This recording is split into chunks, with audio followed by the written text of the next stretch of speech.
Welcome to beautiful Los Angeles, California, and the Elite 11 Semifinals. That's right, the greatest quarterback competition in the land is right here in beautiful, sunny Southern California. We have searched far, we have searched wide, and we have gone from 1,000 quarterbacks to now the top 30 signal callers. You see them all right there. These beautiful athletes committed all across the country, all competing to earn a spot at the Elite 11 Finals at the opening on Nike's campus a month from now. What an exciting day. Hi, I'm Yogi Roth. I will be your host all weekend long. We got about 28 hours until the Elite 11 Semifinals ends. I am joined by Elite 11 head coach Trent Dilfer. Coach, you can tell you're a little excited, a little juiced up for this bad boy. Always pumped up for this. This is the best thing I get to do in my life, to be around these young student athletes and watching their journey unfold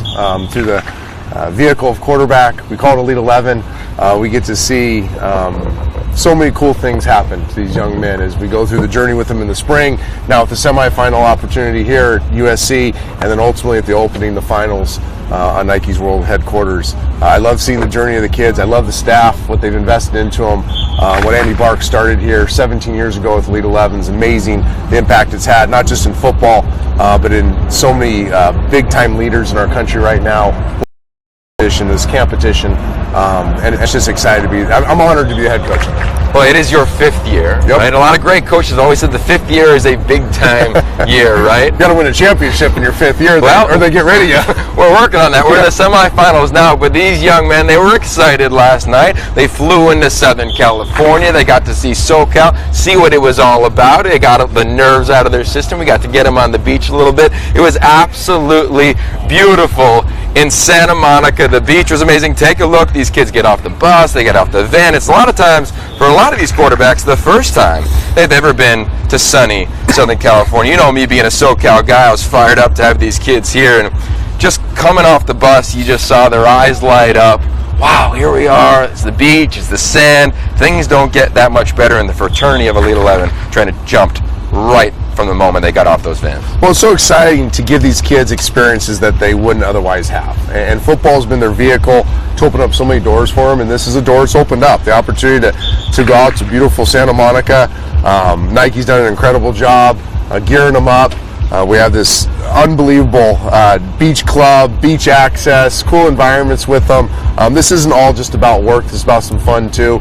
These kids have worked hard and deserve it, and here you see them playing some volleyball, competing out in the sun. What a great day for them. It was great, and we have a phrase here at Elite 11, which is everything counts. They're always being evaluated, and yesterday, midway through the kind of meet and greet, high five, fist pump with everybody, we said the competition is on, and two teams went against one another. They called themselves the Strike Force against the Dimes. Clearly they've taken that name from you a little bit, and it was a big time battle, and you could tell some alpha males evolved, some guys quivered, and from the minute our staff started that evaluation process, which is something I know you've always preached. Yeah, we look at everything. I mean, you don't turn off competing. I think that's what I've learned in my journey and studying other journeys of athletes and competitors, is you don't have a switch that sometimes you can compete and sometimes you don't. You're always competing, as Coach Carroll says, and you see that. And whether, now we're not judging them on their volleyball. They're terrible volleyball players. I have 3 volleyball daughters. I could take my 3 daughters against all 30 of them, and then my daughters would beat them. But we are judging how they compete. How they interact with one another, which one's the alpha, which one cowers and kind of caves to the pressure of the rest. And I mean, that's the world we live in this cutthroat world of competitive quarterback and trying to climb the ladder and be a starting quarterback in an Alabama or an Oregon or an Ohio State. You have to know that you're always being evaluated. You're always competing. You always have to have that mindset, and we're trying to let them know at an early age that this is what's down the road for you. If anyone's ever been an athlete out there, especially in football, there's one night it's always exciting. It's the night before the game. It's that team meeting, that setting. Our head coach, you came in last night, it was a pretty sweet atmosphere, a really cool speech. I want to make sure we take a look at that as we see how you addressed the quarterbacks, all of them, last night in Santa Monica. Let's take a look.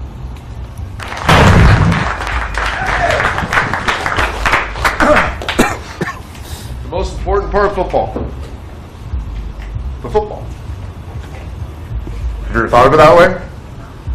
the whole game is built around this thing. Who possesses it, where it goes, the decisions made when you have it, the decisions made during the week about what you're going to do with it. At the end of the day, football is very simple. It's about this. Who touches this every snap? Exactly. So who has the greatest influence on the football game? Exactly.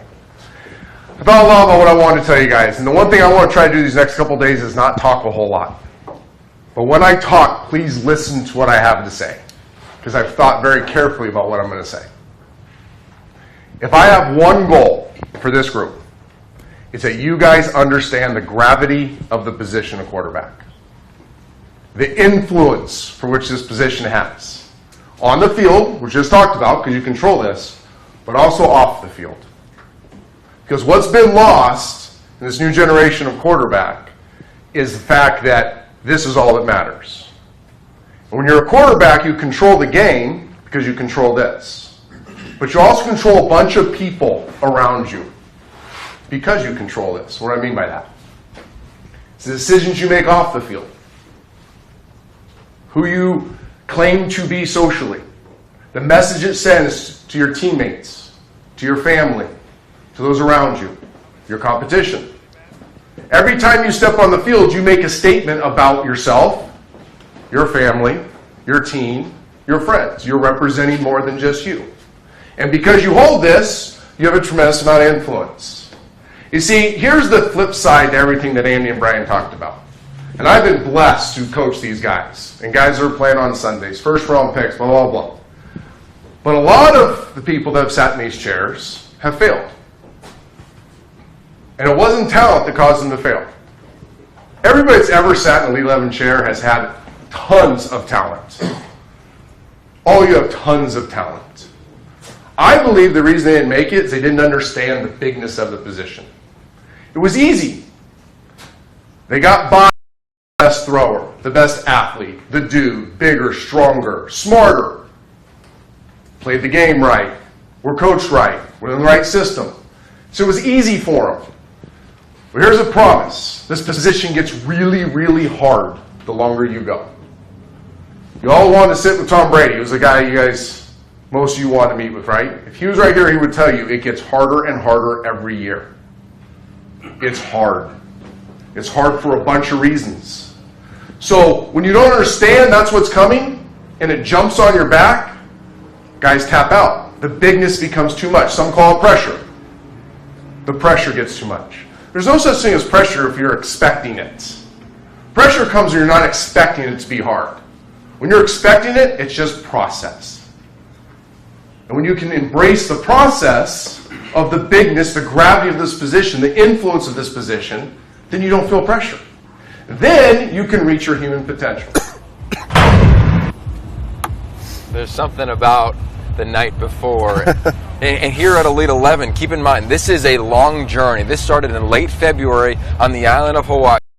Going with this staff has gone all across the country, your coaching staff, to narrow from 1,000 quarterbacks to these 30. How do you figure out the message that you wanted to give to the quarterbacks last night? Well, it's hard. I'm very thoughtful with it. I spend months trying to decide what is the main theme I want them to come away with from each opportunity I'm with them. And obviously in this format, the semis, this is the Elite 11 fraternity this year. These are the 30 dudes.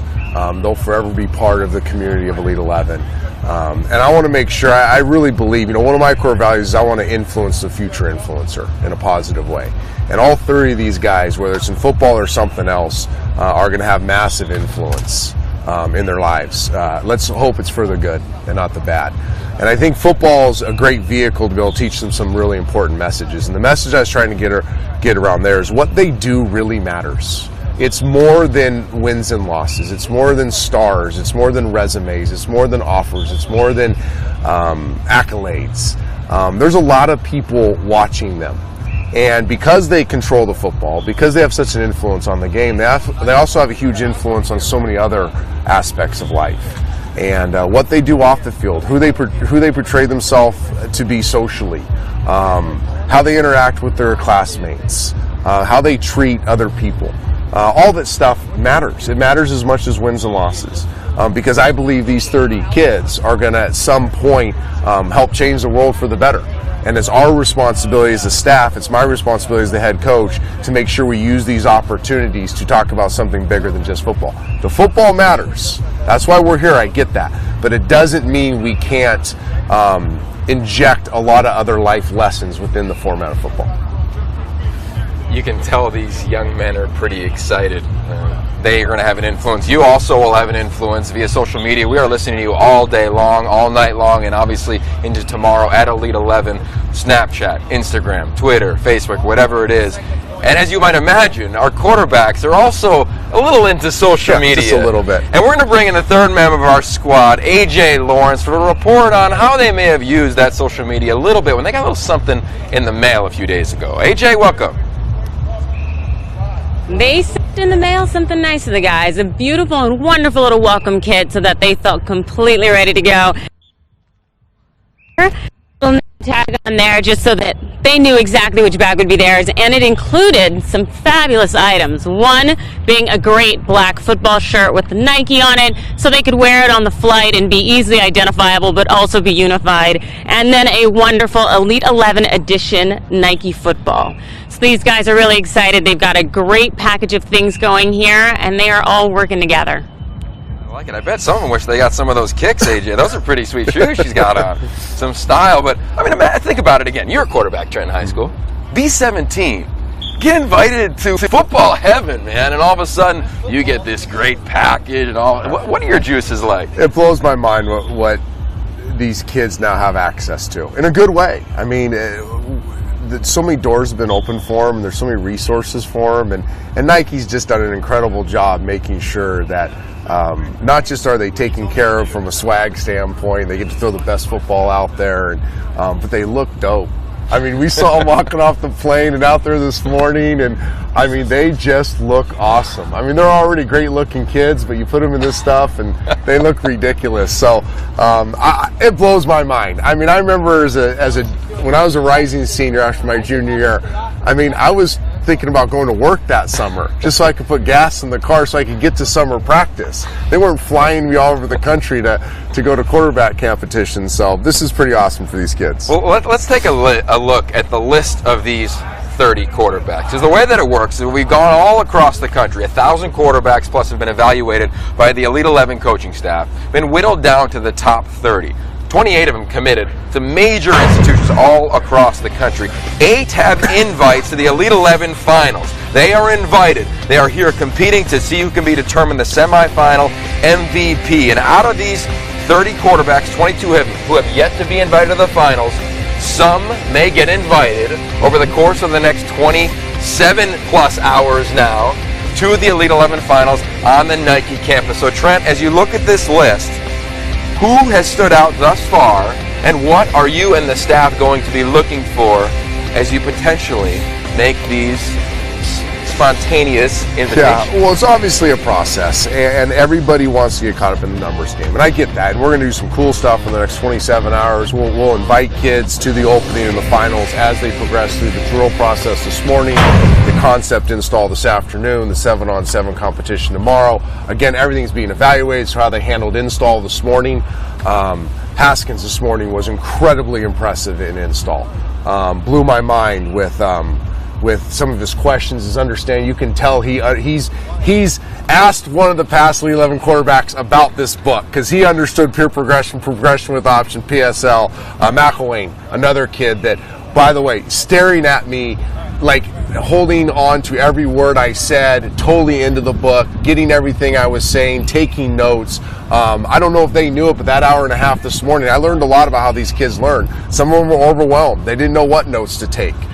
They didn't know how to make eye contact with me. They didn't know how to hold their attention. They didn't know how to stay focused for a 15-minute play install. And that's ultimately, and the sad part of this is that's why some of these great 5-star athletes, some of these great prospects don't make it in college football because they can't handle that 90 minutes. So after that 90 minutes, you look at Haskins, you look at McElwain, you look at KJ Costello, another kid that was totally engaged, Patrick O'Brien. I mean, there's more. I'm just throwing out 4 to you right now that caught my eyes. I spent 90 minutes in front of them this morning installing some of the playbook that really jumped out to me. So, but this is a long process, and we're going to learn a lot about them this morning. Now, the cool thing about this morning is these guys have all done these drills. I purposely set up this morning's practice for them to succeed. They should kill these drills this morning. They've done them multiple times throughout the spring. They did them as sophomores. They did them as freshmen. Nothing should surprise them this morning. Now, what I'll learn by that is this. When it's set up for you to thrive, well, now I got some question marks about you. So I expect a high level of performance through the drill work this morning, as I expected a high level of attention this morning as I install the plays. The beautiful thing about these quarterbacks, now we asked every one of them to write a variety of essays before they got here. We're getting to dig in on who these quarterbacks are. And they all really watched it, the last couple years since you've been on board. They've been following the Elite 11. And the one thing they know to make sure they prepare for is this little guy right here, okay? This is the playbook. Trent, take us through that thing. A, it's a little heavy, number one, first and foremost. Well, this is only a third of it, too. We only gave a third of it for this. This has actually been a pretty polarizing playbook because football's really gone to a much simpler form of offense. Not bad. I'm not here to say what's happened. The evolution of offense football is bad. If I was coaching traditionally, I would on first and second down probably do a lot of the spread concept, zone read stuff, spread the field horizontally, run pass options. I get all of it. I really respect where the game has gone on early downs. My argument to modern day football is it stinks on third down in the red zone because they haven't developed the breadth of the passing game. They haven't given the quarterback the keys to the car. They've made the passing game a plan A passing game, meaning we're going to chalk it up during the week and chalk it up on the sidelines, and you're a robot as a quarterback, and you throw where the chalk says you to throw. That works on first and second down when they're even downs. The problem is when the defense has an advantage, we've seen this modern spread quarterback tap out, and the numbers prove it. Me and you, I've sent you these numbers.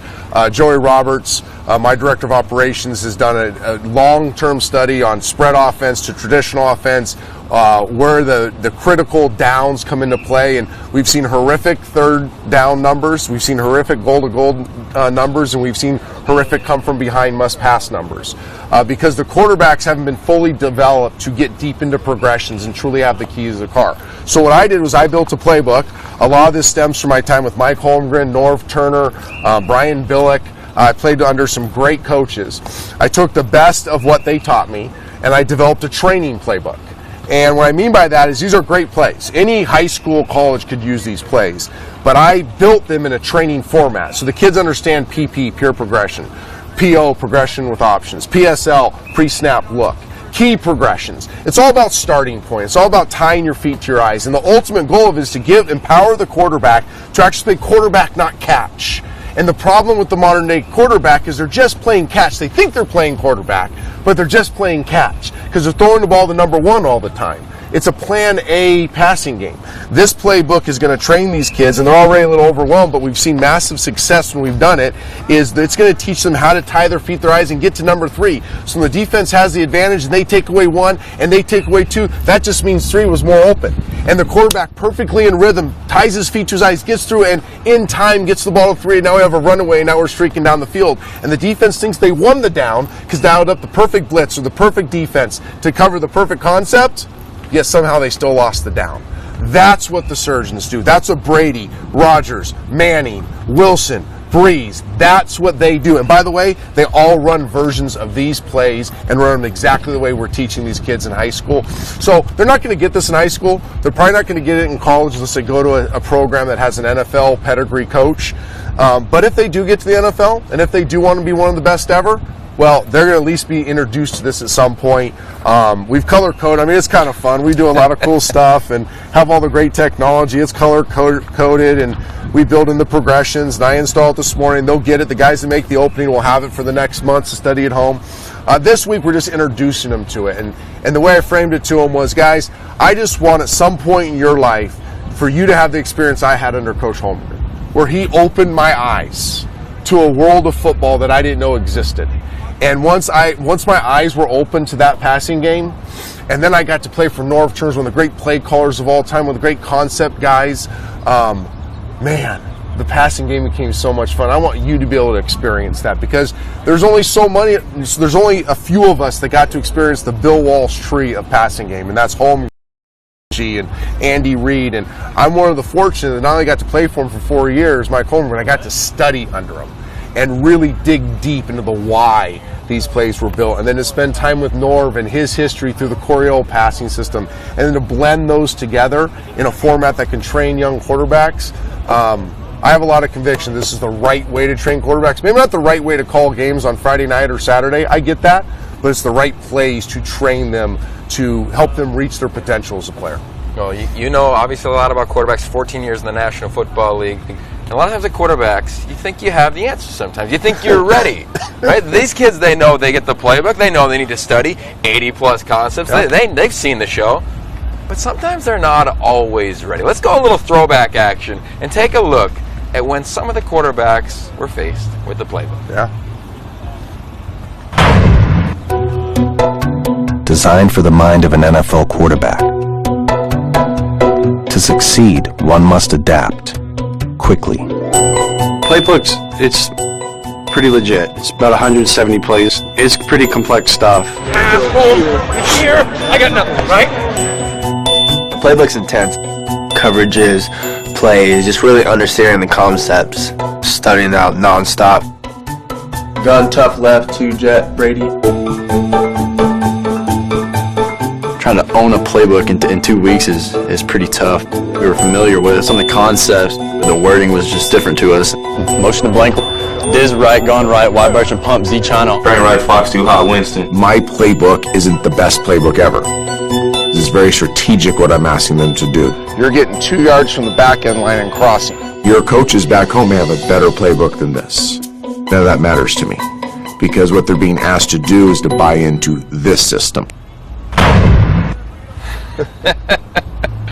I mean, I think back to that age, and we'd like to think that we'd grind and we'd study, but you just don't know. I would have no chance. Right, and the thing that here at Elite 11, we are sure that we dive into not only the elements of the quarterbacks, but we try to enrich their lives. Right? High performance psychology. You get to know axon training. You may have seen that in the documentaries earlier. The last couple of years, we'll touch on that throughout the next day and a half or so. But for these QBs, A, it's hard, but B, they can learn anything. And I know that's a big element for us, is they've got the potential to dive in and learn and understand what we're asking them to do. So 5 years ago when Andy asked me to take this over, I had one core value that I said is going to govern every decision I make after this. And that is that we have grossly underestimated the potential of these kids. We've made it too simple for them. We haven't challenged them enough. And I said, I want to make it so hard, overload them so much that they'll respond, that they will exceed anybody's expectations for what they can learn, what they can accomplish, the impact they can have in their communities. The playbook is an example of that. It's ridiculous what we ask them to do. It's insane. I've had coaches look at me. I remember the first year we did the playbook, and all you guys looked at me like, you are literally crazy. There's no way any kid... Coach was like, I can't learn this, and I played 8 years in the NFL. How's a 17-year-old, when he's out at the beach for the 4 weeks before the opening, going to learn it? You know what? They learned it. And that's my point. They will do what you ask them to do. Hard things are good things.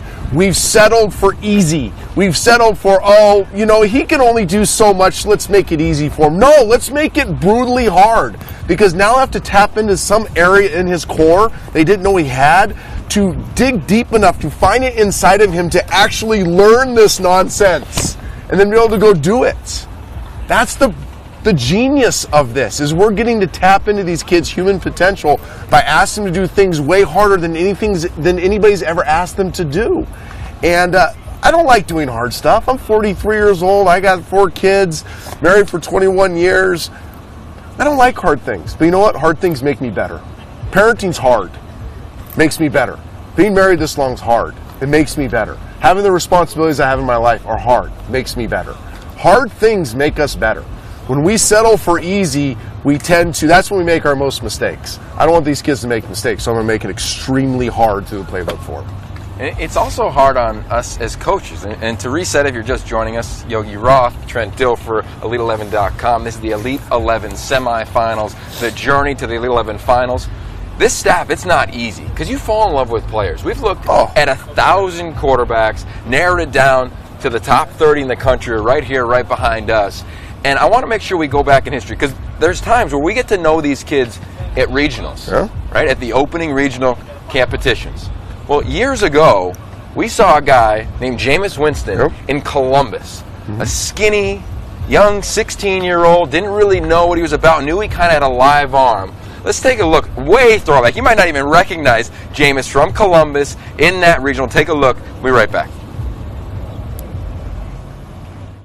By far the top athlete in the country, Jameis Winston got on a flight this morning from Alabama and brought his A game to Ohio State. And I know these guys gonna compete. I mean, we might be buddy, hey man, how you doing? But when it's out there on that field, we ain't gonna be like, hey, I'm gonna let you do good this play, and I'm just gonna take a break. You're not gonna do that. Good. Throw after throw, he chased down the competition. And with one drive left in the fourth quarter of the Elite 11 quarterback competition, he blew everyone away. That's it. Come on, clock is winding. 14, deal right there. 13, 12, right here. 11. Get him off. Last one win the game now. Come on now, bro. Come on now. They're going to wind it. They're going to stop the Whistle. chain. They're going to stop the chain. 1. I think you did great, man. I think you did really well. I think you'd be a great addition to the finals. I'm coming to LA, baby. I am an Elite 11 quarterback. Elite. That's a wrap.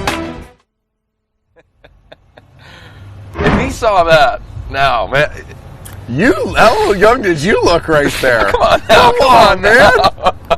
No, Jameis has grown up a lot since then. What a fun year it was with him. That was your first year. I mean, we see these guys all across the country. He flew up from Alabama to Columbus, not like it's right around the corner, to prove that he was one of the top guys. We all knew about his arm, but that day, he had a presence about him. Jameis, of all the years we've done this, is the biggest thermostat leader we've ever had. And guys have heard me say that. There's thermometer leaders, thermostat leaders. Thermometer leaders come in the room and they kind of just adapt their leadership to the climate of the room. Thermostat leader comes in the room and jacks up to 80. This is my room now. That's Jameis. He makes everybody else around him better. He did it when he was 16 years old. He did it at Florida State. And he'll do it for the Tampa Bay Buccaneers. That's just in his DNA. It's who he is. Getting to know these kids at a different level, and then watching from a distance as they walk through the trials and tribulations of their college careers, because everybody's going to have them, has made this very special. Jameis is one of those kids that, as I talked to him through his collegiate experience, and he went through so many ups and downs, it was good to know the heart of the kid, because we get to really know their heart through this process. That year, we looked at, I think it was over 950 quarterbacks that specific year. It's your first year as the head coach. Jameis, obviously, as you saw, gets his invitation to the finals. Had to go through the playbook, which is the first year. He got shock and awed a little bit by that one. But he came through it and had one of the most memorable moment in the most recent Elite 11 history. I want us to take a look and get your reaction off of that. You are funny. You are comfortable in your own skin. You're a leader. You are smart as a whip. You're one of the smartest kids I've ever been around. And nobody learned faster. I mean, Austin had prepped more, but nobody learned faster. That's a gift, dude. Everybody's going to talk about how gifted this is, and how fast you are, and I've seen your move, and how great you throw, and you're tough, and you pitch fast, and that's great. It's awesome. This is special. I mean, you are really smart. And when I say you need to wrap your brain around the surgeon butcher thing, that's going to be my challenge to you. Because you're going to be good enough to just be a butcher and be called a surgeon. Because you'll make people miss, and you'll run around, and you'll make these incredible plays on the move, and everybody will go, "Whoa, Jameis Winston, unbelievable."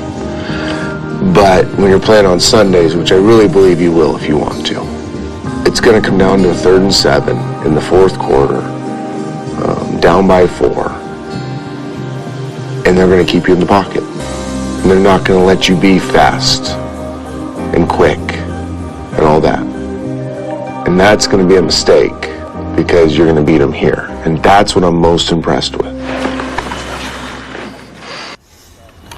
Well, You kind of predicted what happened in the national championship game. that wasn't hard. He's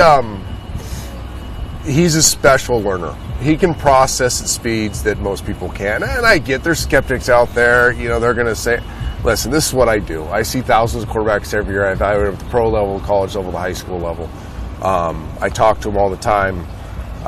Processing your ability to digest information, then own the information, as I call it, then execute the information, and then process what's going on out there at high speeds is really what differentiates a quarterback. I don't know if I've ever been around a quarterback that does it better than Jameis. He has the ability to slow things down in such a way that it could be going a million miles per hour out there, and his mind is going in slow motion. That's why he made mistakes at Florida State. He sees things before they happen. You know, most of his interceptions came at Florida State because he was anticipating. He was trying to throw the ball where the receiver should be. He saw the zone developing. He saw what should be happening, and he's one step ahead of everybody else. In Tampa, with those receivers and in that system, they'll be at his level. I think Jameis Winston's I don't want to say a guaranteed all-pro. I don't want to make bold predictions like that, but he will be a huge success in the National Football League. And we saw at 16 years old. And I think there'll be somebody out of this group that will be kind of a no-brainer that way, too. I mean, every year we've seen a kid that you just kind of know down the road is going to be one of those guys that plays 10, 15 years in the NFL and possibly wins a championship. Well, you saw the graphic. 9 of the last 10 quarterbacks have selected number 1 overall, came through this process. Trent, we got 30 that have gone through this process. We're going to let you off the desk. Yep. We're going to get you again. Now. Yeah, you got to go coach. He's going to come back at the end of the first show with what we decide as a coaching staff is the top performer from the morning. So we're going to bring a quarterback up here. In the meantime, we're going to take a quick break and come back with this 17-year rich history of the Elite 11, bringing on Brian Stump, who has been there from day one, evaluating, watching all these quarterbacks. You're not going to want to miss some of these amazing names and faces.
I got out of here now. Yep.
Hey, wide up. We're going to rotate.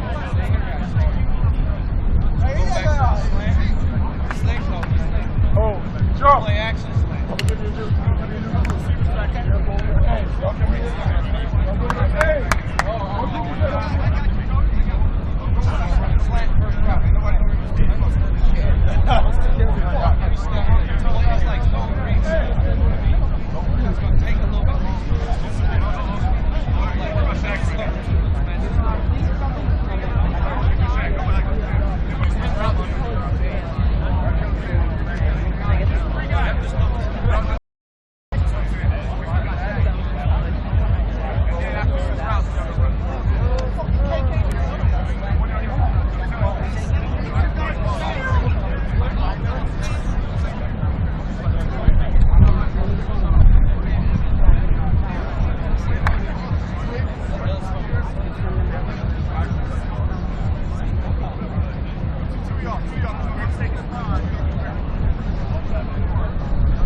Can we go lengthwise? Okay, great.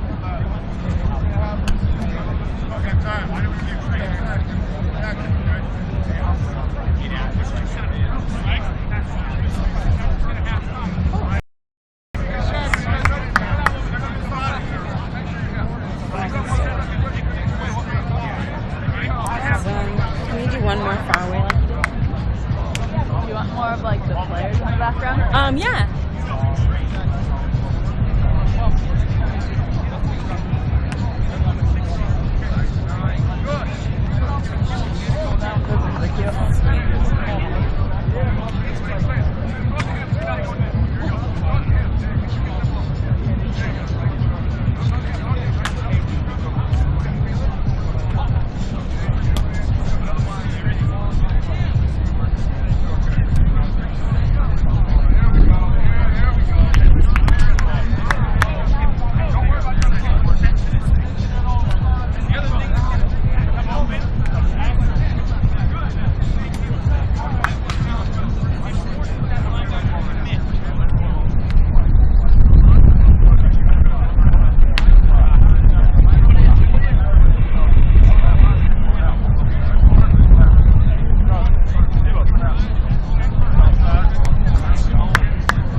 starting the 22nd. Have you been getting some good food? Yeah.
And welcome back to sunny Southern California. We had some technical issues, so we appreciate you hanging with us. Elite11.com. This is the Elite 11 semifinals. The journey continues. Joined by Brian Stump. Brian, you are the president of Elite 11. You've been around this thing as long as anyone.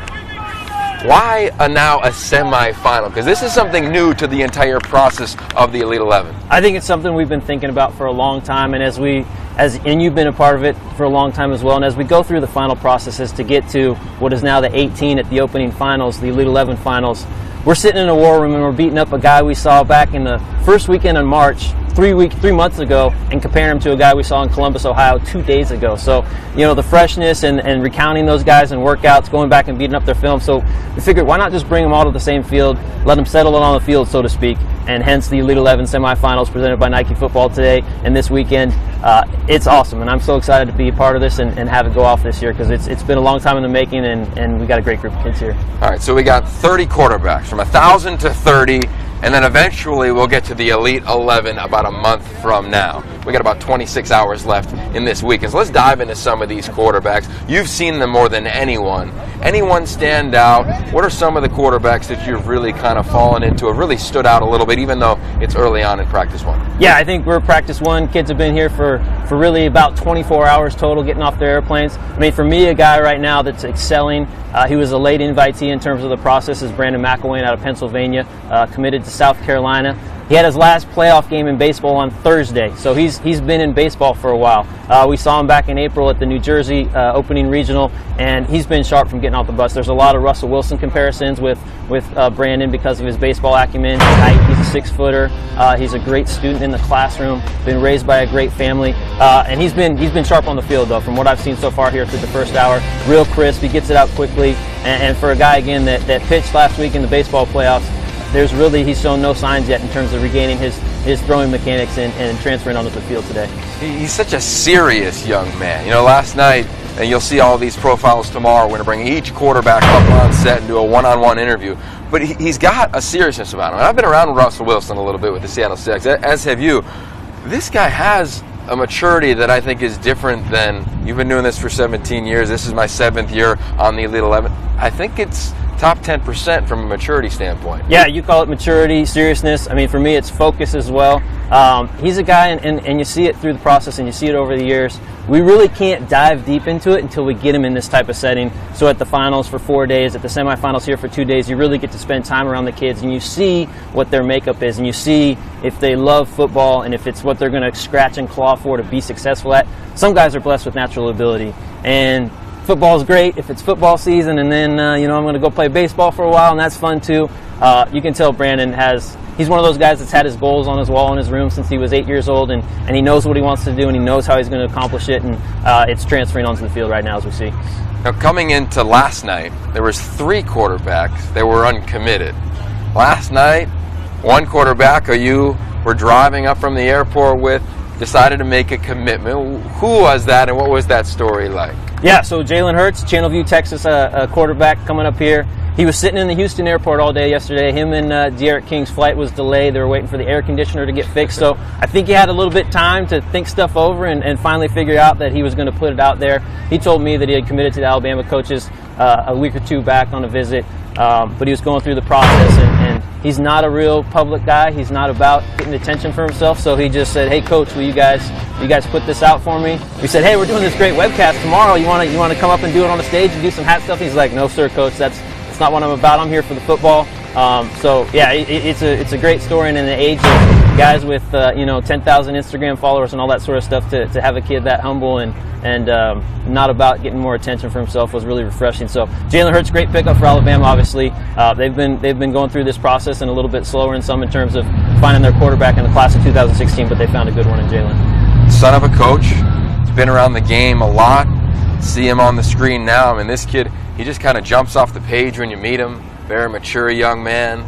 What about his skill sets do you think translate to maybe where college football, I mean, if Alabama's going with a different type of quarterback than just pure dropbacks? I mean, it seems like a lot of things are changing. What about him really stands out? I think with Jalen, he's a powerful athlete. He competes in state powerlifting meets.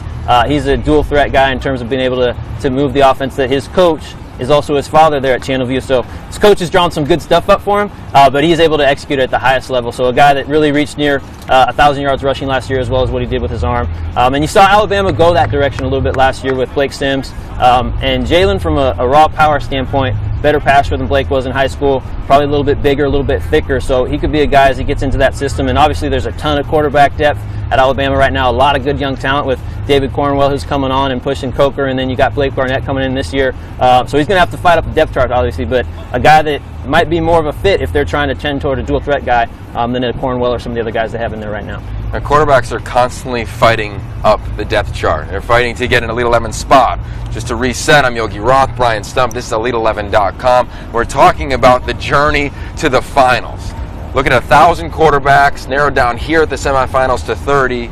Of these 30, 8 are already invited to the Elite 11 finals, and we'll see what happens over the next 26 hours, see who gets that golden ticket to the Nike campus, who gets invited. Now, here at Elite 11, a lot of times it's not just quarterbacks, and sometimes we bring back counselors.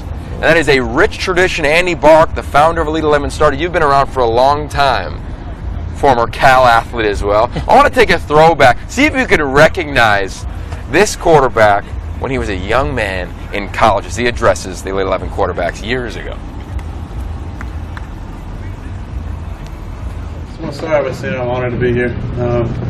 Came a long way from Chico, California. I don't have a similar story to any of you guys here, I don't think. I was not recruited out of high school, hardly at all. Lewis and Clark was looking at me. Linfield, Division IIIs, little school down south. I just came from small town. My coaches at my high school didn't really know how to get people out, so I didn't go to any Nike camps. I wanted to be you guys. I wanted to come to a camp like this and get some exposure, but we just didn't know what to do, and I guess I wasn't good enough. But so I had a decision to make my senior year. I played football. I loved football. I wanted to be a quarterback since I was 3 years old. Joe Montana was my idol. And so I had a decision to make, either play baseball and try and get drafted, try and go to college, play baseball, or play football. And I picked the right one. How cool is that? I mean, it's awesome to pull something like that up, and that's the great thing about the counselor program. When we get to the Elite 11 finals as part of the opening up at Nike, we have guys with different stories. So all these guys at the Elite 11 semifinals right now have a lot of good stuff going for them right now. They've got offers and they're committed and all that great stuff. So when you can bring in counselors like an Aaron Rodgers, who has a different journey to where he'd gotten at that point, being a really good player at Cal, and then obviously on to great things now with the Green Bay Packers, Super Bowl champion. You can bring in a Ben Roethlisberger, who was in a similar situation, played receiver, didn't even start at his high school in Findlay, Ohio until he was a senior, behind a coach's son, and blew up as a senior. Miami, Ohio was left for him, so that's where he went, and obviously that was his journey. So it's not always the guy that's a 5-star in high school that translates up to the next level, but then you can contrast that as well and bring back a Matthew Stafford, who came through the Elite 11 program as a high schooler. Now he's as a counselor. But guys, it isn't all sunshine when you get to college. They threw me out there as a true freshman. I had no idea what I was doing. It was rough. So all kinds of different stories, and for the kids at the camp, the high schoolers, you never know which guy is going to connect with them. They all listen to different stuff. So for some of them, they're going to gravitate towards a coach. Coach Dilfer might be their key guy, and they're going to feed off everything he says. But for some of them, it might be that college guy, because that's who connects with them, that's who touches them, that's who drives what they're hearing. So bring in a lot of different voices who know what they're talking about and have great experiences, and throw them all to the kids, and they're going to connect with a couple of them. So there's something about the quarterback position. You look at this fraternity. You look at the National Football League.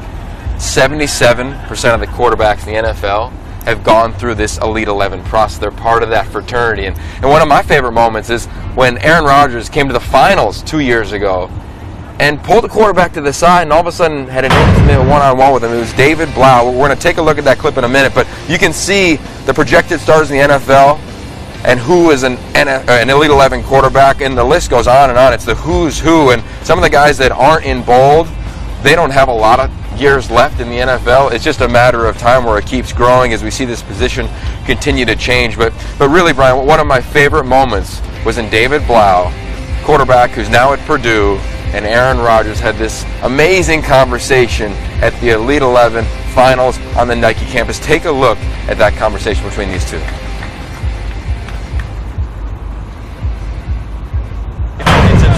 Just challenge yourself because you have athletic ability in the arm. Just challenge yourself every time you're doing a drill work. Keep your eyes downfield. Yes, sir. I mean, that's pretty cool. I mean, there's something about, if you've ever played sports, you can walk into a gym and maybe never have met someone or walk onto the field and all of a sudden have a relationship with them. Absolutely, and that's, again, what it's all about. The guys care that come back. That's why they're there. Aaron Rodgers comes back. He's not there to be blown up and sign autographs and take some pictures and be out of there. He's there because he cares about the position, and he was once in these guys' shoes. So he wants to pass that back down. And for a high school kid, you talk about an incredible opportunity. These guys, they stood up last night and said who they want to have dinner with them. There was a lot of Tom Brady's. There was a lot of Aaron Rodgers. So boom, have that guy walk through the door the next day. And for a kid, that's a wow moment that he might dirt most of his throws and have a tough time on the field, but he met Aaron Rodgers and got some one-on-one time with him to take back and improve his game. I mean, that's an unbelievable experience within itself. There's a lot of great stories here among these quarterbacks. One that's really unique to me is Kahi Nevis. I mean, here's a young man who's gone to a couple different high schools, moved around, his family's moved because of his father's job, and last year didn't play the quarterback position. When did you see this young man, and what stood out from his ability to get named one of the top 30 quarterbacks in the country? Absolutely. When you look at Kahi Nevis, you mentioned it, different schools, so he got in late at Brighton last year and was really fighting an uphill battle to learn the system.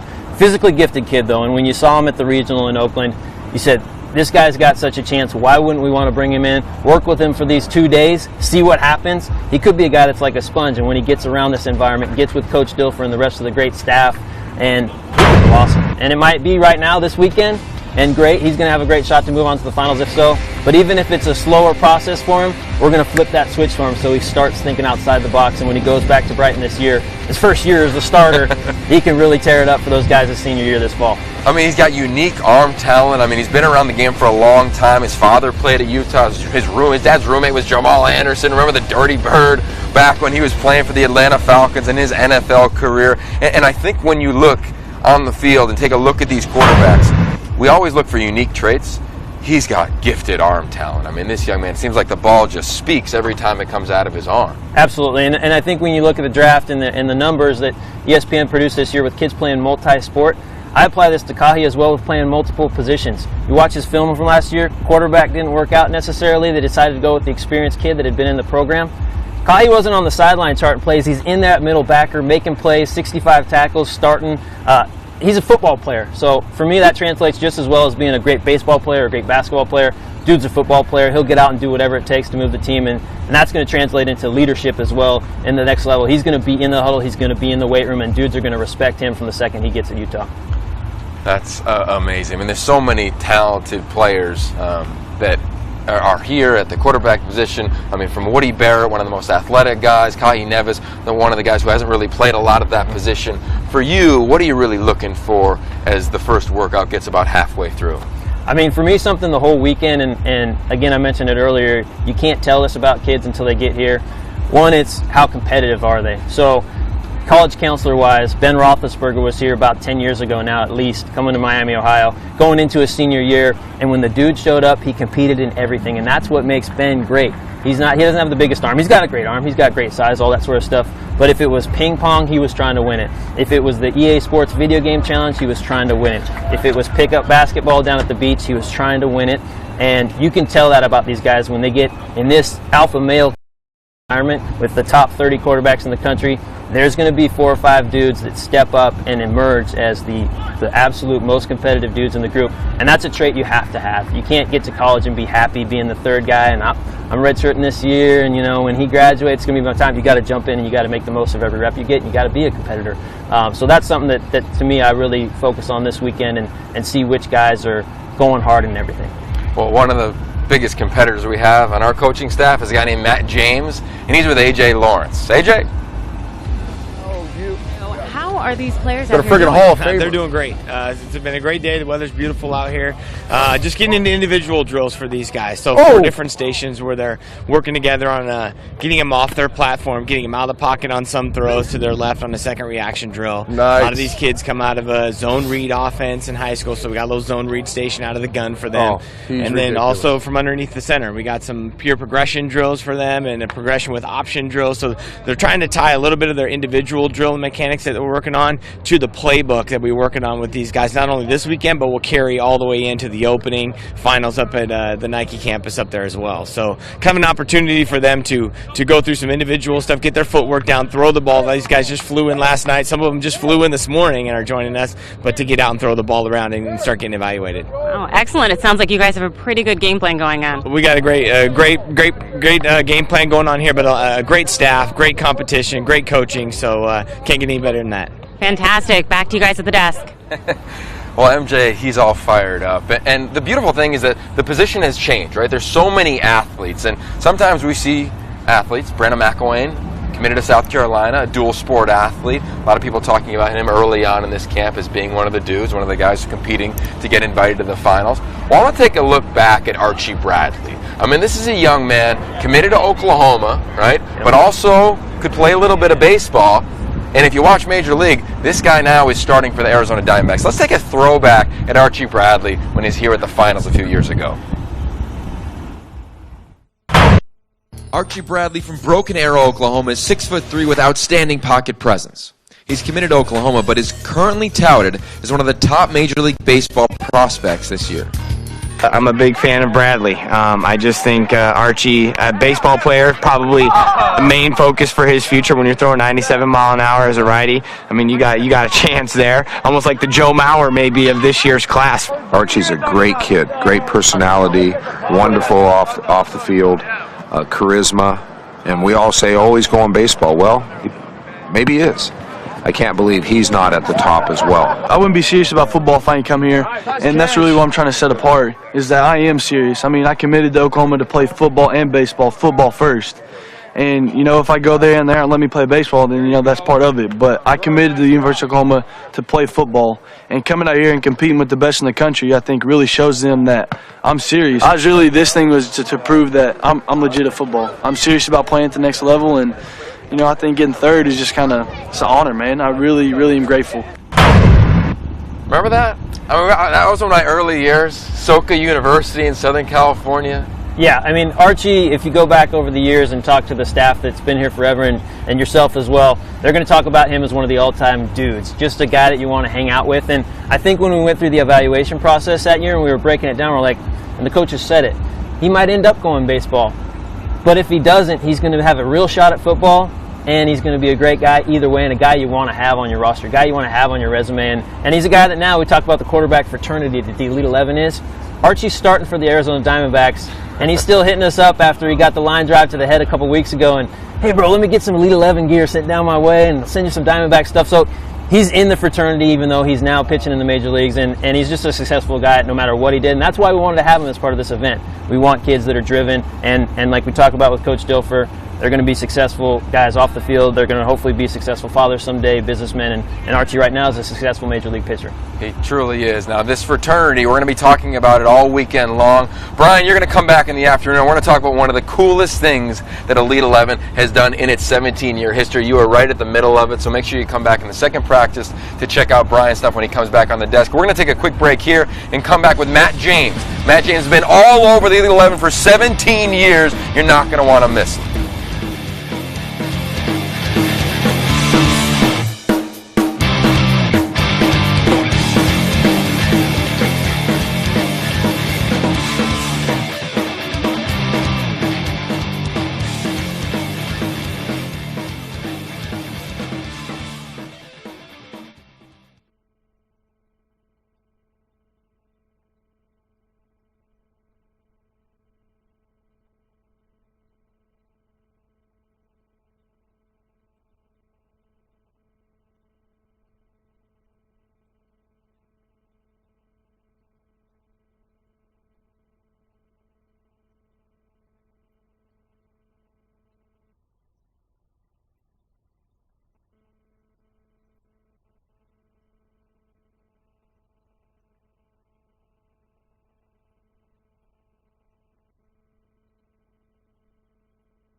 Semifinals. I'm Yogi Roth, and let's go right to A.J. Lawrence on the sideline, one of the top quarterbacks.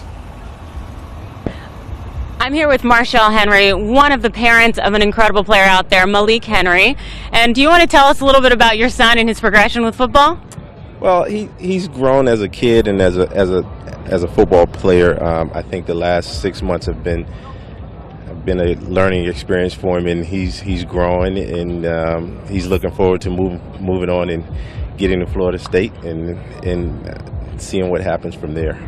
Now, your son has a lot of athletic ability. I believe he's also involved in basketball and baseball, and you have the basketball background. Is it kind of an athletic family? Yes, actually. You know, Malik is a really good athlete. You know, I enjoy watching him play baseball probably more than I do football, but I think football is his first love now, and he's looking forward to pursuing his football career. So. And what do you look forward to most about this weekend and watching him here at the Elite 11 semifinals competing? You know, it's fun. It's actually fun to watch all the kids compete. You know, I'm not big on rankings. I think all the kids here are talented. I think it's very hard to say one kid's better than another. I think you guys do a great job of putting on events like this, and the kids enjoy it, and I think they all benefit from it. So it's interesting and it's fun to see all the kids go. Well, thank you so much for your time. You're welcome. Back to you guys at the desk. All right, and Malik Henry, one of the more decorated quarterbacks and one of the most talked about quarterbacks in the country. And I'm here with Matt James. Matt, you've been around the Elite 11 since day one for 17 years. When you look at Malik, what stands out from his ability for you? Right now, I think his arm strength, his size, his frame, his father talked about it, his athleticism. Very smart, understands the game, has been a part of this process since he was a freshman, coming to some of these camps and events, and that's what makes it fun. These kids begin to grow, mature. We were just he was asking questions inside, going through the playbook as these guys are going through stuff. So, you know, quiet, you know, don't like to talk, don't like to ask questions. He's trying to learn, he's trying to get better, and that's what we want for all these kids. And we want all these kids to leave here like Elite 11 quarterbacks, the top 30. They get great coaching, they're getting great competition, and they're getting great exposure and opportunity to get better, and that's important. And he's taking advantage of all of those. And so far this morning, he's in my top 5 so far. Yeah, you know, we've been around Malik for a really long time, and you know, Malik, he's been a big story the last couple days, right? He's no longer going to be at IMG Academy, where he played high school football a year ago, undecided about where he's going to finish off his high school career. But to me, he's been phenomenal. I mean, absolutely amazing. I mean, you hear a lot of reports, but to me, he's been aces. Really, he's been focused, he's been pleasant, he's looked you in the eye. From day one, we've known him for a few years now. Malik Henry's as good of a kid as we've had. Yeah, and shaking hands, like you said, looking in the eye, asking questions all the time, trying to get better. I know for him, probably frame-wise would be one thing, like if he's able to just put on a little size. But most of these kids, as they mature, they're 16, 17. As they start to mature a little bit, they get to a college, they get in a lifting program, they get on a meal plan that they have now at these universities all across the country. He's going to be fine. He's going to be fine. So, Matt, you've been there from day one. Now, there's been a lot of big names right here at the Elite 11. Now, again, this is all Elite11.com. We're in the conversation socially. Let us know who your favorite Elite 11 quarterback is. Facebook, Twitter, Snapchat, Instagram, whatever it is. Yeah. But I want to know for you, you've been around a lot of Heisman Trophy winners. 9 of the last 10 Heisman Trophy winning quarterbacks have worn the Elite 11 jersey. Who stood out? I know you can't probably pick one, but who really stands out among that list? I mean, that list goes on, like Yogi, like you said. I mean, you look at Winston, you look at Menzel. I think you go back to Jason White's back in the day. You had Palmer back in the day. You had Timmy Tebow. You had Cam. I mean, there's been a ton coming through that have come to these events, and they all have a certain presence about them.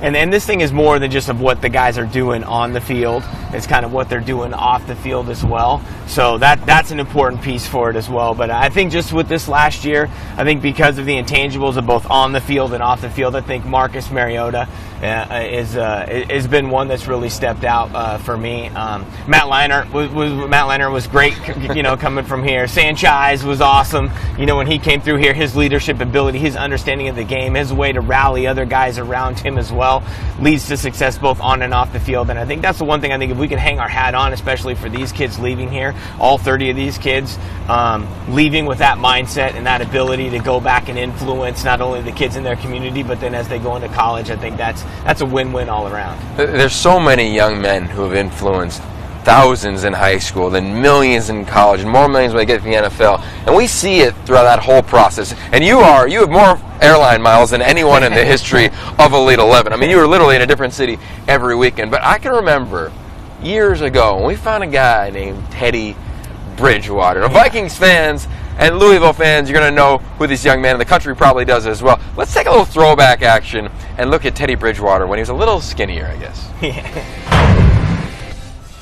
Teddy Bridgewater is one of the most athletic quarterbacks we've seen this year, and at 6'2", he's going to lead a strong recruiting class at Miami. Bridgewater's, a good athlete, moves well, runs well. I want to see him throw out of a drop. From this day on, I plan on carrying myself like Brett Favre and Drew Brees, Peyton Manning. Yeah, pretty good. I looked a little younger back in the day, too. I was looking at him. I might have been a little skinnier, too. I needed that, too. But a wonderful guy. At Nike in our high school football grassroots program, Miami Northwestern is one of my teams. And going back a long time, over 17 years, I mean, even back before the kid is a competitor, but the kid is a winner. He's got so many great qualities about him. And we used to have 7-on-7 tournaments up at Nike, Miami Northwestern. The Bulls would come up there, and he would win. He just wins. They won that tournament every year. He would come to the Elite 11. He would ball out at the Elite 11. It didn't matter if we were doing the EA Sports, video challenge. He was going to win. And then as soon as he stepped off the field, he was just a great kid. He was just like one of your best friends. And I think a great thing for him was his maturity. He'd been through so much, and coming from Miami and inner city Miami and the public schools that are down there, some of the greatest football down there. But his mother being sick and going through that, he had a different maturity level about him as well, which really stepped his game up. But you always knew he was going to be a great kid, but he's also, as soon as you stepped on that football field, he was going to try to rip your heart out as well. And you couldn't really tell, but we had a sneak peek at his competitive temperament. You alluded to the EA Sports competition, which happened at the finals back in the day. Take a look at Teddy as he won that competition. The competition and pressure on these young quarterbacks increases with every workout. But camp makes sure to build in time when these guys can chill. The EA video game tourney has been a feature all the quarterbacks look forward to. And without fail, the same competitive drive seen on the playing field finds its way into the game room. A little special Elite 11 PS3 for the winner. Oh man, so this limited edition right here. Oh man, I feel elite right now. Getting a little emotional. He's great. He's so funny, so charismatic, and he makes everybody laugh, and he brings everybody up around him. He's that Trent likes to call it that thermostat leader. Where he goes in the room and he raises the temperature of everybody else around him. Not only the kids, but our staff as well. And a lot of times when you're in that grind and you're up till 2, 3 in the morning crunching film, going through stuff, you're tired, you're dragging. That kid will bring you up, every day. So he's a special guy. I mean, he came and spoke to the quarterbacks last year at the Elite 11 Finals, which is where a lot of these quarterbacks hope to get. We've gone from 1,000. You've seen all 1,000. Yeah. Now it's 30. We're going to see who out of these 30 are going to make it to the 11 finals as the competition continues. We got about 25 hours left, MJ. We're going to let you get back to it. We'll be hearing from him all throughout the next day plus, so thanks for coming on. We're going to take a quick break and bring back a throwback, a guy who was on the Elite 11 staff, and now he's evaluating all these quarterbacks. Greg Biggins, you're not going to want to miss it.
Welcome back to the Elite 11 semifinals, and we have our sideline reporter AJ Lawrence standing by with one of our illustrious coaches. AJ. I'm here with our coach Jordan Palmer, and he is working on a technique with the players that he's going to explain to us. Yeah, we're getting turned at the top. So when guys throw to the left, there's a lot of little things that these quarterbacks will do, and I'm talking about from the NFL down, that prohibit them from throwing consistently every single time the mechanics are the same to the left or to their backside. And so with our right-handed quarterbacks, and we do have one left-hander today, we're working with him, what we're doing is trying to get them lined up early enough to where they can do a couple of things that the way that they've done it before has prohibited them from doing. And particularly that's being lined up at your target, being able to see your target, and then when you actually do go to throw and these guys transfer their energy at the target, it is going at their target. And so it's a little philosophy. I saw it years ago. Drew Brees was doing it and tried to figure out why all his balls were money to the left, and a group of people got together and we did a little research and found out why it was happening, and we've created a drill out of it. I've used it with my NFL guys, my college guys, and the Elite 11 guys, and it provides an opportunity for them to be completely lined up and throw the left. And of all the drills we do, it breaks a muscle memory. It's difficult. I've done this a million times, Coach. This is hard. And so it gets better before it gets worse, but we've had the light bulb go off a couple times over here, and gives them an opportunity to do something they haven't done, which is consistently throw the left. And how you handle it with your one lefty out there? Is it kind of just flipping the game plan, or? The world was built for righties. I'll tell you what. Throw off my whole rhythm for the day, but no, it's been great. Chaz has been figured out, and we've got them all lined up, and so we just flipped the drill, and he actually picked it up really quickly, and it's fun to see the light bulb go off. Sometimes when I learned it, it took me an off season. These guys, sometimes it takes a day or half a practice. So it's been fun to watch them go and try it and get better, and it'll be even more fun to watch them take it to the game field. Great. Back to you guys at the desk. Thank you, AJ. Jordan Palmer. Definitely heard of his brother Carson Palmer. He's been around the Elite 11 for a long time. Jordan has been a ball boy. He's been a counselor, as embedded in this process as anyone. I'm Yogi Roth, Elite11.com. This is the Elite 11 semifinals.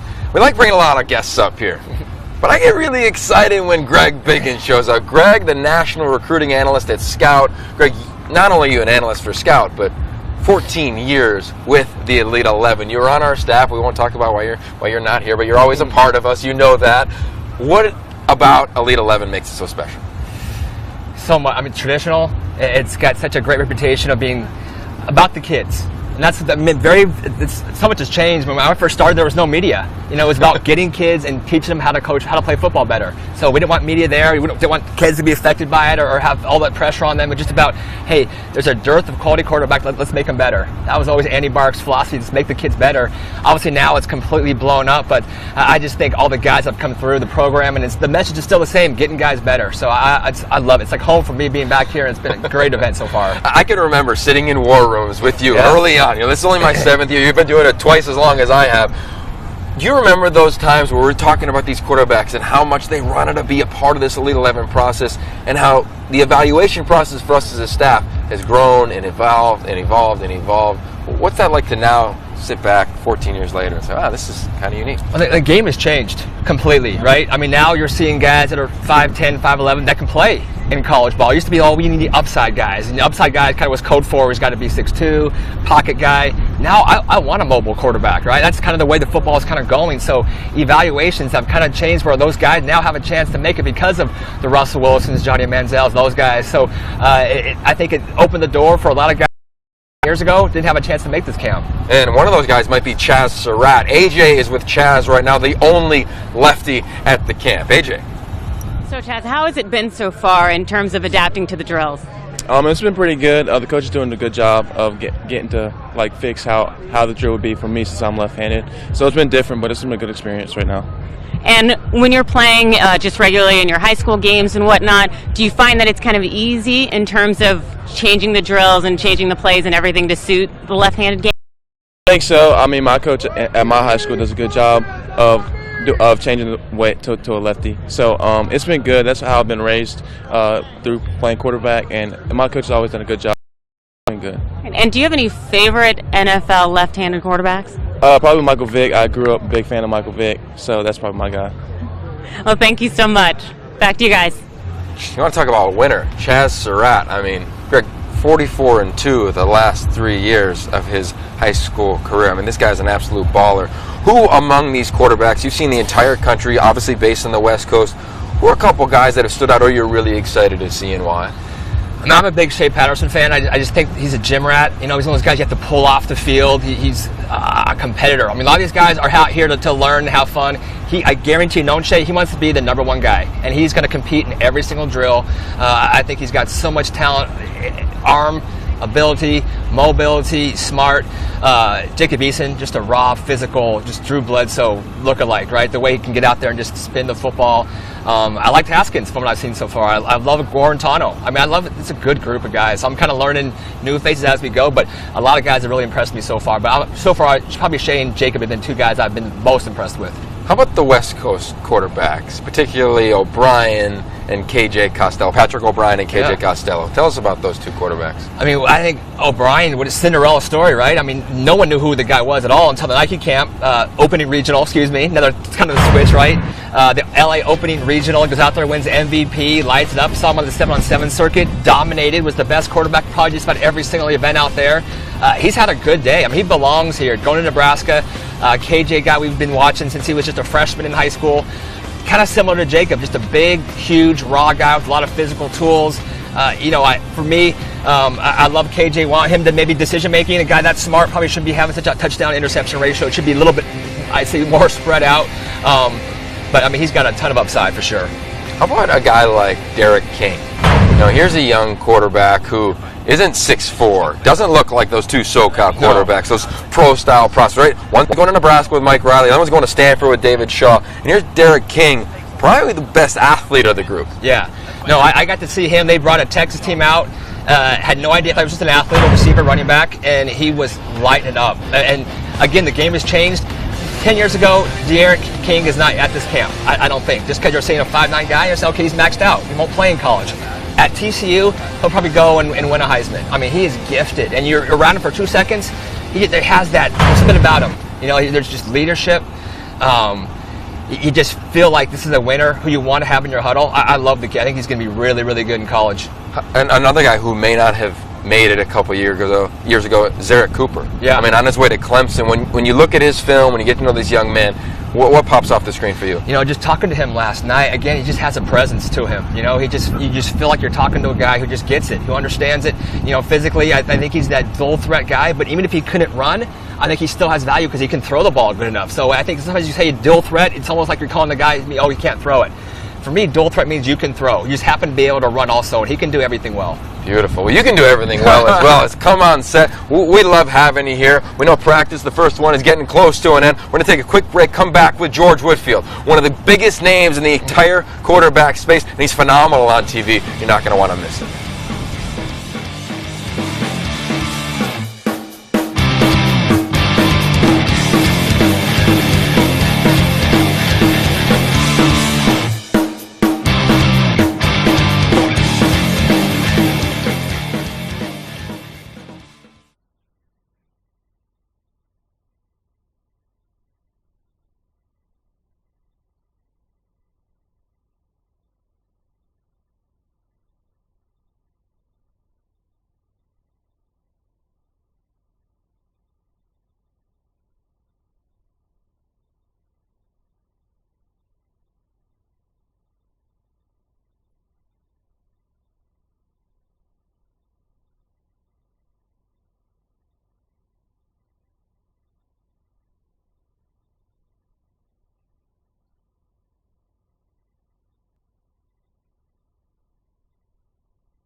Welcome back to the Elite 11 semifinals. We are at elite11.com, and you are in the conversation. Social media is going crazy. Twitter, Instagram, Snapchat, Periscope, we're all over all the platforms. And if you are on social media, you want to make sure you follow this guy on social media, George Whitfield Jr. George, one of the top quarterback coaches in the country, been around Elite 11 for as long as I have, at least about 7 years, right, George? Started here. Started right here in Southern California, from Dime City, San Diego. One would argue he created the phrase dimes that has gone postal around the quarterback landscape. But George, welcome to the Elite 11 semifinals. Great to be back. It's that time of year. Fall is coming. And again, we get a chance to watch the best potential and the best competitors, and we see how that evolves. It's so much fun to get a chance to see these guys today. And for me, I haven't seen any of these guys before. You know, just coming off a long draft process and going through all that. It's a little bit fun walking out here. I've read everything. I've seen the headlines, and then you think, okay, does this Maserati really ride like this? Does this Ferrari really sound like that? And now you get a chance. You get a chance. Well, a quarterback who has a chance is with A.J. Lawrence right now, Derek King. Let's take a listen. Yeah, I have him. Camera. Derek, I'm here with Derek King, and we were just talking about the drills he's been running. How are they going so far? I feel like the drills are going pretty good. I'm trying to just pick it up and do it well. Fantastic. And I know that I think you were one of the shortest quarterbacks here. Do you feel in any way that that's holding you back, or do you feel like that's an advantage in some ways? No, man, I don't feel it's holding me back. I feel like if you play quarterback, you play quarterback. Whether what size you are, I just feel like it's the same thing for everybody. And you're an exceptional athlete on top of it. So, you have the run game down, you have everything down. Yeah, yes, man. I mean, I try to put my athletic ability into my football game, so just let it work out that way. Wonderful. We look forward to seeing you out there competing. Back to you guys. Thank you. You know, Derek King, a pretty amazing young man. I had a chance to interview him last night. So when football is over, because it ends for everybody, what do you want to do? And he said, I really want to get involved in civil rights. I mean, he wants to go change the world. And that's what these kids are all about. But George, you've been around this position as well as anybody. You know it as well as anybody. When you watch Derek King, right, a new age style of QB, this morning, the first workout just ended, what's your evaluation? Quick to the draw. I did see that, and I play around with that an awful lot with quarterbacks.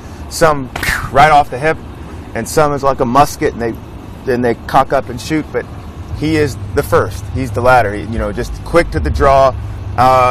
Almost kind of punches the ball out. And we talked about that just a little bit, because I always look at guys for potential. Right. You're already on the 8th floor, but it feels like your building's got 10 more floors or 4 more floors. Let's keep going. So for him, I get it. He's dynamic. He's quick. He's exciting.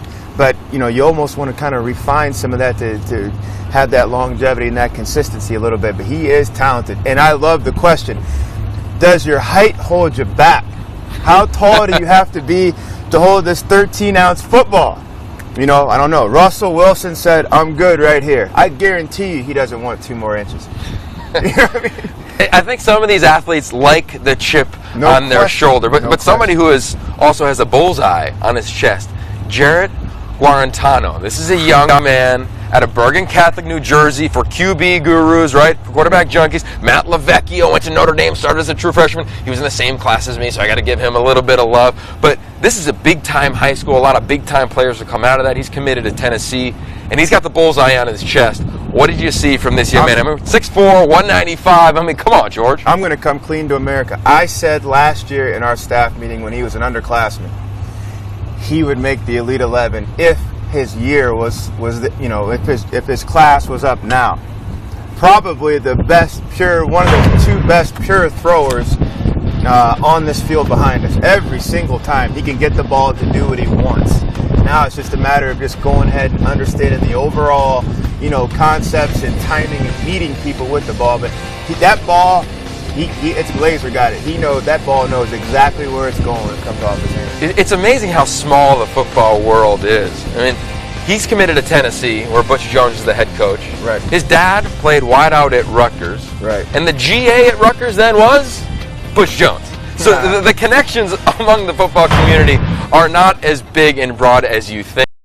Among these quarterbacks, anybody else stand out to you? I know you had that eye. Oh, yes, sir. Yes, sir. Yeah, okay, go to the list. Go to the list. What do we got? the three guys who I would say are your med students right now. I would call these guys our med students in terms of quarterbacking. If Brady and Rodgers and Luck are your surgeons, these guys at a young age, all hail to the football gods. I'm not putting any extra whatever. Haskins, Costello, and Shea Patterson. Ole Miss has a dude on the way down there. I had a chance to watch his tape. I'm out here watching him live. Sometimes they don't always match up. Those three, I would say, are your surgeons. There's some uranium out here too now. You know what I mean? Uranium, if enriched, becomes nuclear. Yogi, Franks. I've heard about him. They're singing songs about him down there in the South. I had a chance to spend some time watching this dude flip his hips. He's light on his feet. He understands touch. He can drive the ball. Franks. I like Brown Jr. a lot. And of course, you got your guys that you know they're going to be there in the mix. Guys like Eason. You know, I thought Eason was strong. I really liked O'Brien. O'Brien showed me an awful lot of dynamics with the ball and throwing it. Can spin it. And I say when people say he can spin it, I'm talking about he can rotate it. A dynamic wrist. He can snap off the deal. But you got to go back to Dwayne Haskins. You got to go back to him. Dwayne Haskins committed to Maryland. Yep. He's got a big personality too. Big personality, but the game matches. And I always look for how does he carry himself? You know, does he identify himself as a quarterback? I met him as an 8th grader, you know, at a one-day camp way back, wristbands on, the visor, the towel, and he said, "I'm quarterback, Dwayne Haskins." I had never met a person in my life introduce themselves position first. I loved it. I just think that he's right there. And we've gone this long without talking about Malik Henry. Hey, bring him up. Here we go. This pole position. I've seen him drive the ball. I've seen him go through Coach Palmer's drills, you know, doing some of the read and react stuff. I've watched him in the zone read. I watched him do some of the Matador stuff back here in the backdoor stuff. He's been, you know, he's been best in class doing all those things. Touch, movement, chaos, protected. It's going to be exciting. There are about, I can't say from top to bottom, it's not a big crowd right there. You know, it's not but there are about 4 or 5 or 6 guys who you just say, man, you may be raised in a national championship. You could be raised in a national championship. I can see why your school should be feeling lucky right now. Your coach, your head coach, soon to be, should be heel clicking right now. There's some talent down on this field that's just. It's good. Oh yeah. I want to take. Let's take a look at the list again. We got 30 quarterbacks. Keep in mind, this Elite 11 staff has been all across the country for the last 5 months. Started in Hawaii.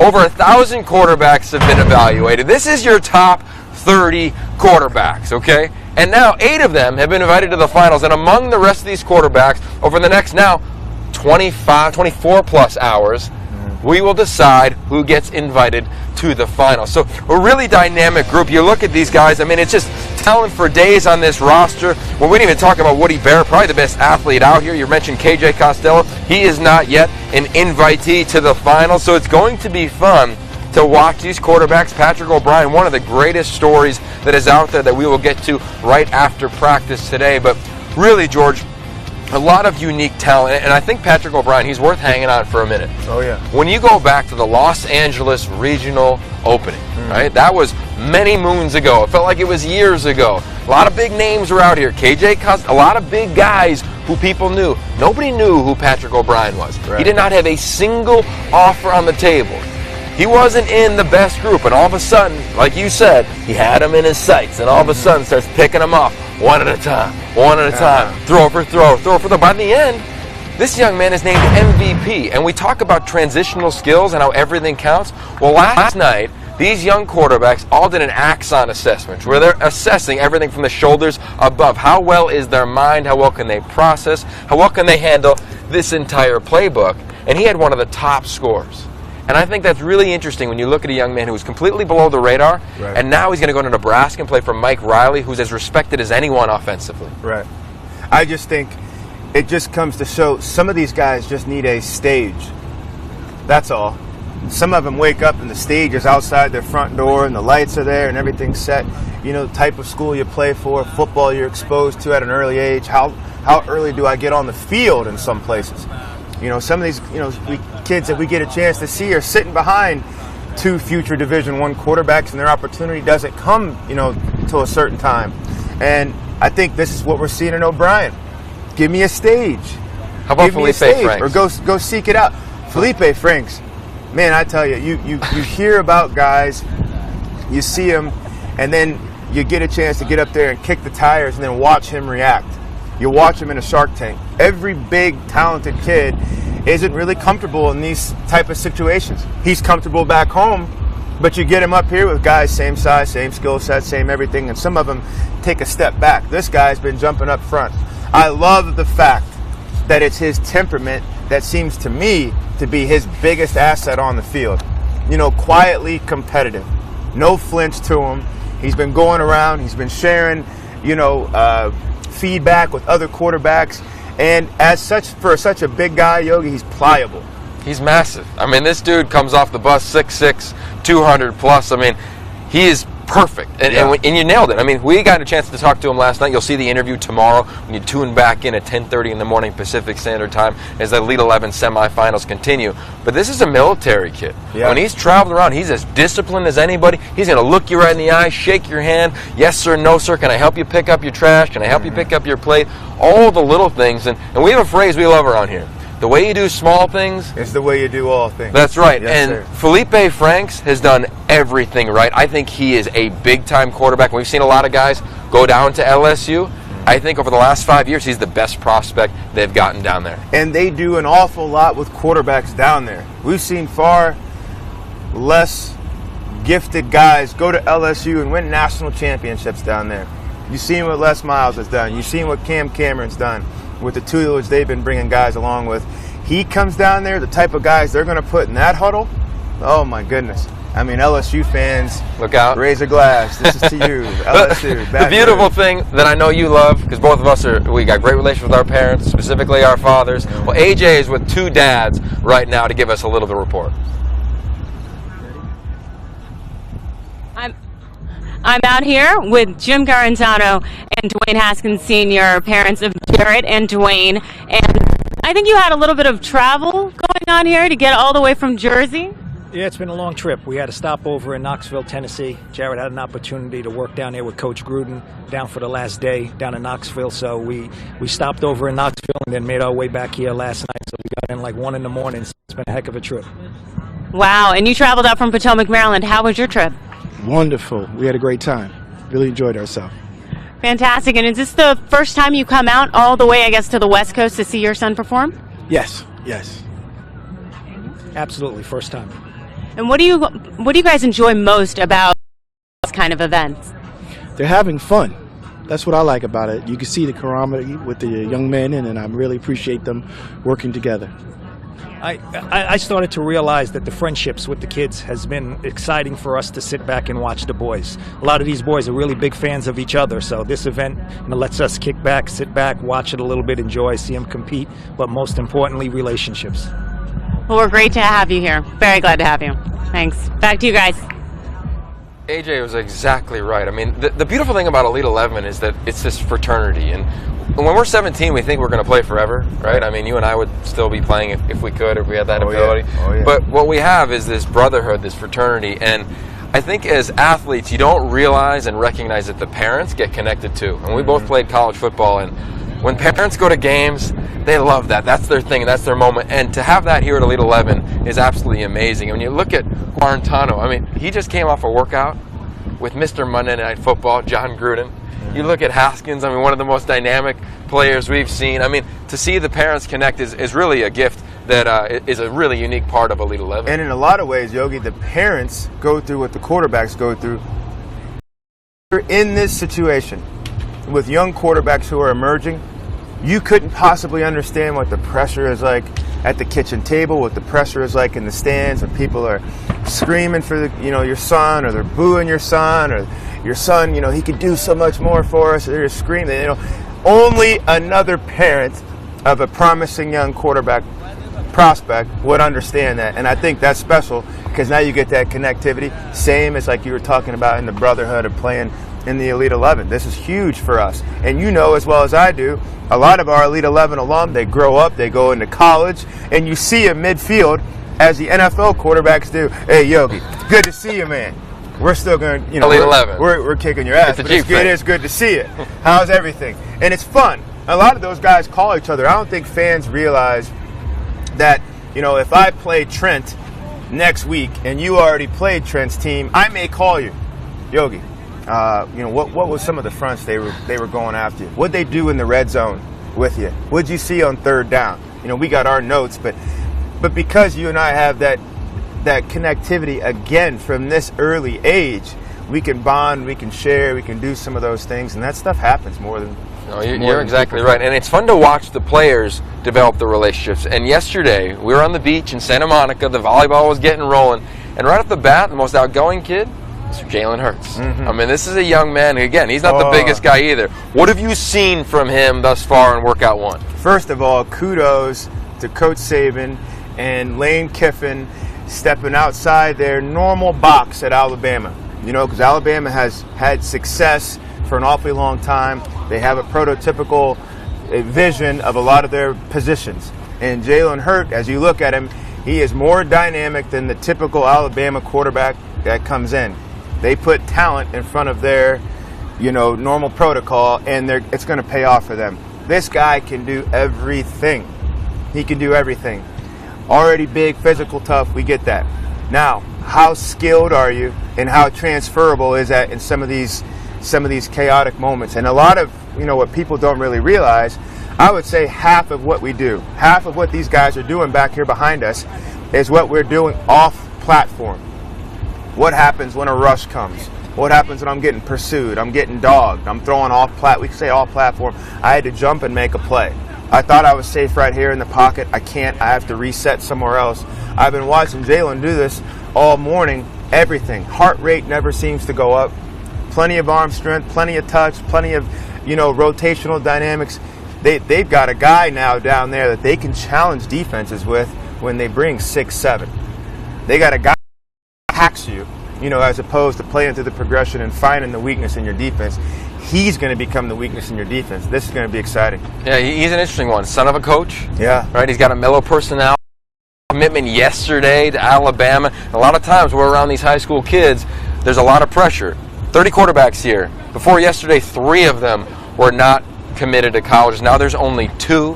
Dylan Sterling Cole and Jawan Pass. Everybody's talking about them and where they're going to go. The excitement for them continues. But I want to transition to Messiah DeWeaver. Not only does he have a great first name, yes, sir, but this is a young man who's gone and done the lonely work. And what is the lonely work? It's when a coach asks you, hey, I need you to tighten up your mechanics. I need you to try to put on a little weight. I need you to work on your footwork. He's done it year after year after year. You could argue he's one of the best prospects out there. No question. One of the best prospects out here. And the thing I loved about him, he's self-aware, has a fixed idea of where he wants to be. I slapped 5 with him and I said, hello, Spartan. And he goes, yes, sir, quarterback you. And he rattled off the last 6, 7 Spartan quarterbacks. Chest couldn't have been bigger. He said, this is where the NFL gets their quarterbacks from. He said, Florida State too. All credit to Florida State, but that's the type of pride and understanding he comes in with. Big, physical guy. Pliable. Again, not all big bodies can turn and snap and play like a man 5'10" to 6 foot. He's one of them. Big arm. He's going to get better in the refinement of the mechanics. He's picking a lot of stuff up back here. It's a talented staff back here. Dennis Guile, Jordan, Fry, those guys are back there coaching these guys up. He's going to get better by the minute. But he already brings an awful lot of tools to the field, Yogi. Yeah, when you look at our staff, they're working on so many little intricate details. A lot of these quarterbacks I've never heard before. True. Once again, George Whitfield, Yogi Roth. This is Elite11.com. Keeping the conversation going on all the social media platforms. The woman leading our social media platforms is AJ. Let's see what she's got going on the field. I've got Patrick O'Brien here, future Nebraska commit right now. And how's everything going out there for you? It's really nice. Just on my visit, I loved it a lot. Nebraska's a really cool place. Coaches are really nice. Facilities are all great. So I'm really happy to be a Husker. Very good. And I noticed you have some very awesome shoes here. Can you tell us anything about them? Yeah. Kind of just came in my room yesterday and I mean, they hooked it up with some sweet cleats, and I love them. They're really comfortable, actually, too. So I like it. And yours are different from the other guys because... Yeah, my feet are a little too big. I wear size 14, so all the other guys get, if they wear 13 or below, they get the other ones. But I'm cool with these. These ones are nice. But also, what, you have the rocking hair, so it all kind of works itself out. I mean, I've been getting a lot with my hair this weekend, but I mean, I try to keep it fresh. Yeah. Well, we definitely enjoy it. Have fun out there. Thank you. Back to you guys. Yeah. AJ, I mean, he's Oh, smooth. yeah. And there's a debate right now going on Snapchat at Elite 11 about who's got the sweetest hair. Because we got a lot of variety here, George. Do we qualify? I don't know that, but I do want to transition a little bit because a big element of what we do is field with these quarterbacks. And I know you're a yoga guy as well. And when these kids get to the finals, we always try a little shock and awe. You've seen some of the Navy SEAL training. We'll talk about that this afternoon. But we also make sure they take the spiritual side. Let's take a throwback and look at a little yoga session from a couple years ago in the Elite 11. There you go. I love these sessions. It's such an important element to get them acclimated to. You think the weight room and the field is going to be everything you're going to need? Like you said, yeah, from a tangible side, it opens us up, makes us more flexible. We're rotational athletes, hip flexors. No young guy likes to stretch. Shoot, older guys don't like to stretch. But you need, like I said, a time for your mind to quiet down and calmly focus. It's always like hypertensively focusing all day. If you could try to slow your thought down, control your breathing, really sounds like, mundane things. But that's what happens when you're in that third quarter. Sure. It's 3rd and 17, 80,000 people trying to jump up and down on you. And you think, you've got to have that. You've got to weave that in to your overall development. You've got to do that. And I love the fact that we throw these guys in there, get in there. All right, let's take a look. Tumbling all over the place. Yeah, this is going to be a lot of fun. My training philosophy, the curriculum which the Elite 11 is built off of, is very holistic. This is built in to get your bodies right to actually play football today. You'll feel great afterwards. This will flush all the crap out of you. You want to keep the arms in line with the shoulder joint here. Oh. Yeah. Oh. Say hello, lads. Hello, baby. A lot of the times, yoga can be seen as something far off up in the clouds. Really, for us, yoga is a true test of focus. Stand tall, stand strong, take your arms overhead, breathe in.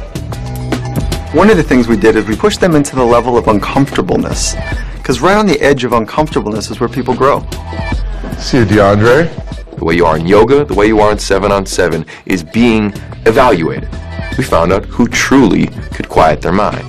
Great job, Francois.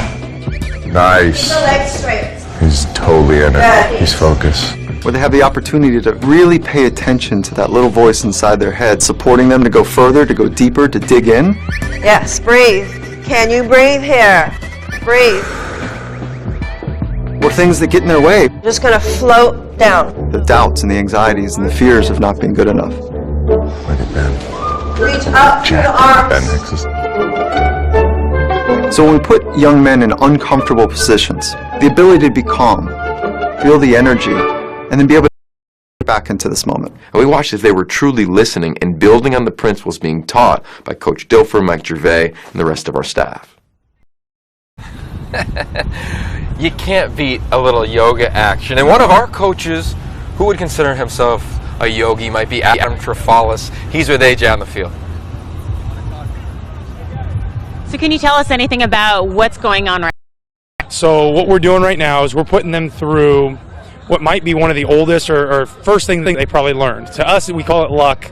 To a lot of people, they call it Hank. It's a hook curl concept, and we're doing it from a ton of different aspects with whether they've got a rush, whether they've got pressure, or they've got a nice open pocket and they're just reading out the defense. The big thing that we're trying to get them to do is go through their reads, understand where their eyes need to be, how their body lines up with that, and tying those two things together. And can you, are you able to see who's really catching on and developing forward and, truly excelling? Yeah, kids have done an awesome job so far. So across the board, you can't say a bad thing about these 30 kids. They are phenomenal, and they're just working their tails off. We just switched groups right now. I just saw KJ Costello hit one through the target, looked really good when he was doing it.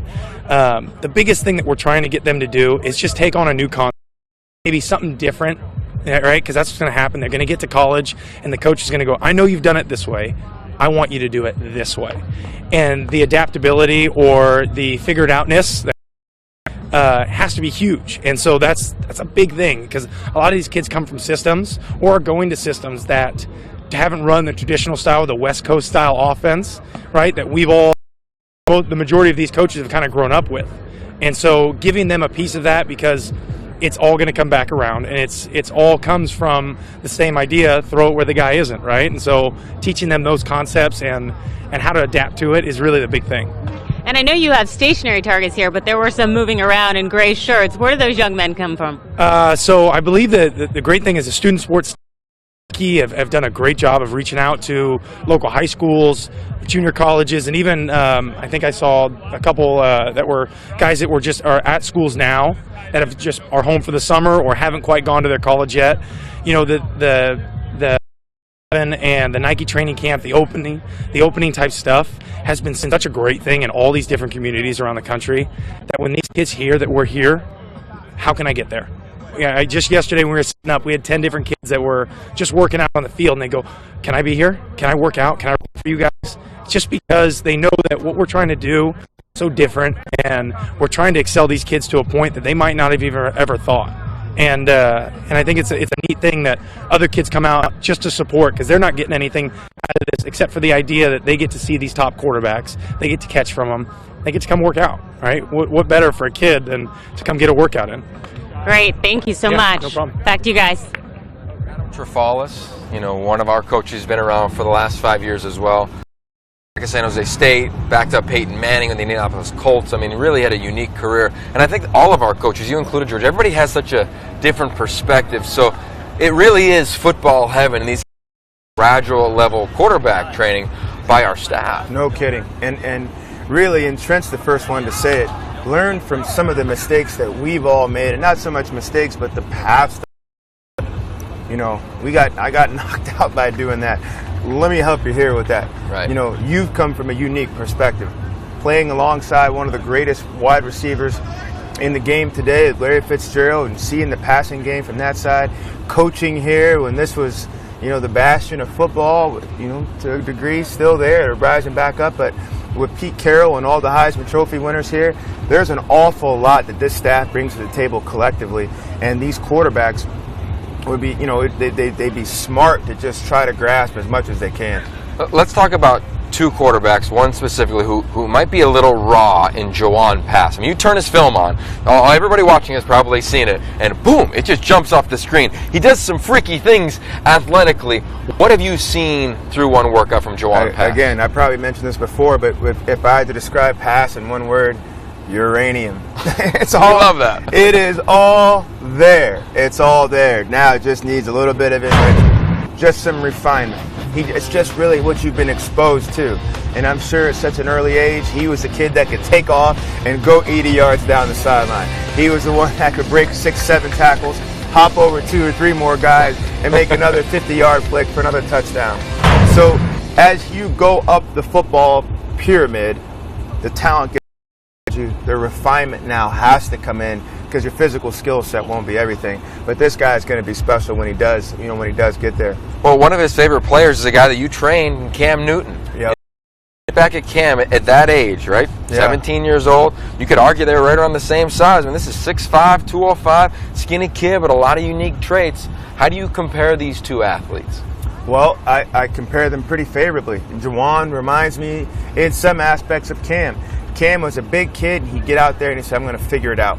I'm going to will us down the field, and I'm going to do this. But then going through the draft process with Cam, the really big part that I loved about Cam is that he embraced the detail, the diligence of the position, right? We watched a ton of tape on Manning and Hasselbeck, and I would tell him, God gave you one of the biggest parachutes ever, right? You don't have to use that.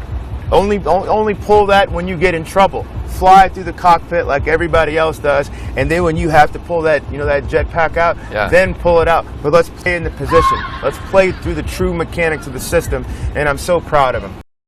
one of the most underrated guys in the NFL. We'll see if Juwan can get on that path, and I'm excited. I hope he gets a chance to make it up to Oregon because we can really get, on the field and start that process. Yeah, well, look, I don't know if anybody would say Cam's underrated anymore after that nice little contract.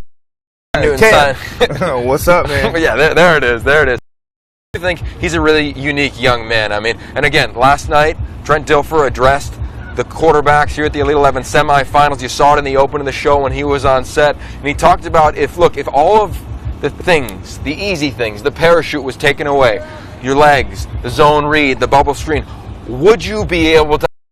And I think that's where you really have evolved in your training with a lot of quarterbacks and gotten them into that place. Yes, just because you can escape out the fire hatch, get outside, no, it's not about that.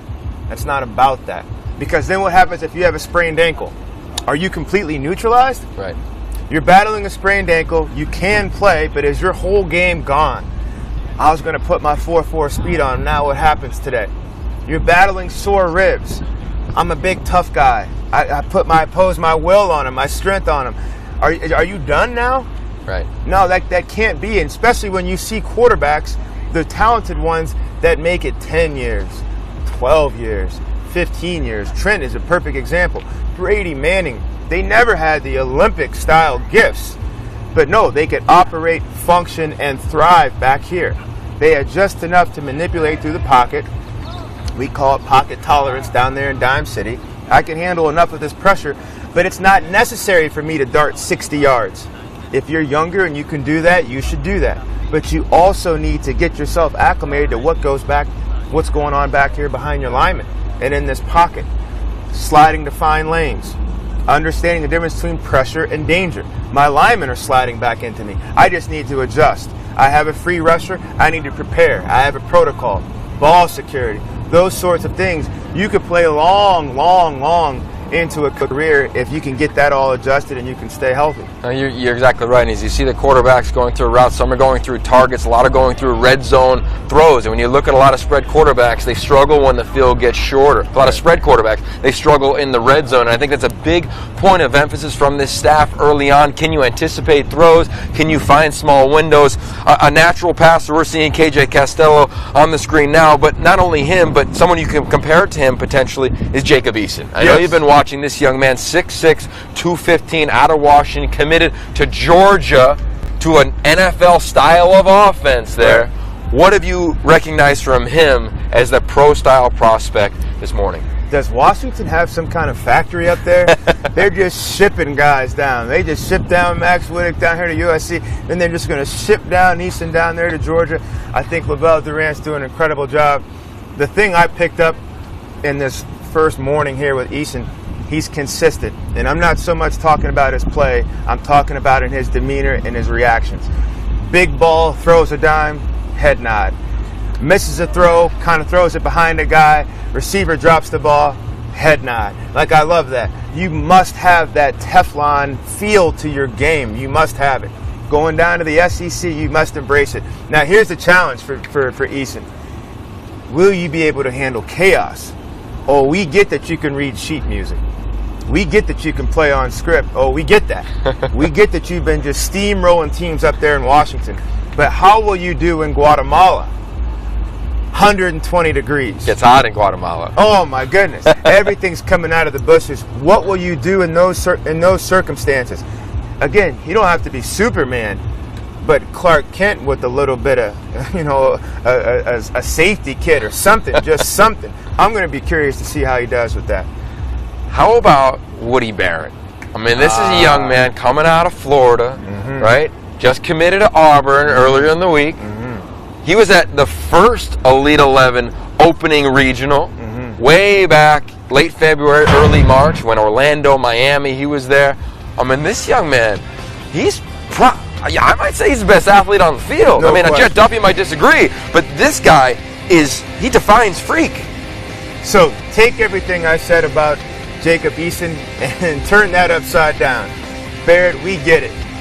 You're a badass. You can get in and out of situations. You can take off. You can overwhelm people. Footwork, athleticism, and everything. More so like a jazz artist now if we're going back to music. Can you get on script? Can you time up your feet to routes? Can you time up the ball to meet receivers as opposed to just drilling a shot when the guy's already open? That's going to be the beautiful challenge, and I think he can easily do it, but it's going to take a lot of work. He's got, great mentorship down there in Coach Jones that he's going to be headed into. But every time you see a kid with phenomenal physical traits, it comes down to, can I now play in a scripted situation? If you can do that, you're pretty much unstoppable. I cannot wait till tomorrow afternoon when we get to discuss Woody Barrett and bring him on set. He's a dynamic personality. He's got a unique swagger to him. But I think out of all these quarterbacks, if you said, okay, give me that Clay, he'd be in the top 1% of which guy you'd take on your roster if you were playing in the park. I like uranium better than Clay, but I understand what you're saying. That's the third time you said uranium. Can you spell uranium? Uranium, no question. Okay, I can't. Uranium. There it is. There it is. Next. All right. But no, I get what you're saying. Can you take all the physical gifts and then, like you say, mold them back into a scripted setup? If you can do that, now you have both sides of the game on the field. That's a dangerous player, and one that you know very well and you're very close to in Russell Wilson, who does that. First 3 years in the league, resulted in 2 trips to the Super Bowl, brought home the trophy once. Sure do. But he can do that. That's the future right there. Yeah, and KJ Costello, you see him on the screen. He's kind of a dinosaur right now in terms of how quarterbacks are evolving, but learning from one of the best, Gerard Johnson, played at Texas A&M, bounced around the National Football League. He's a quarterback coach here at Elite 11. He's a really dynamic addition to the staff. But I want to talk about another quarterback out of Texas, Jet Duffy. Now, this is a young man. You want to talk about the Elite 11 process? Keep in mind, it goes the opening regionals, and away we go, 1,000 quarterbacks, and then they went all the way down here to the top 30 quarterbacks. He went to Dallas. He went to New Orleans. He went to Charlotte. He said, look, I'm going to show you that I can earn and deserve a spot at the Elite 11 semifinals and the finals. I mean, just a dynamic player, the MVP at the New Orleans opening, the MVP at the Charlotte opening, and he earned an invite to the Elite 11 finals. This is a young man at the Dallas Elite 11 opening regional. Okay, listen in. Stephen F. Austin and McNeese State were his only offers. He blew up since he got going. You want to talk about an alpha? This is a guy on the beach yesterday. All of a sudden, he showed up and said, I'm here. You're going to hear my voice. I'm going to make a few plays. I'm going to spike. I'm going to bump. I'm going to set. But you're going to feel my competitive temperament. Did you feel that today? Love that. Love that. And he, again, kudos to Coach Kingsbury and that staff down there in Lubbock, going outside their normal prototypical search and just saying, you know what, we're just going to go find the best guy to get us wins and get us, big games in the future. They went and got Duffy. I love the kid. And again, size doesn't hold him back. I love that when people will start to question the 6-footish frame, the 180, 185-poundish frame. No, it's the dynamics. It's his vision. It's his ability to go down and attack, to take advantage of opportunities left to him. And he's going to learn a lot of these concepts. He's going to be coached up by a guy that spent a lot of time with Tom Brady with the Patriots and Coach Kingsbury. He will be coached, but look what he brings to the table, Yogi. Oh, there's a lot on the table, a lot here at Elite 11. AJ is on the field with a report. Here we are, and you came from San Diego to see your nephew. That's right. We want to come out and support him. His sister and dad couldn't be here, so the aunts and the cousins and uncles decided to come as well. And Shane has been an incredible athlete so far. Do you want to talk a little bit about that? Shane has been his entire life. He probably, out of the 5 children, has the most athleticism. He's super hardworking, very humble, and just an all-around. We're so proud of him. And you all must be excited now he's going to Texas? Oh, yes. And he kind of made that decision on his own. We thought he was going to choose OU. Are there, and his brother graduated from OU, but he surprised us all and chose UT. So we are thrilled. We can't wait.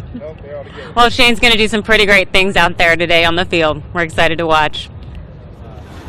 Yeah, that's right. Shane Buechele, a really unique player on his way to Texas. I mean, this is a dual threat guy that he can spin it. I mean, the ball just comes off of his hand, dominates in the classroom. I mean, he's a classic guy. Really excited to watch this young man. No question. And then for Longhorn fans, remember, You have the coaches and teachers down there and that staff who groomed Teddy Bridgewater.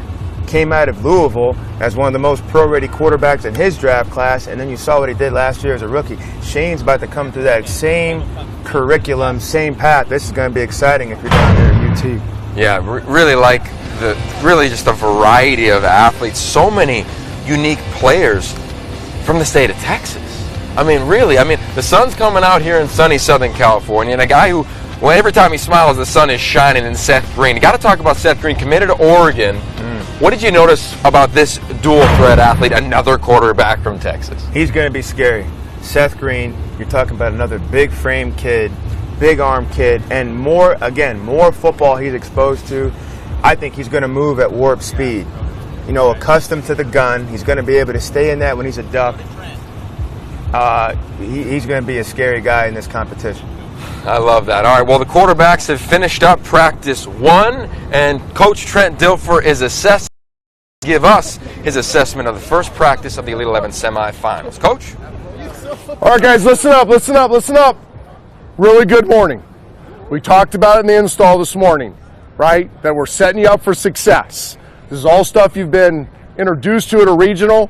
You've dealt with these coaches at one time. You should have been successful in these drills, and you were. I think for the most part, that was as high level as we've seen in the drill work. What I didn't tell you last night and this morning is that you guys are being evaluated for an opening bid, a finals bid, the second you walked off the plane. And we've been watching everything. We've been evaluating everything.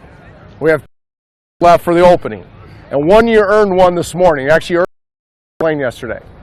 So it's my honor to name the MVP of the morning and the 9th opening and Elite 11 Finals invite to Messiah DeWeaver.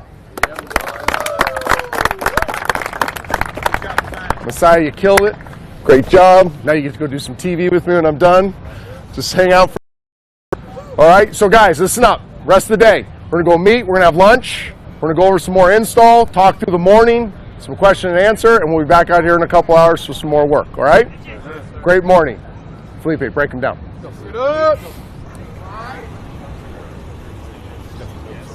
Perfect. It's not mine, but I'll keep it.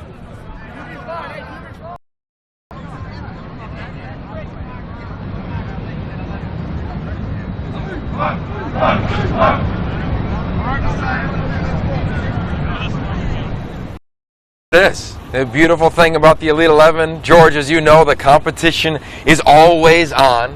1,000 quarterbacks here at the Elite 11, narrowed down to the top 30 here at the here on Elite11.com. 8 prior to today had been invited to the Elite 11 finals. These quarterbacks don't know when all of a sudden they're going to get this invitation. Right. It just happened. Messiah DeWeaver, instant analysis. He's invited. He's on his way to Oregon. And the big part is everyone last night talked about how respectable he is. What kind of a dude he is. You could see him interacting with the players, being coachable. Then he comes out here. Obviously, you got to get it done on the field. He does. When he thought that opportunity would come, it came early. How exciting for him. Coach Dilfer calls his name. I know he's got to be excited about that. Well, the beautiful thing is that there's going to be some spontaneous invites that are going to happen. There's going to be someone in the afternoon that just rips a poster out for a dime city, right, to give you a reference, and all of a sudden they're going to get their ticket to the final. So you're going to want to stay tuned. We've got a lot of action happening, obviously, George. But from you, before you leave the set, I want a couple big takeaways from the morning session. We got 30 alpha males here, all competing for spots. We do. 9 are invited. Only 9 slots remain. That means everybody's not getting a ticket to the Elite 11 finals. What are a couple takeaways? I think it's wide open. You have some really big, this might be physically the biggest group you and I have been around in about 8 years. I must have counted about 6 or 7 guys over 6'5" out here. But you also have a span of smaller, dynamic guys. It doesn't really matter the physical tools this morning. It's what you can put together in the moments that you're given on stage. That's going to be the exciting part. Who takes advantage? I love it. Lots of dynamic and talented athletes. George, we're going to be talking about these kids all day, all afternoon long. I want to make sure you keep the conversation going here at Elite11.com. Snapchat, Instagram, Twitter, Facebook. The Elite 11 invites just continue and continue and continue. Weaver, he's number 9 to the Elite 11 final. I'm Yogi Roth. Don't go anywhere. We're going to get Trent Dilfer, get his analysis, and Messiah DeWeavers as well. We'll be back in a moment.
Okay. 11 semifinals. Yogi Roth, Messiah DeWeaver, Trent Dilfer. We have been all across the country. 1,000 quarterbacks have made it here to 30 quarterbacks, the Elite 11 semifinals. Prior to yesterday, 8 quarterbacks were invited to the Elite 11 finals. But after practice 1, somebody got an invite. And it's this guy right here. Messiah, welcome to the set, man. What did it feel like to get invited to the Elite 11 finals? It felt great. Just the whole process, coming out to LA from Ohio, it's just great. It's a blessing to be out here with the best coaches in the country. So just coming out here in general, it's a blessing, and to get the invite this morning was very special, and I'm excited. Did you see it coming? Did you think there was just going to be one invite on Sunday after everything? I thought we were going to go home and we were going to do the the war room, and I thought I was going to go home and wait it out, but it was special today doing it like this. Coach, what did you see? Well, we saw Messiah in Chicago. He was our MVP at the regional there. It took about all of 8 minutes for me to go, that kid has something special. And long-levered guy, obviously you see the size, physically very gifted. It's tough for guys like this to be organized at this age. It's hard for them to get all their moving parts organized in sequence. And Messiah has a natural ability to do that, both as a runner and, more importantly, as a passer. So right away, that kind of caught my eye. His ability to control the trajectory and speed of the ball. Like, there's a lot of guys that have good arms and they can just rip it. Messiah can rip it. He can feather it. He can sidearm flick it to the to the back of the flat. He can throw off platform. He can throw on platform. He can organize his feet. He can really do what you ask him to do. And that's not even the best part of him. It's how coachable he is. I mean, in Chicago, eyes on me, wanted to learn something every single rep. He's the guy in the back after rep, even if it's a good rep, working on getting better at it. He's encouraged He's not a guy that's going to come in and hoot and holler and rah, rah, rah, but he's got that silent energy. It gets everybody better throughout the day. This guy is a stone-cold assassin on the football field in the world, and a kid that I just can't wait to coach up in Oregon. This morning was just, he started the morning, first drill, first throw, perfect, and I had him on my radar. I knew we wanted to get a guy today. I'm like, hey, if he continues on this trajectory, we're going to invite him, and I think I saw one throw that wasn't perfect the whole morning. What's it like to hear 14 years in the National Football League, best analyst in the game, to talk about you with such reverence? It's a dream come true.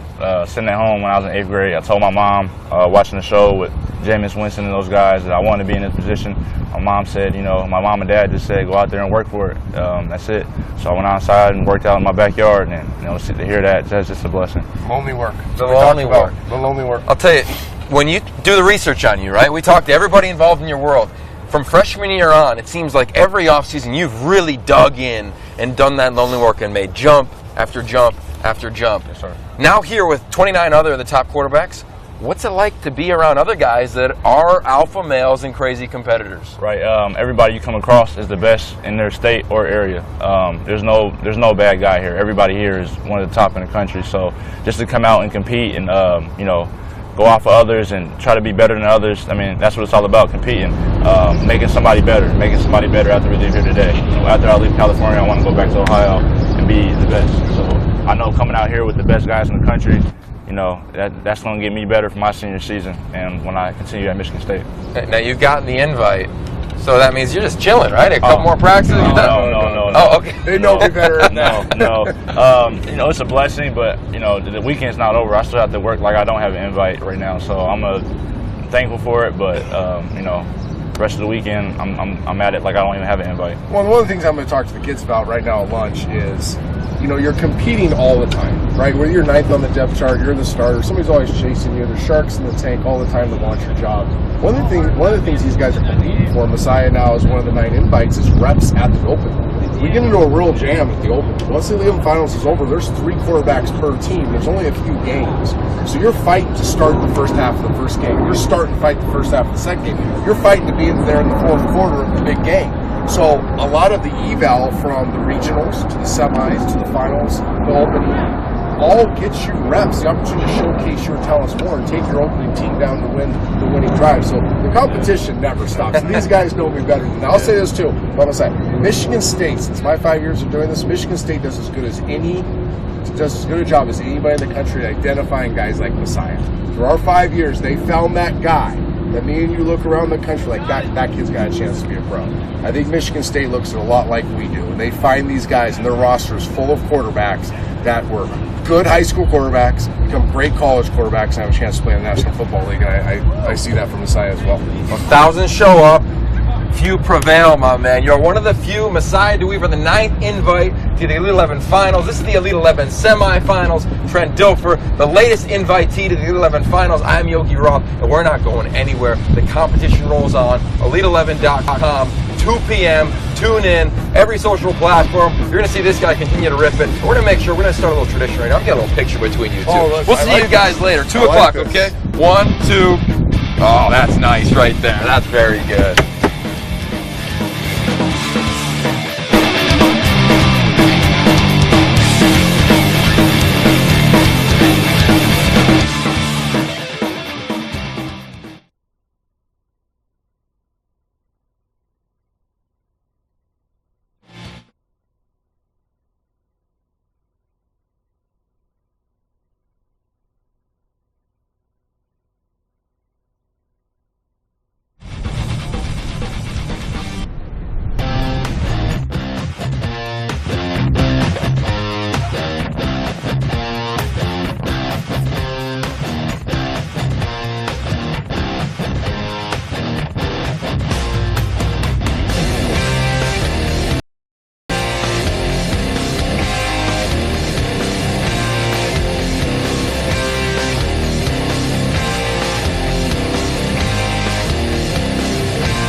High school. Okay, I got you. Committed to Texas Tech University. Okay.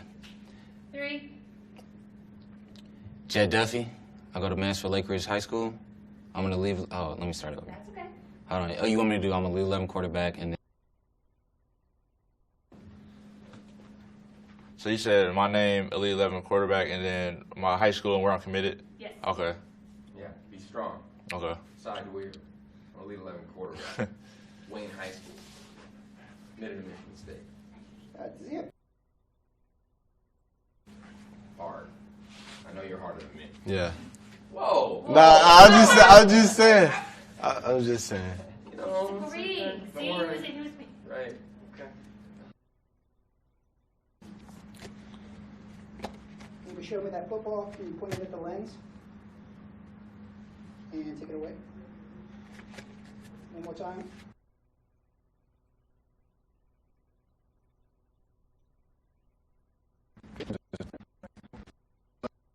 Elite 11 quarterback. Okay. I go to Cuthbertson. Cuthbertson High School, and I'm committed to Oklahoma. Okay.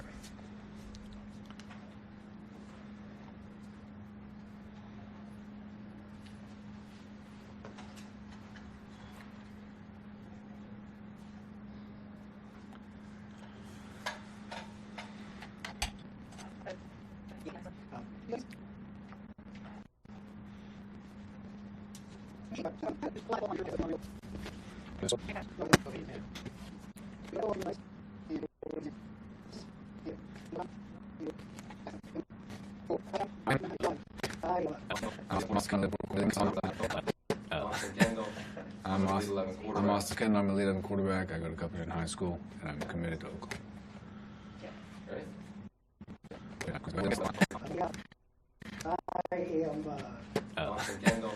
I'm Austin Kendall. I'm a lead 11 quarterback. I go to Cuthbertson High School, and I'm committed to Oklahoma.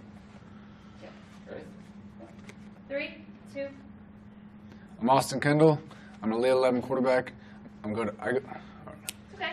We got all the time in the world. 3. Yeah. I'm Austin Kendall. I'm an Elite 11 quarterback. I go to Cuthbertson High School, and I'm committed to Oklahoma.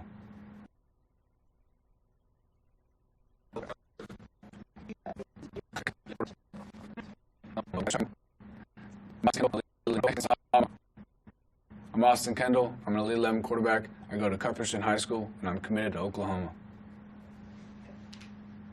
Strong.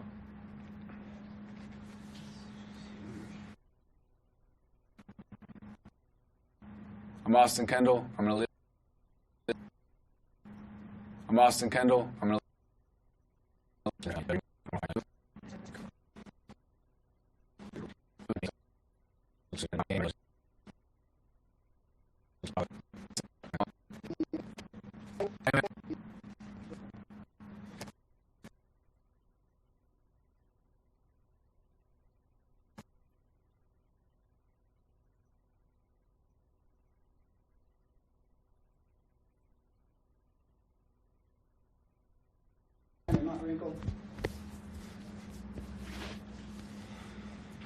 Is it so wrinkled?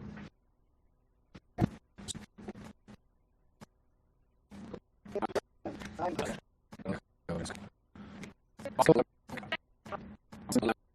go to Cuthbertson High School.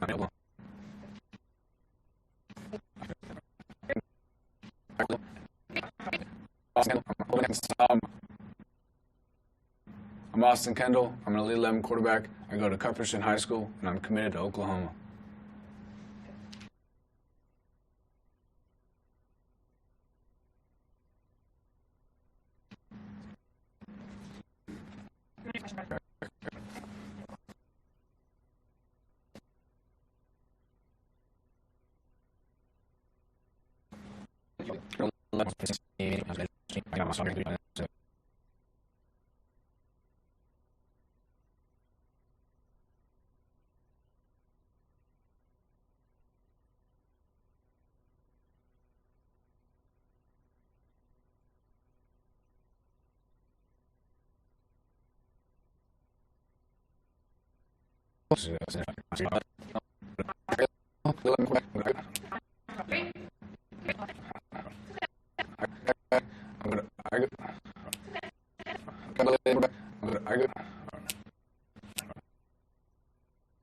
I'm an Elite 11 quarterback.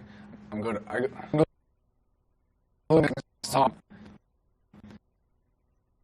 I'm Austin Kendall. I'm an Elite 11 quarterback. I'm going to I'm an Elite 11 quarterback.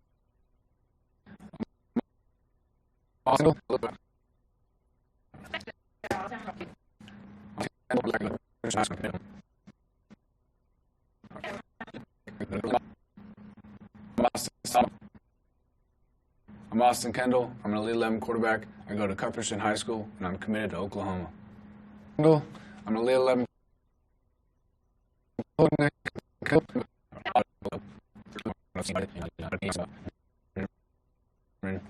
Just seeing on TV and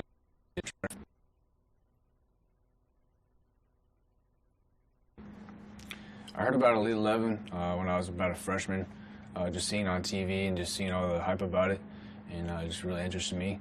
And I came out my sophomore year, came to a regional event, and ever since I just I'm an Elite 11. When did you hear about Elite 11?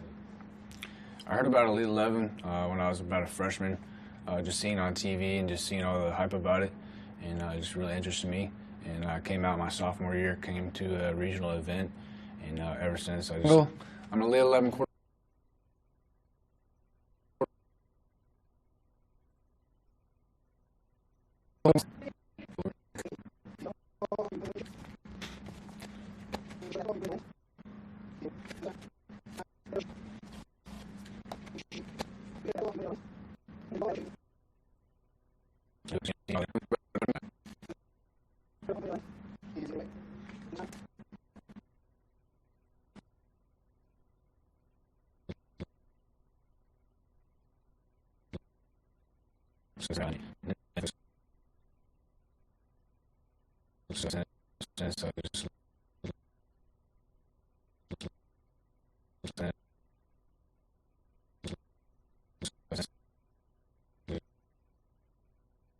An Elite 11 quarterback. Okay. I got a first.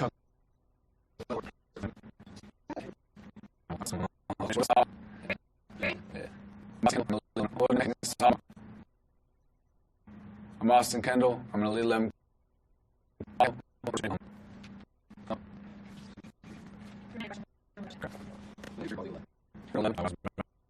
see him.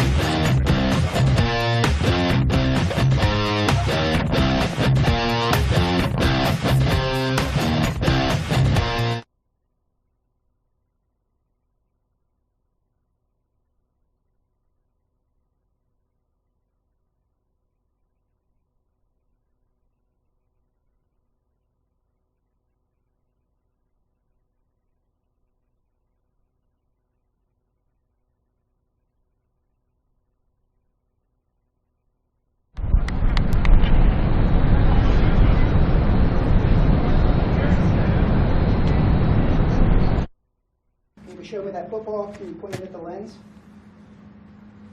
And take it away. When I was about a freshman, I heard about Elite 11 when I was about a freshman. Just seeing on TV and just seeing all the hype about it, and it just really interested me. And I came out my sophomore year, came to a regional event, and ever since I just. Can you show me that football? Can you point it at the lens?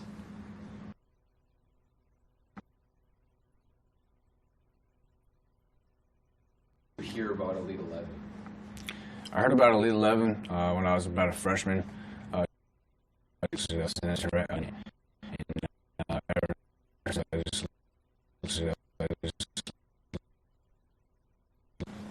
you hear about Elite 11? I'm Austin Kendall. I'm an Elite 11 quarterback. I go to Cuthbertson High School, and I'm committed to Oklahoma. I heard about Elite 11 when I was about a freshman. Just seeing on TV and just seeing all the hype about it, and it just really interested me. And I came out my sophomore year, came to a regional event, and ever since I just. Can you show me that football? Can you point it at the lens? And take it away.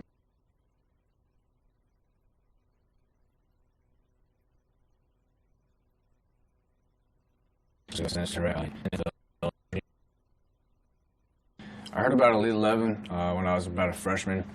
Just seeing on TV and just seeing all the hype about it, and it just really interested me. And I came out my sophomore year, came to a regional. Show me that.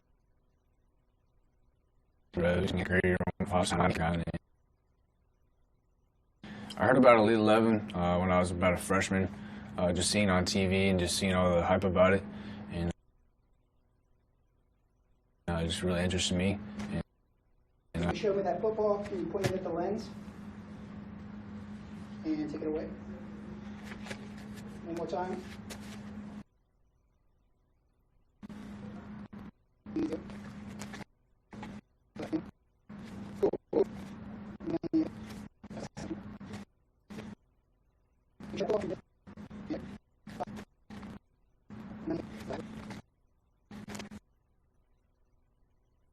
I heard about Elite 11 when I was about a freshman. Just seeing on TV and just seeing all the hype about it, and it just really interested me. And last time. Bam. Cool. I am. I'm Austin Kendall. I'm an Elite 11 quarterback.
You, man. Good. You're always doing good, man. Yep. Having fun so far? Oh yeah, no doubt. Juwan Pass. I'm a Elite 11 quarterback. Go to Carver High School. I got you. I got you. I'll give you a little flavor, maybe. I got you.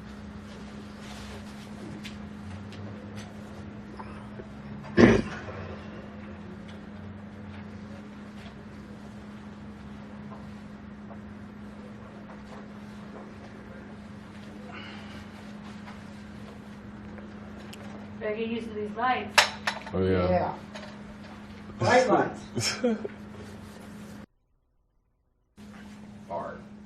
I know you're harder than me. Yeah. Whoa. Nah.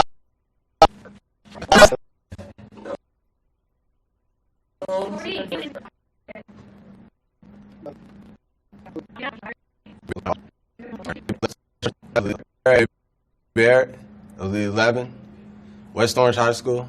I'm committed to.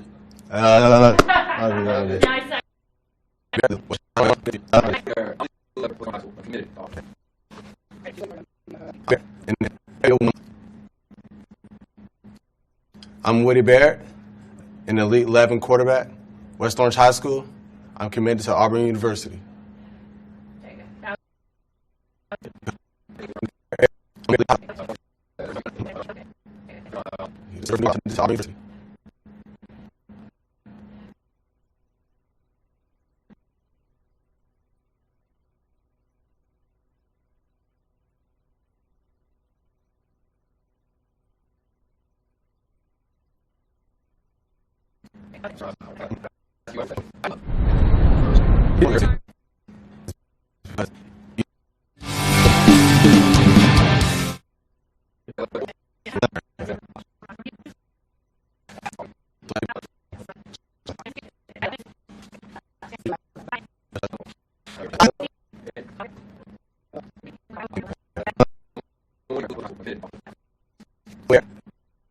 An Elite 11 quarterback, West Orange High School. I'm committed to Auburn University. That was it. That's strong. That was hard. That was good. All right, I'm going to ask you a question. I want you to rephrase that question. Okay. Repeat it, okay? Why do you love adversity? The reason why I love adversity is because I'm Woody Barrett.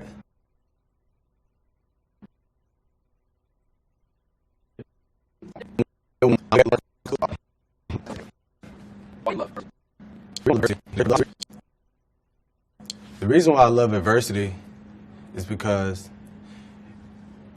I'm Woody Barrett. I'm Woody Barrett, an Elite 11 quarterback, West Orange High School. I'm committed to Auburn University. The reason why I love adversity is because I'm Woody Barrett. I'm Woody Barrett.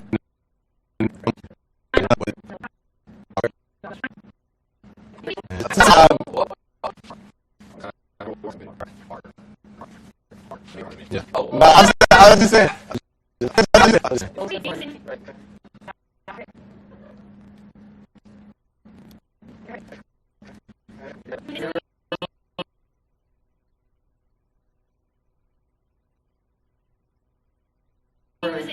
Right. Okay. I'm Woody Barrett, an Elite 11 quarterback, West Orange High School. I'm committed to Auburn University. Right. Okay. We all heard it.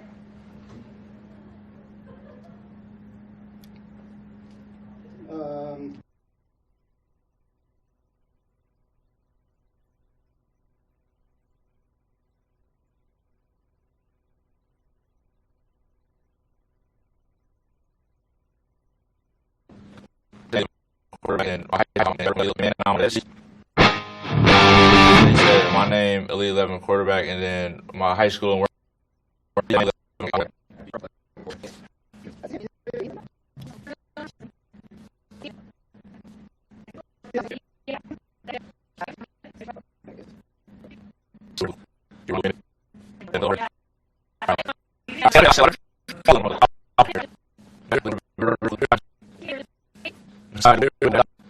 Messiah DeWeaver, Elite 11 quarterback, Hebrew Heights, Wayne High School, committed to Michigan State University. Cool.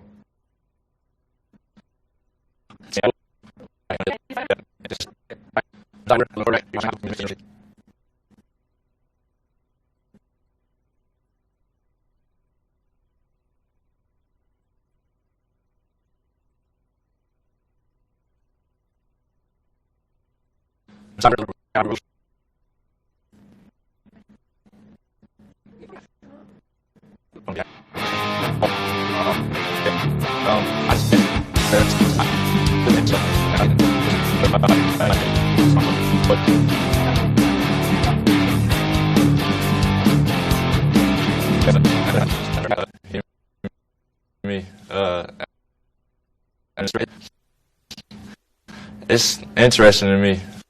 She said if you couldn't fail in anything, you'd be an astronaut.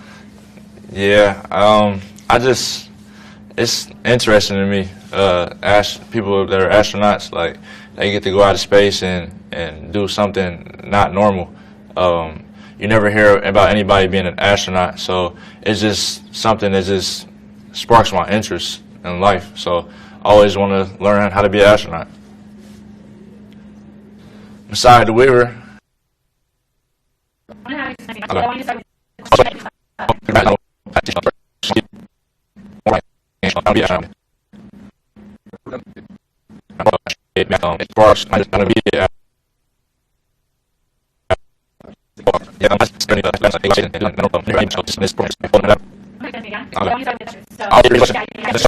Question? Yeah, you okay. said it'd be cool to be an astronaut because. Okay. Okay? Anytime.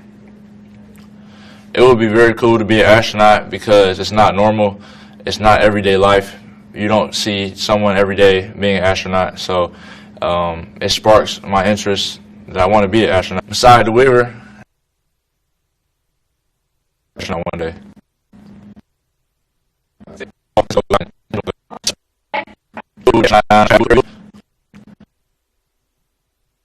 It would be very cool to be an astronaut because it's not normal.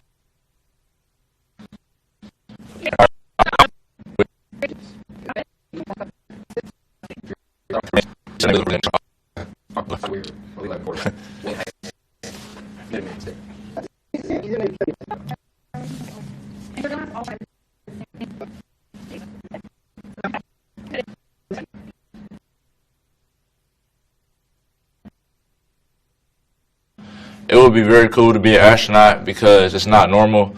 It's not everyday life. You don't see someone every day being an astronaut. So it sparks my interest that I want to be an astronaut one day.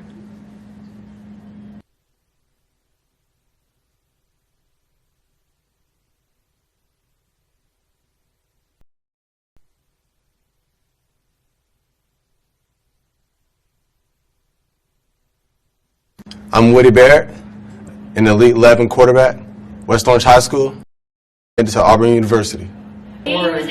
Right.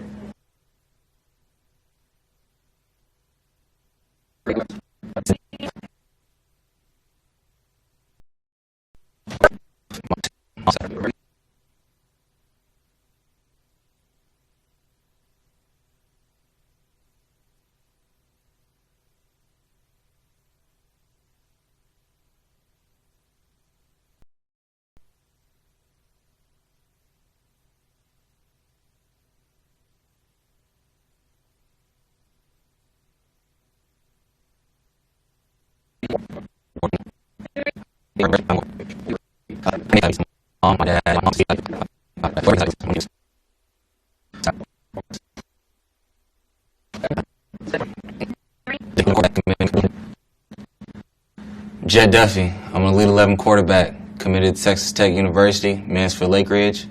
Came out the womb a quarterback. Okay, let's try one more time. 2 seconds. Jed Duffy. I'm an Elite 11 quarterback. Go to Lake Ridge High School. Okay, I got you. Committed to Texas Tech University. Okay.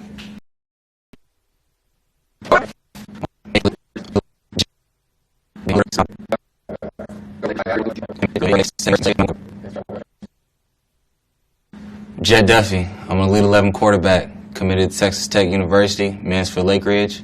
Came out the womb a quarterback. Okay.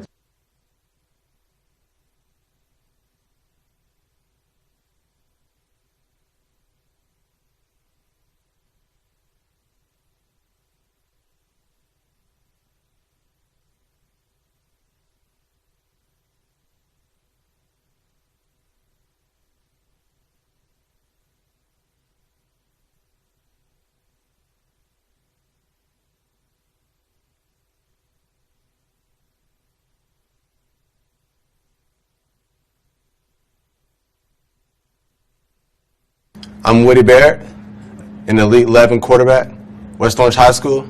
I'm committed to Auburn University. He was me. Right. Okay. We all heard it.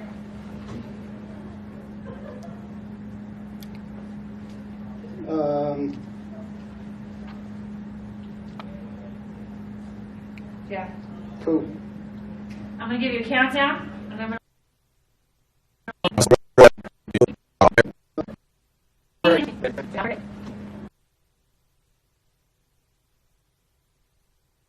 I'm Woody Barrett, an Elite 11 quarterback, West Orange High School.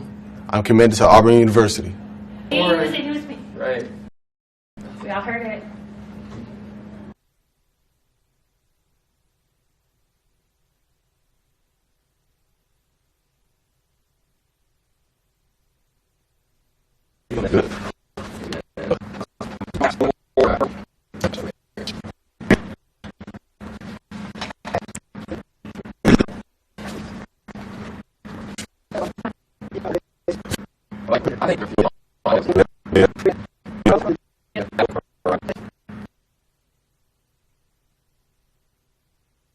If you're holding the football,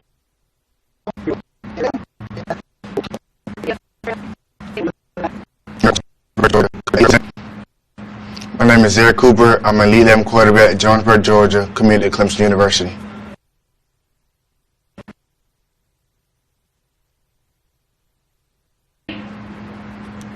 My name is Eric Cooper. My name is Eric Cooper. I'm an Elite 11 quarterback at Jonesboro, Georgia, committed to Clemson University.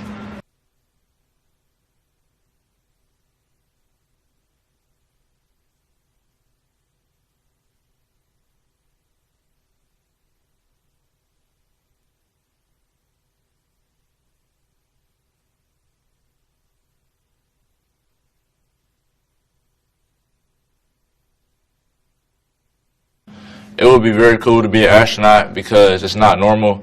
It's not everyday life. You don't see someone every day being an astronaut. So it sparks my. He was me. Right. Okay. We all heard it. I heard about Elite 11. last time.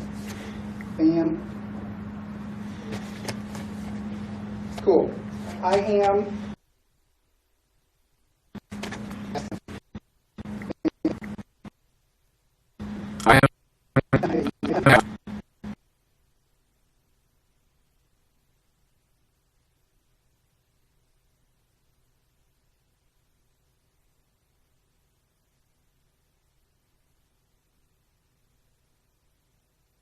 My name is Eric Cooper. I'm an Elite 11 quarterback at Jonesboro, Georgia, committed to Clemson University.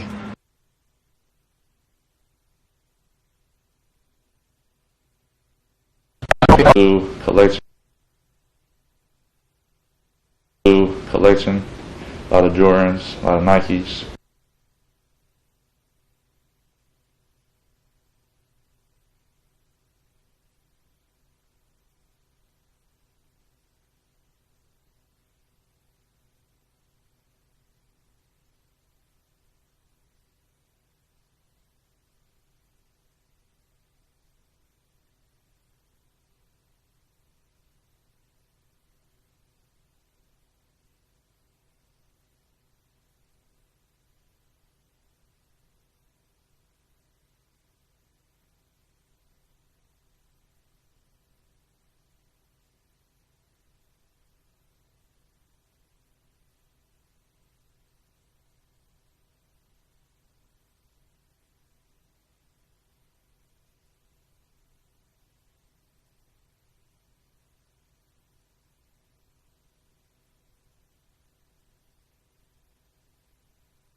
I get that my power out.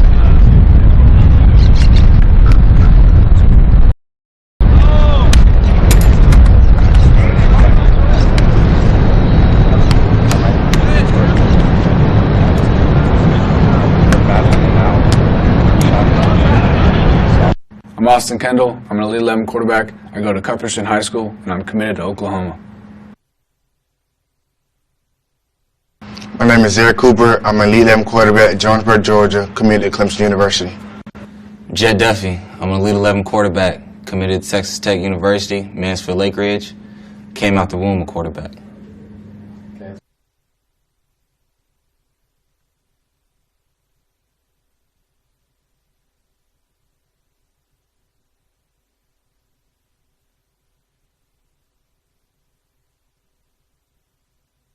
I'm Woody Barrett, an Elite 11 quarterback, West Orange High School.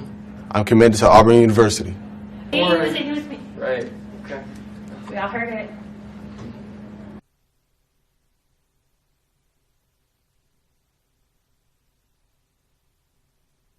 I'm Austin Kendall. I'm an Elite 11 quarterback. I go to Cuthbertson High School, and I'm committed to Oklahoma.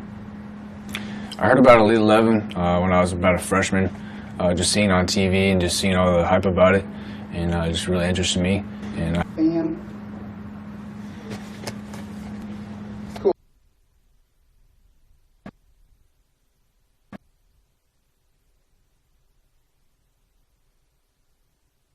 Blue collection, a lot of Jordans, a lot of Nikes.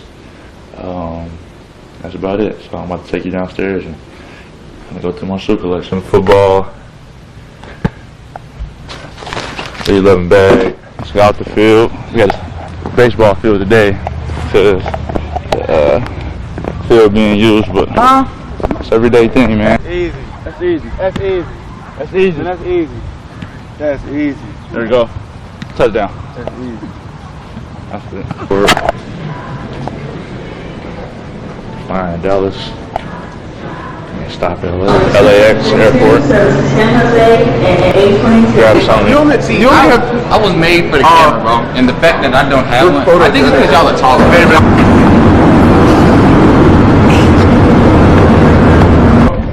Everybody in the camera? What's up? Hey, bro, where's yours, man? Yours, Nick. You slacking. I already took back mine there. for it here. Where is it? It's my bag. LA. You want to use it? It's in my bag.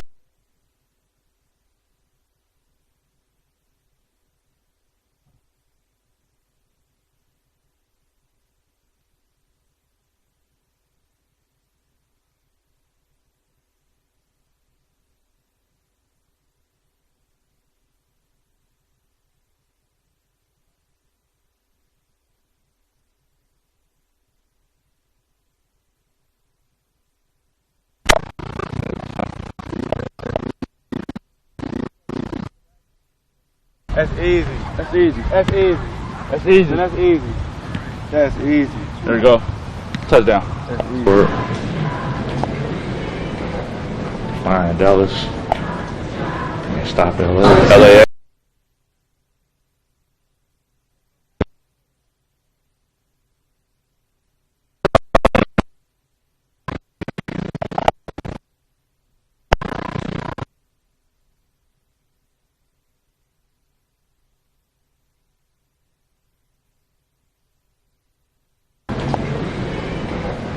Fine, Dallas. Fine, Dallas. Stop at LAX airport. Grab something to eat.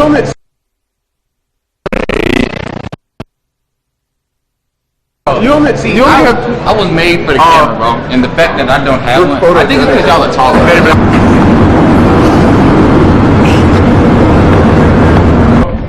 Everybody in the camera? What's up? Hey, bro, where's yours, man? Yours, Nick. You slacking. I already took back mine there. for it here. Where is it? It's my bag. LA.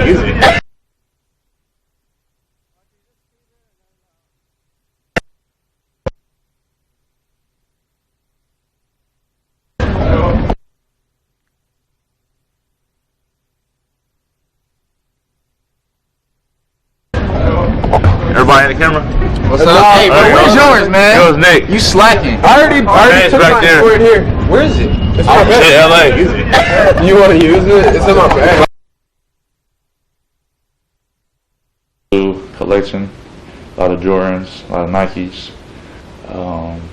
That's about it. So I'm about to take you downstairs and I'm gonna go to my shoe collection. Football.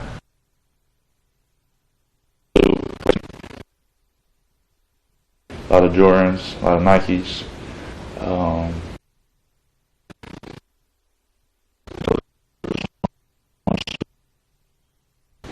lot of Jordans, a lot of Nikes. That's about it. So I'm about to take you downstairs and I'm gonna go to my football. 11 bag.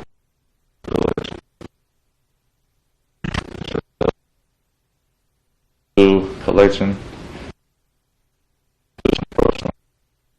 On the tour to my shoe collection. A lot of Jordans, a lot of Nikes.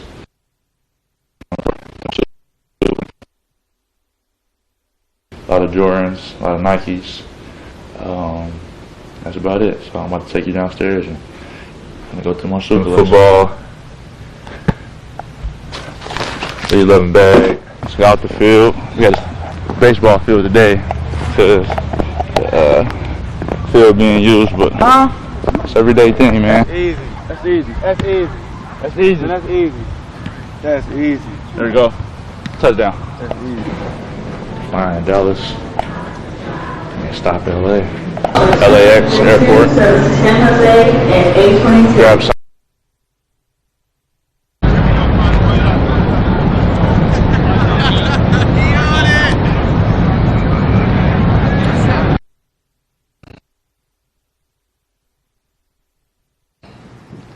And it is a great opportunity for you guys, and take advantage of it. And how many of you guys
They're coming.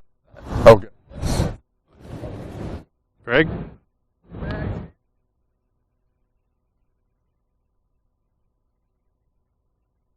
It's been like, hey, Craig, right now, but I figure I'd give you a little head.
Welcome back to the Elite 11 semifinals here in beautiful Southern California. They call it June gloom. That means that the sun just burns it off. I'm Yogi Roth, your host, joined by Elite 11 head coach Trent Dilfer. And join the train, right? I just tweeted out. We are live again, 2 o'clock. For the next 2.5 hours, we'll be going live on Elite11.com, talking about the greatest quarterbacks in the 2015-2016 class. This is quarterback heaven. Trent Dilfer, talk to us about that first workout of the morning with the top 30 quarterbacks in the country. It was better than expected. I think anytime there's a gap between the last time we see these kids at a regional format and then you get them all together, and these are all the big dogs in one Shark Tank, right? And you get them together. You never kind of know. Some guys kind of wait and feel it out. Some guys jump right in. I wasn't quite sure how to expect. These guys bonded pretty quickly. They're pretty comfortable with one another.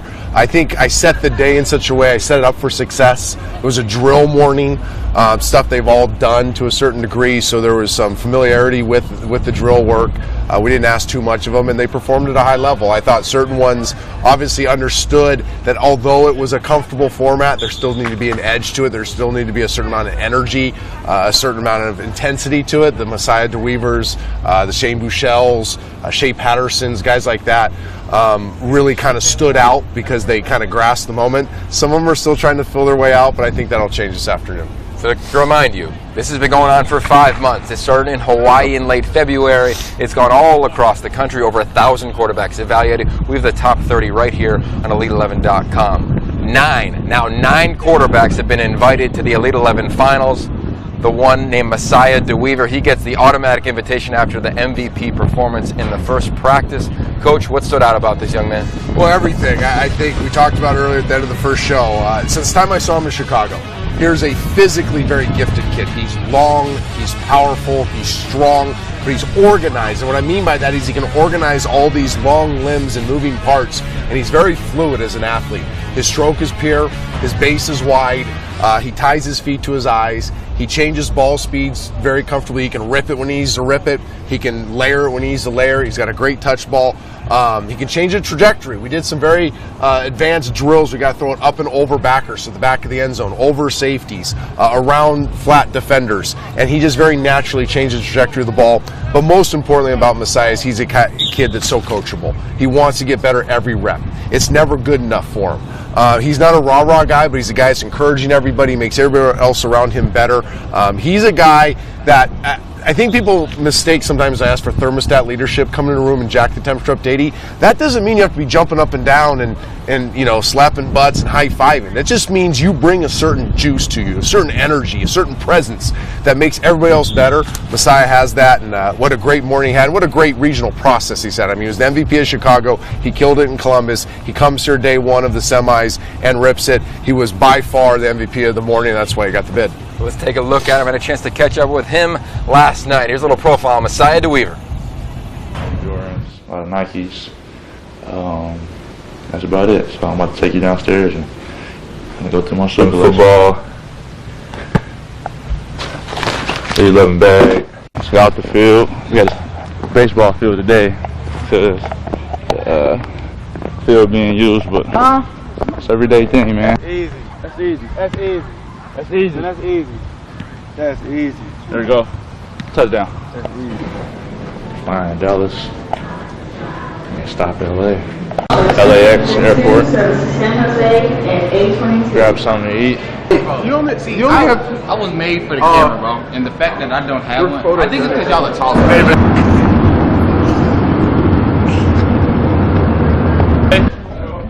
Everybody in the camera? What's up? Hey, bro, where's yours, man? Yours, Nick. You slacking. I already took back mine. there. It's right here. Where is it? It's my bag. Shit, LA. You want to use it? It's in my bag. Welcome to LA. A little far from Wayne High School in Huber Heights, Ohio. Now, a lot of young quarterbacks are watching, right? Mm-hmm. Just like Messiah did when he was a young man. Messiah's not the loudest guy. No. But he's got a presence about him. Can you describe what that even is from a holistic standpoint? It's hard to articulate. It really is. Guys have used the term swagger. Confidence is a term that gets thrown out there. I think is misunderstood. Juice is a term we use internally. To me, I think it is a confidence thing. It's being comfortable with who you are. You're not trying to be something for somebody else. You're comfortable with where you're at in life. You're comfortable with who you are as a player, as a person. You're comfortable in multiple settings. You're comfortable in the classroom. You're comfortable in a social environment. You're comfortable on the football field. I think a lot of that's upbringing. I think that's your parents. I think that's your the village, so to speak, the people that help raise you as a young person, your teachers. And then ultimately, I think it's a guy that says, you know what, I care more about doing the right thing than doing the thing that my peers want to see me do. And that's the thing we see with a lot of teenagers. They're so self-conscious with, man, if I do this, he's going to laugh at me, or I'm going to get made fun of, or maybe that's not the cool thing to do. Well, the guys that have that presence, they just do the right thing. They just do the thing that's needed at that time, and they don't really care about their peer groups and what they're going to say about them. And you see that, yeah, these guys are the dudes, and they got stars, and they got offers, and they got scholarships and all that stuff. They're still self-conscious too, and they have some insecurities. And it's neat to see some of those insecurities come out, and it's neat to see some of those guys battle those insecurities in this process. Well, speaking of insecurities, 2 years ago, 3 years ago, now 3 years I know ago, where you're going. We wanted to the insecurities, maybe, if you will, these quarterbacks. Set the stage for what happened, what absolutely viral the Navy SEAL training a couple years ago at the Elite 11 before we watch it. Well, I've always maintained that the goal of this was to help kids reach their human potential. Not just their athletic potential, their human potential. Now, it's through the vehicle of quarterback. We don't ever want to compromise the quarterback development. But there's body, mind, and soul, right? So we got to develop the mind, challenge the mind, which we do a great job of with Dr. Gervais and Alexis, so many great people. But the soul building's a part of it. And part of testing the soul is taking people where they don't want to go and see what's really inside and see how far they can push themselves. And I learned this as an athlete, learned this as a father, learned this as a husband, that sometimes you got to go to a dark place to gain the confidence to know you can get out of it.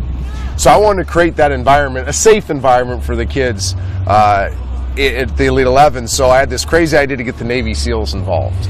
And everybody gets enamored by Navy SEAL training, but SEAL Fit was a group that I became familiar with. They assured me that it'd be very safe, it'd be very real too.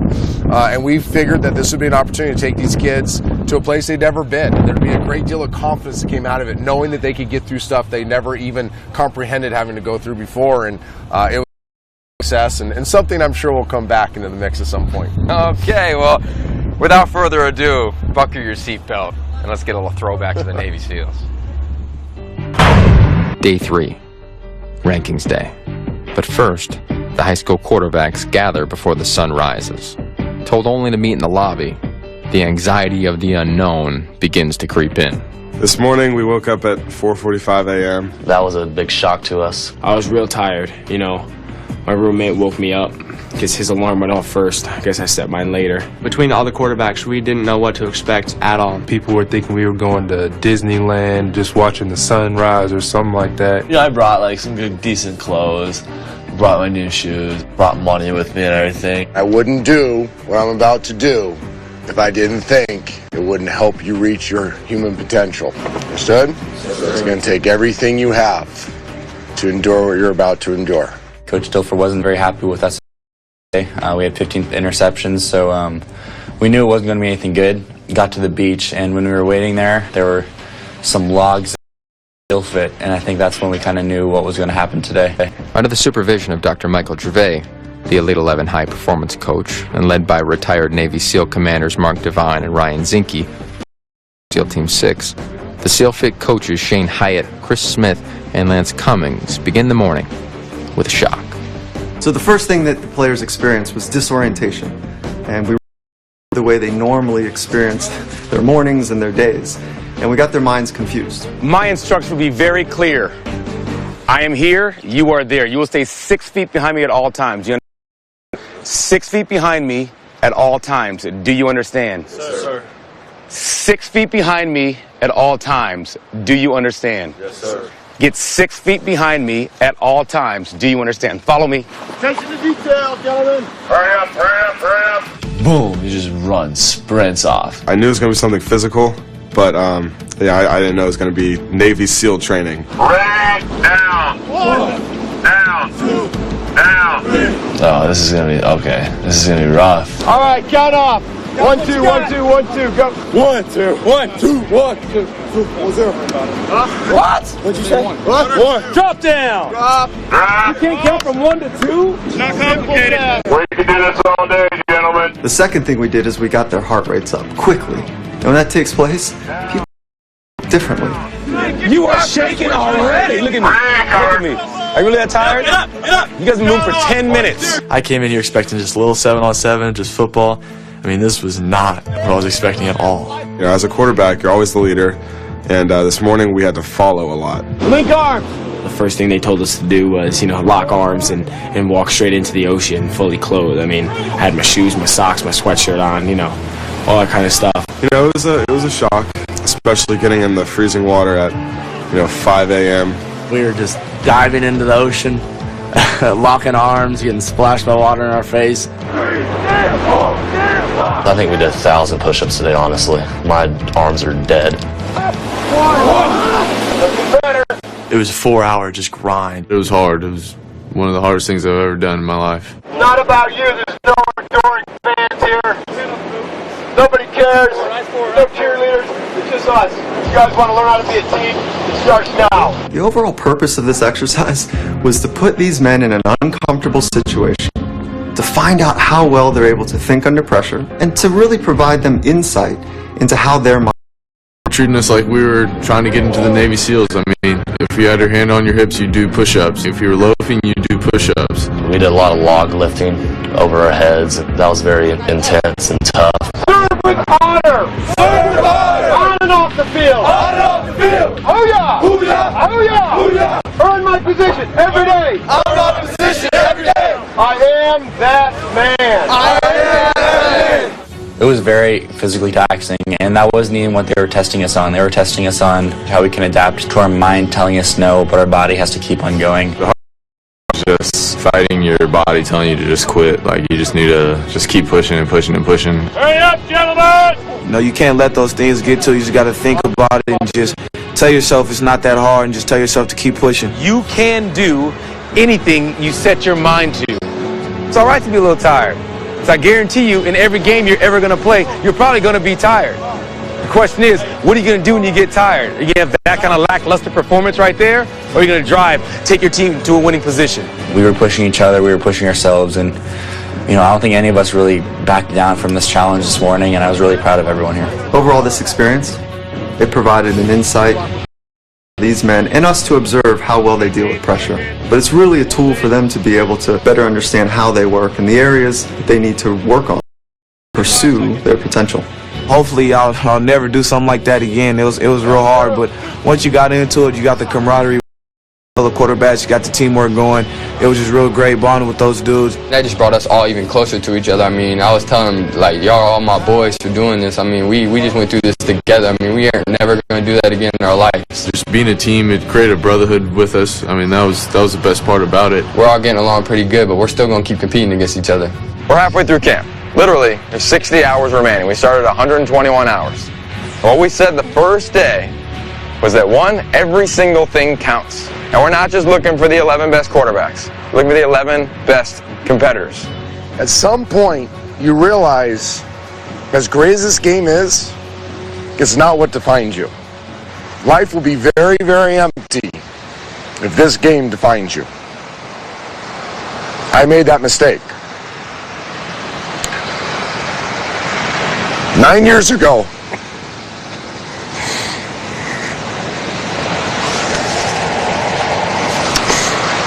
I lost my son. He was 5.5 years old. When you are broken, and nothing, you thought you were broken today, nothing breaks you like losing a child. When you're broken, your soul gets exposed. And the essence of who you are gets poured out. What we're really trying to do is build your soul. Because at some point in your life, you're going to be broken. And I want, when that time happens, that you affect people for better. This is so much bigger than playing quarterback. It's that, yeah, you win Super Bowls. Yeah, you win Heisman trophies. But you're rock star fathers and you're rock star husbands. CEOs. You're the best of the best of the best. That's what the SEALs stand for. And I know for a fact that you'll give me everything you have in the next 60 hours. And I know for a fact we'll make some mistakes and I'll get frustrated and we'll chest bump and we'll have fun and we'll high five and it'll be a great experience. Don't lose sight of this morning. Don't lose sight of this morning. All right? Bring it up.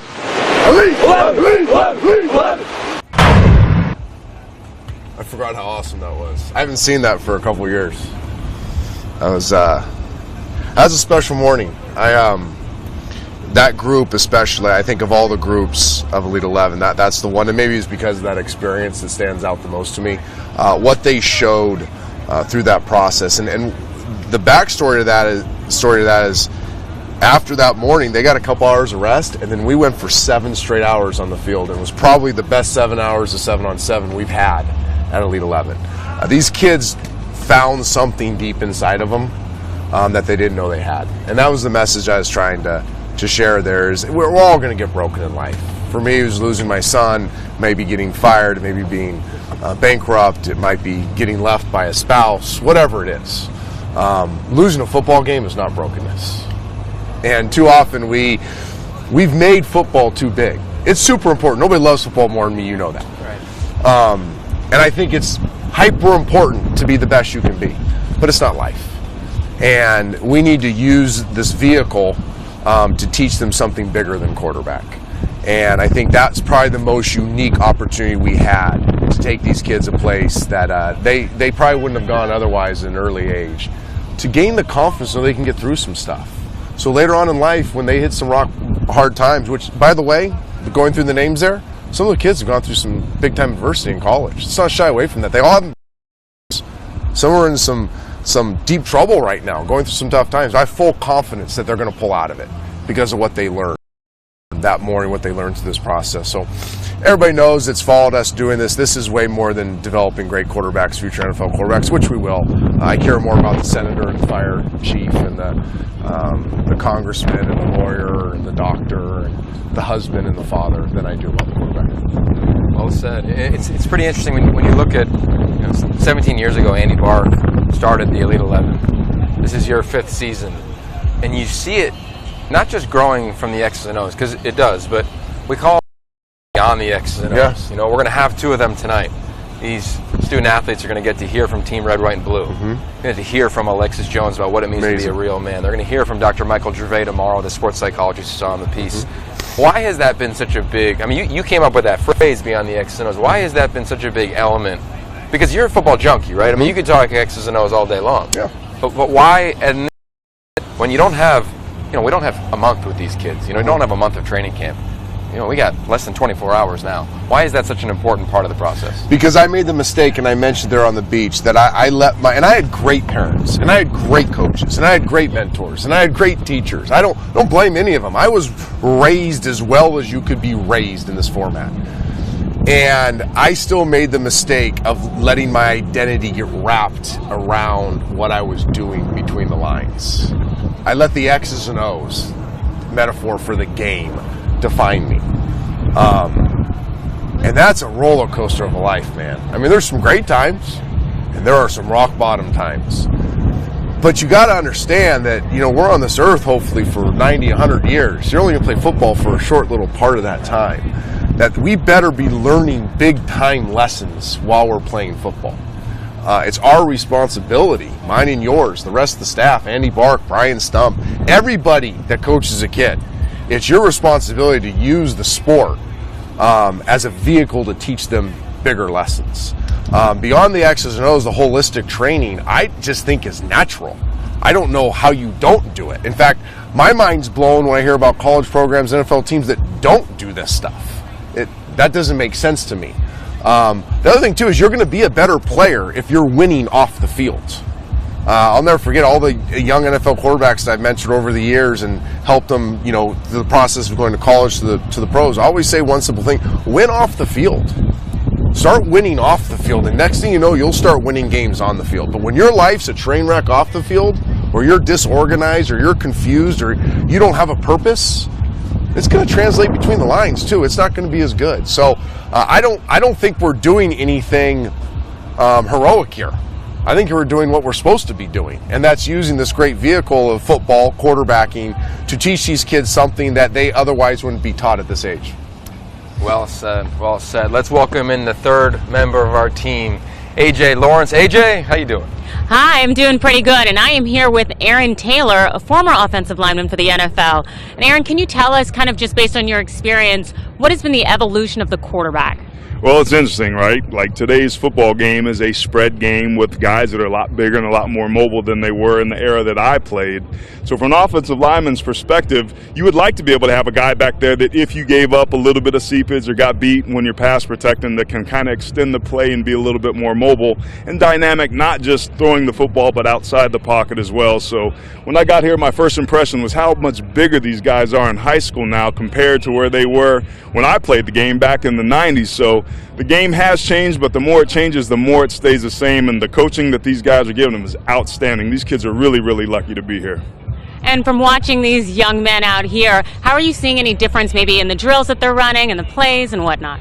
Well, I've heard it said several times here that this is kind of graduate level football on the high school level, and that's apropos. I mean, there's so much NFL talent here and experience and gurus and guys that have been around the game with proven track records that it's a fantastic opportunity for these young men not just to learn the X's and O's on the field, the nuances of being a good quarterback to a great quarterback, but it's the off the field stuff that I've really been impressed with so far, and we're only halfway through this day.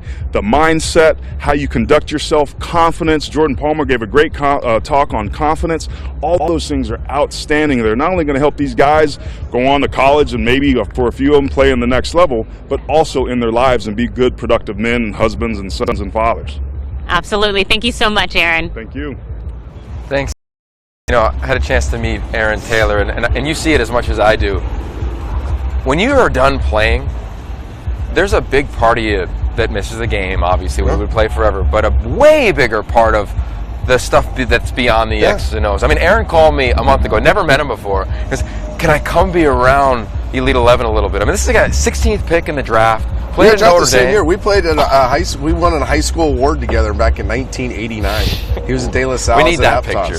I mean, that's when I had a flock of seagulls up here and the mullet in the back.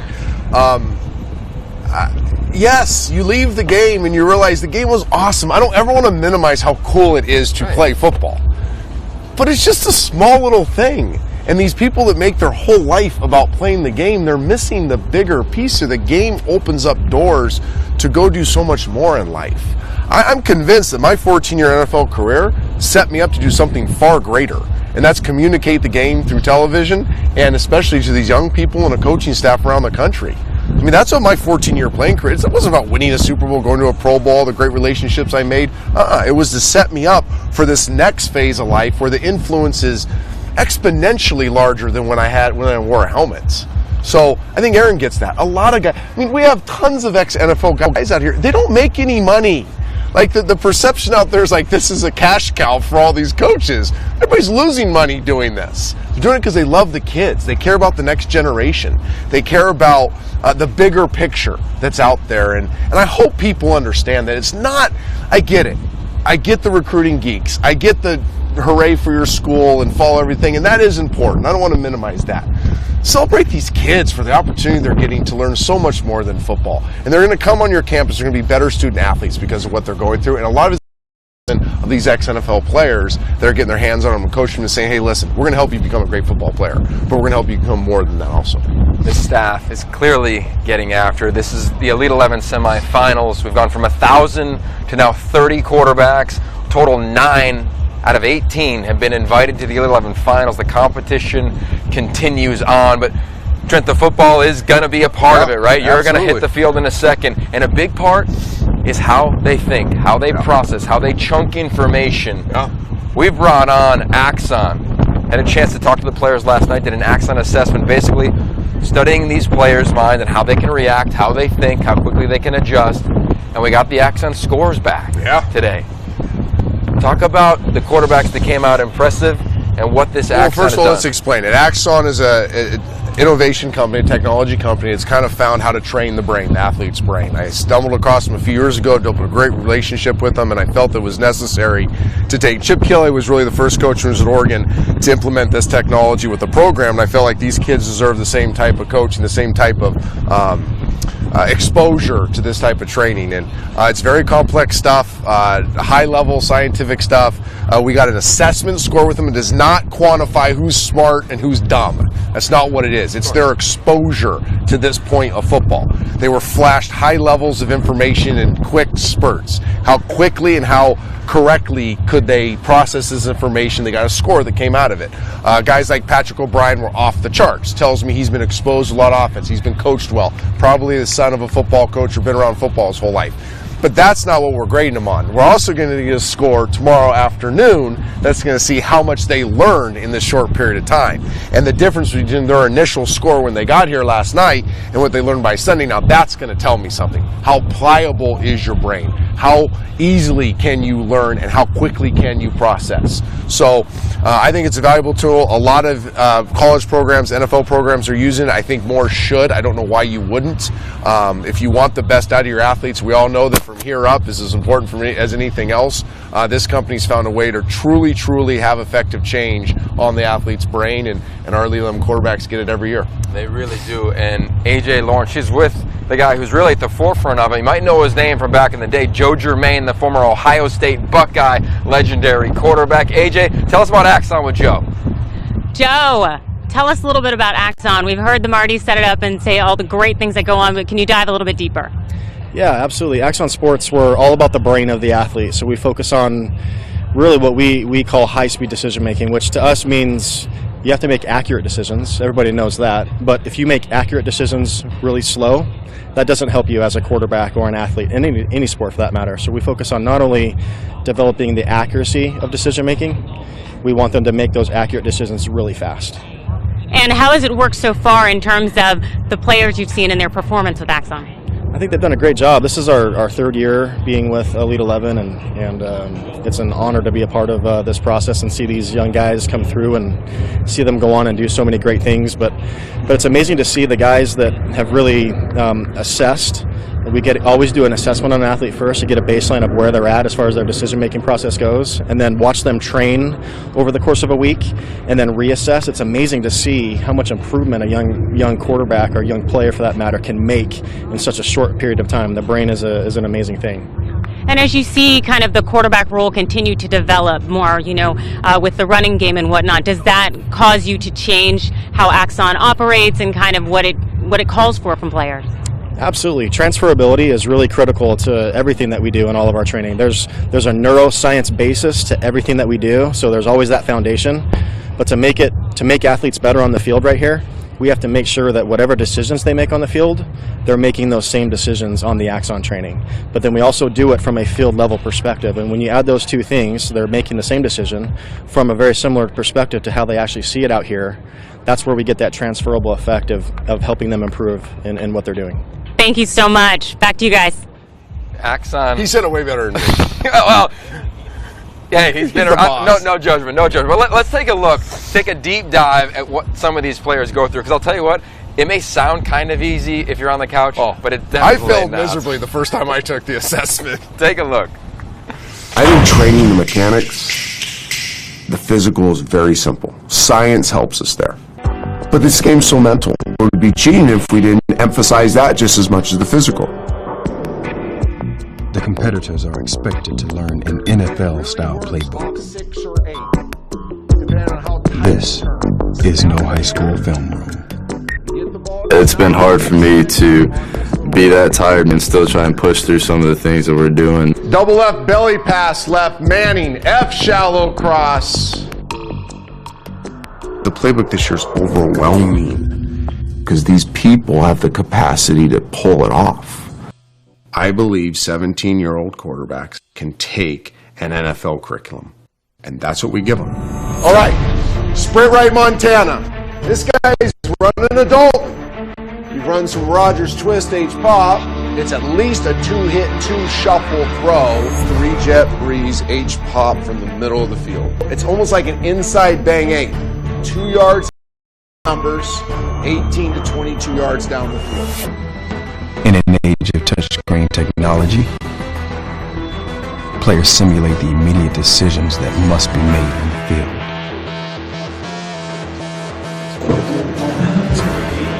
Can they be taught something different they've been taught for years and immediately apply it? Here's X and Z hinge, H-pop. And Donnie Wahlberg with the narration. A little Kids on the Block Club right there. Yeah, we're hip over here at Elite 11. But really, I think it just speaks to putting a button on the segment. So much of the quarterback position is holistic, Trent. Yeah. And one of the guys who I know you've fallen in love with, he's with AJ right now. So let's hear from Anthony Brown Jr. about how he loves not only the game, but beyond the X's and O's. Anthony, how have things been going so far today? They've been going great, actually, for me. So I'm just getting a grab of these drills and trying to compete. And a bit about your love of the game and, how long it's been since you've definitely been in it and that it's all been QB. I actually started playing QB when I was like 5. And before that, I played tight end, and I threw a pass one day in Pop Warner practice, and my coach was just like, "You're playing quarterback for now." And I was like, "Okay." And so. And what do you like most about the position? Honestly, I just love the fact that when the game is on the line, it's in the quarterback's hands, and I would rather the ball be in my hands to help my team win the game than anyone else's, because I touch the ball every play. Thank you so much. Have a good day. Thank you. Thank you, guys. It's great to watch these quarterbacks get interviewed. So much fun. I mean, it's really fun. We can remember being It's that just age. the beginning. It's just the start. Yeah. He didn't play till his junior year. No. I mean, what an interesting guy. But Trent, beyond the X's and O's, it's such a big element. Now that you go to watch these kids play, what are you going to be looking for as this year? Second practice is all concepts. So from the book, they got 6 concepts. Red zone, so 8 total concepts. Now with each concept, there's multiple plays that go off because there's formations and different spacings and different calls, left, right, blah, blah, blah. 2x2, 3x1. And the drill is built around the concept. So they're going to be running what we call Breeze, which is our 4 vertical package, both from 2x2 and 3x1. And Coach Palmer, Coach Hackenberg, Coach Whitfield going to walk them through every element of that play. So they're learning, they've seen it in the install room, they'll get it with Axon, and now they'll get it on the field. So by the time we call this play tomorrow in a 7-on-7 format, they'll have the play installed traditionally. They'll be able to rep it in some form through Axon and be able to rep it down here on the football field in a drill setting. So I'm learning how guys are learning. So a big part of today is I'm looking how attentive they are, how pliable they are with the information, and then in the few reps they can get, can, for instance, on an inside seam throw, a bender versus cover 2, can he get the ball up and down in 18 to 22 yards, or is he trying to throw it 30 yards down the field, which doesn't fit?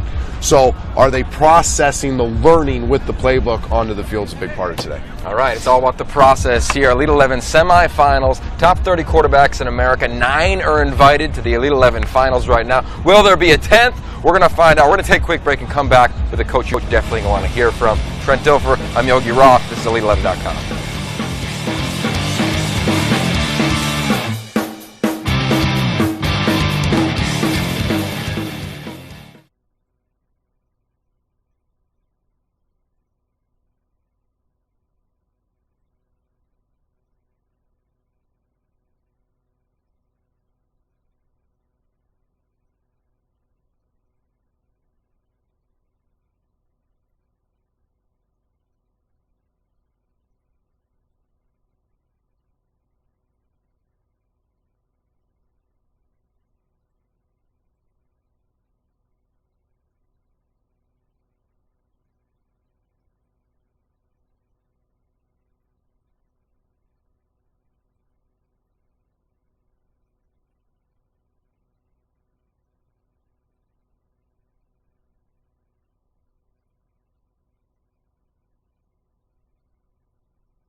Trent Dilfer, Elite 11 quarterback, Hebrew Heights, Wayne High School, committed to Michigan State University.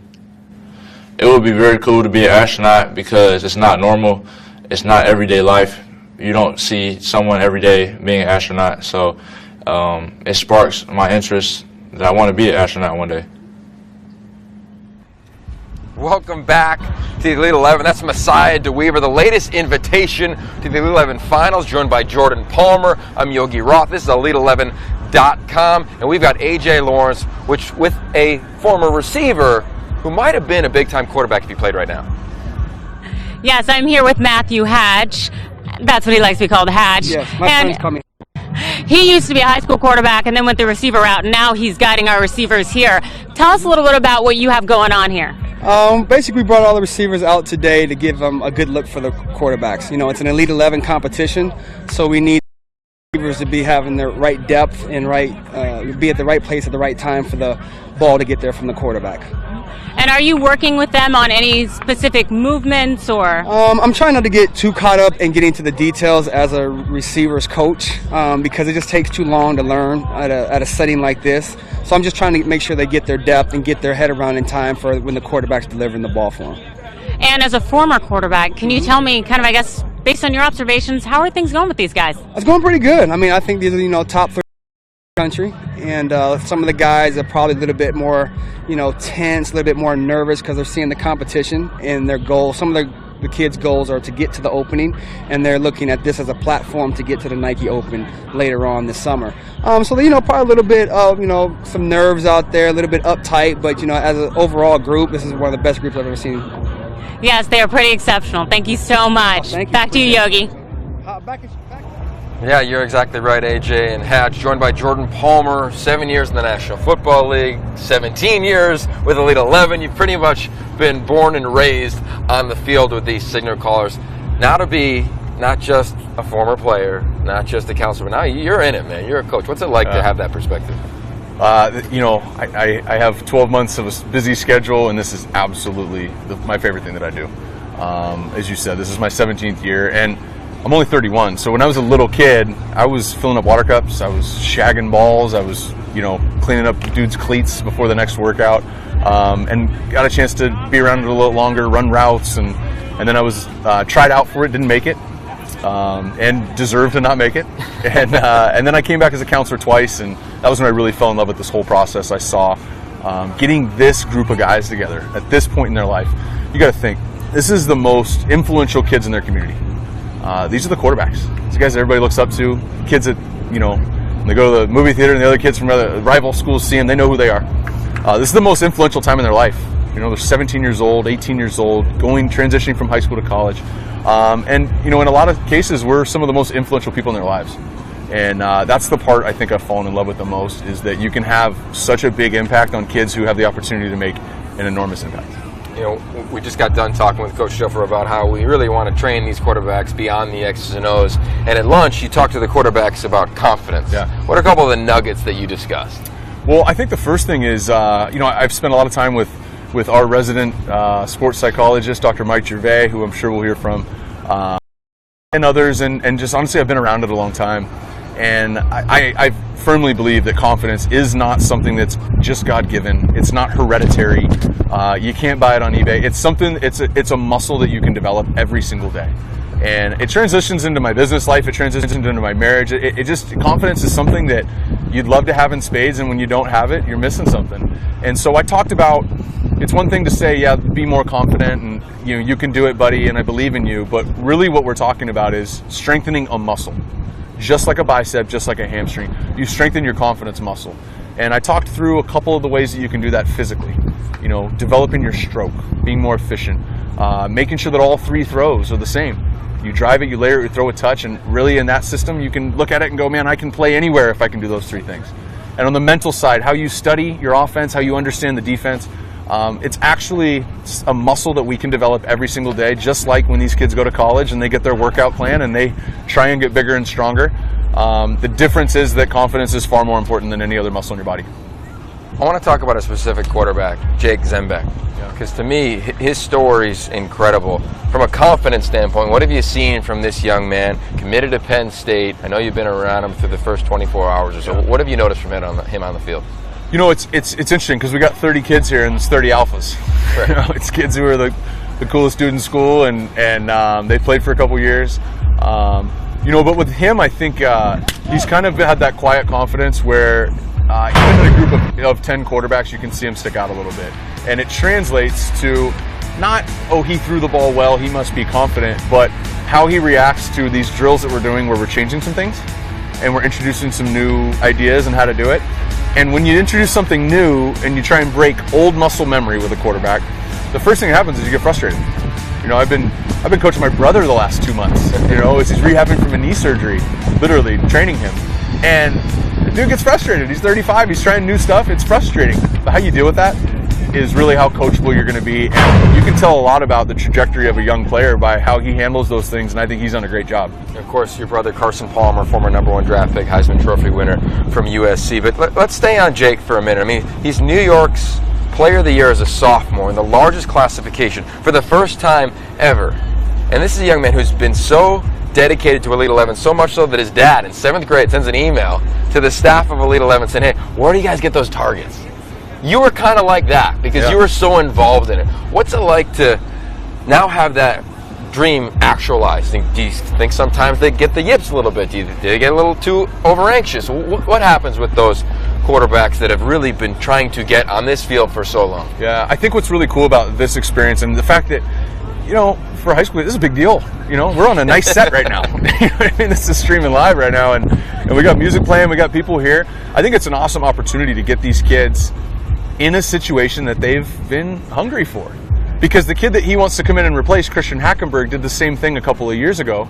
And when Christian got the opportunity to play as a true freshman, he handled it pretty well. I'm a big believer in reps, right? If I'm going to go work on something specific on the field and I do it once or twice, I can't be confident that I've got it, right? I want to get reps. And yes, we can get reps on the field, we can get reps in specific drills, but really what we're doing out here is we're getting them a rep at being fired up about something, showing up, and having to perform. That's a valuable rep.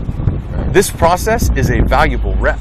When they go to college and they deal with adversity, that's a valuable rep. So part of what I'm going to talk about these guys later is, you know, when you go through this whole process, this is one giant rep at handling a really big moment. And that's what I get so excited about, how big these events become, because it's a valuable rep. I know Penn State fans are going to be excited to get Jake Zembeck. I mean, he might have gone through some of the most adverse situations than out here on this field. His mother has battled cancer 3 times. He's got an incredibly inspirational story, and I know Penn State fans will love him. Penn State fans also will remember a guy named Christian Hackenberg, which happened to be an Elite 11 quarterback. And you're a counselor when I was here as well. Let's take a little throwback and take a look at Christian Hackenberg when he wasn't jacked up like he is right now in the blue and white at Penn State. Good job, Hack. Christian Hackenberg, Palmyra, Virginia, and I'm committed to Penn State. There you go. There you go. Despite the sanctions handed down by the NCAA, Hackenberg has reaffirmed his commitment to be a Nittany Lion. I chose Penn State. I look at it as an opportunity to be a leader. I think I was the first commit, so sort of being able to help build this class with the coaches, I felt was a great opportunity through the thick and thin that the program's going through right now. What did you notice from Christian Hackenberg? Because to me, like every couple years, you get one of those guys. Yeah. Like Jameis was that guy, right? Trent recognized it immediately. Yeah. Christian Hackenberg, to me, was that guy as well. Yeah. What do you think? Yeah, he was to me as well, too.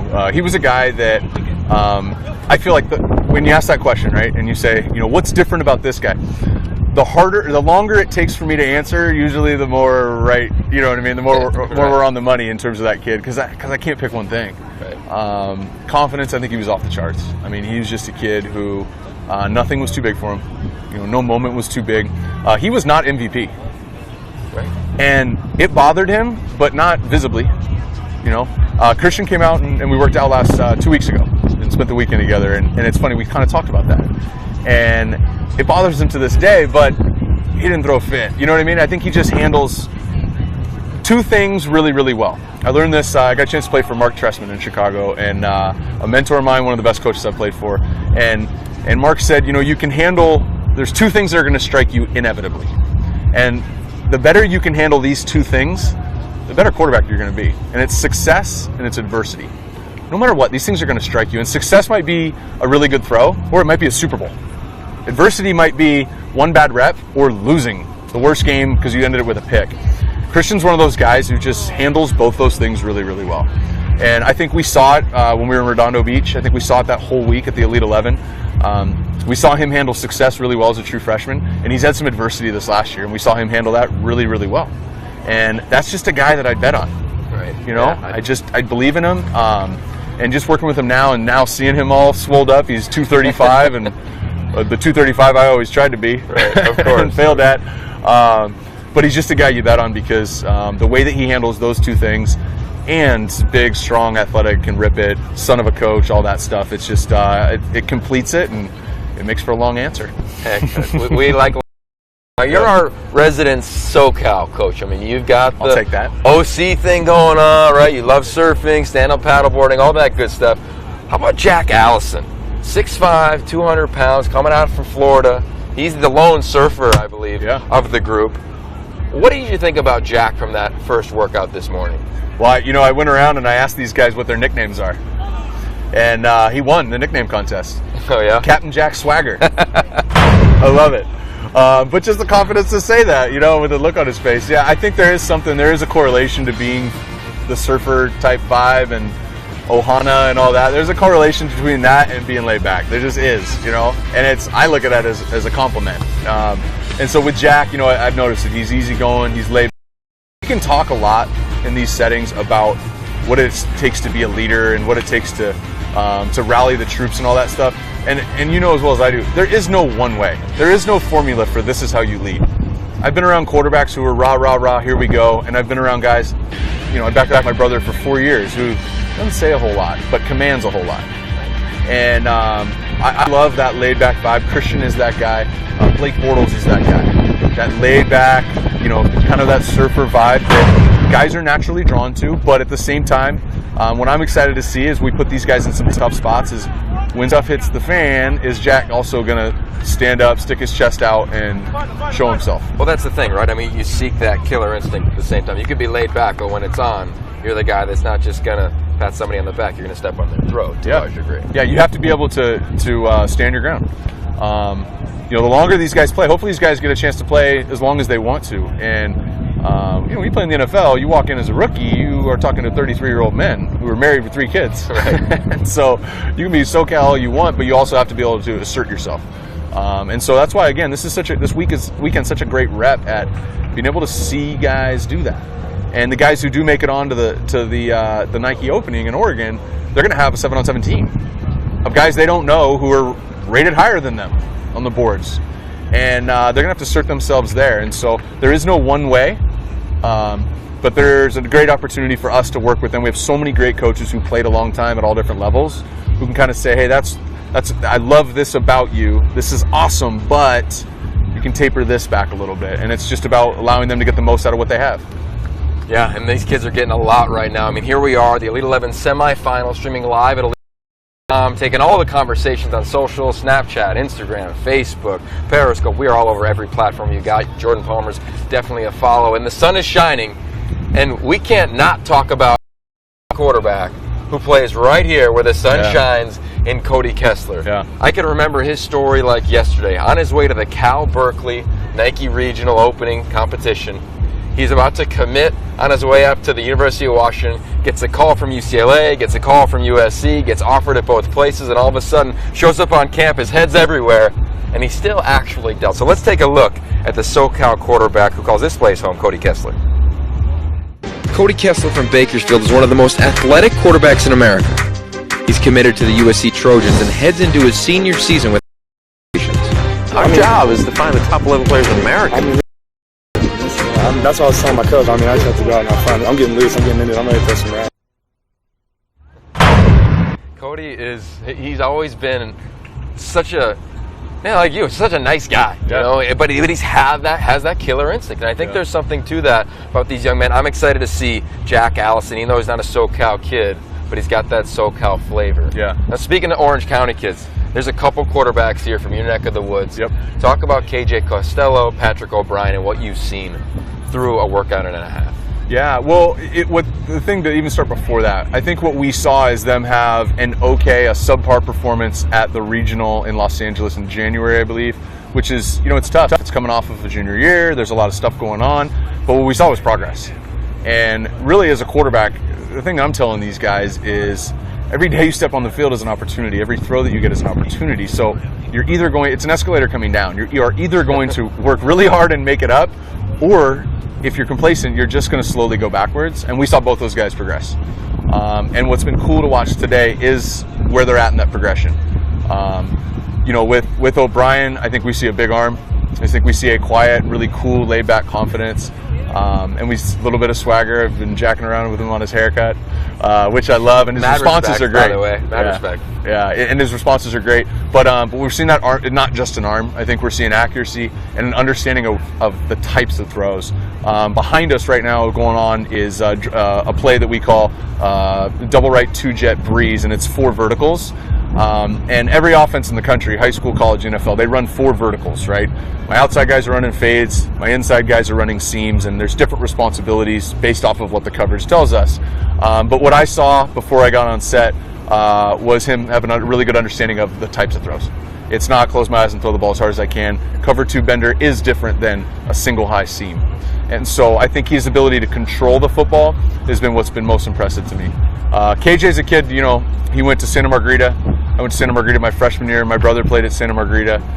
So I've just naturally paid attention to the Santa Margarita kids.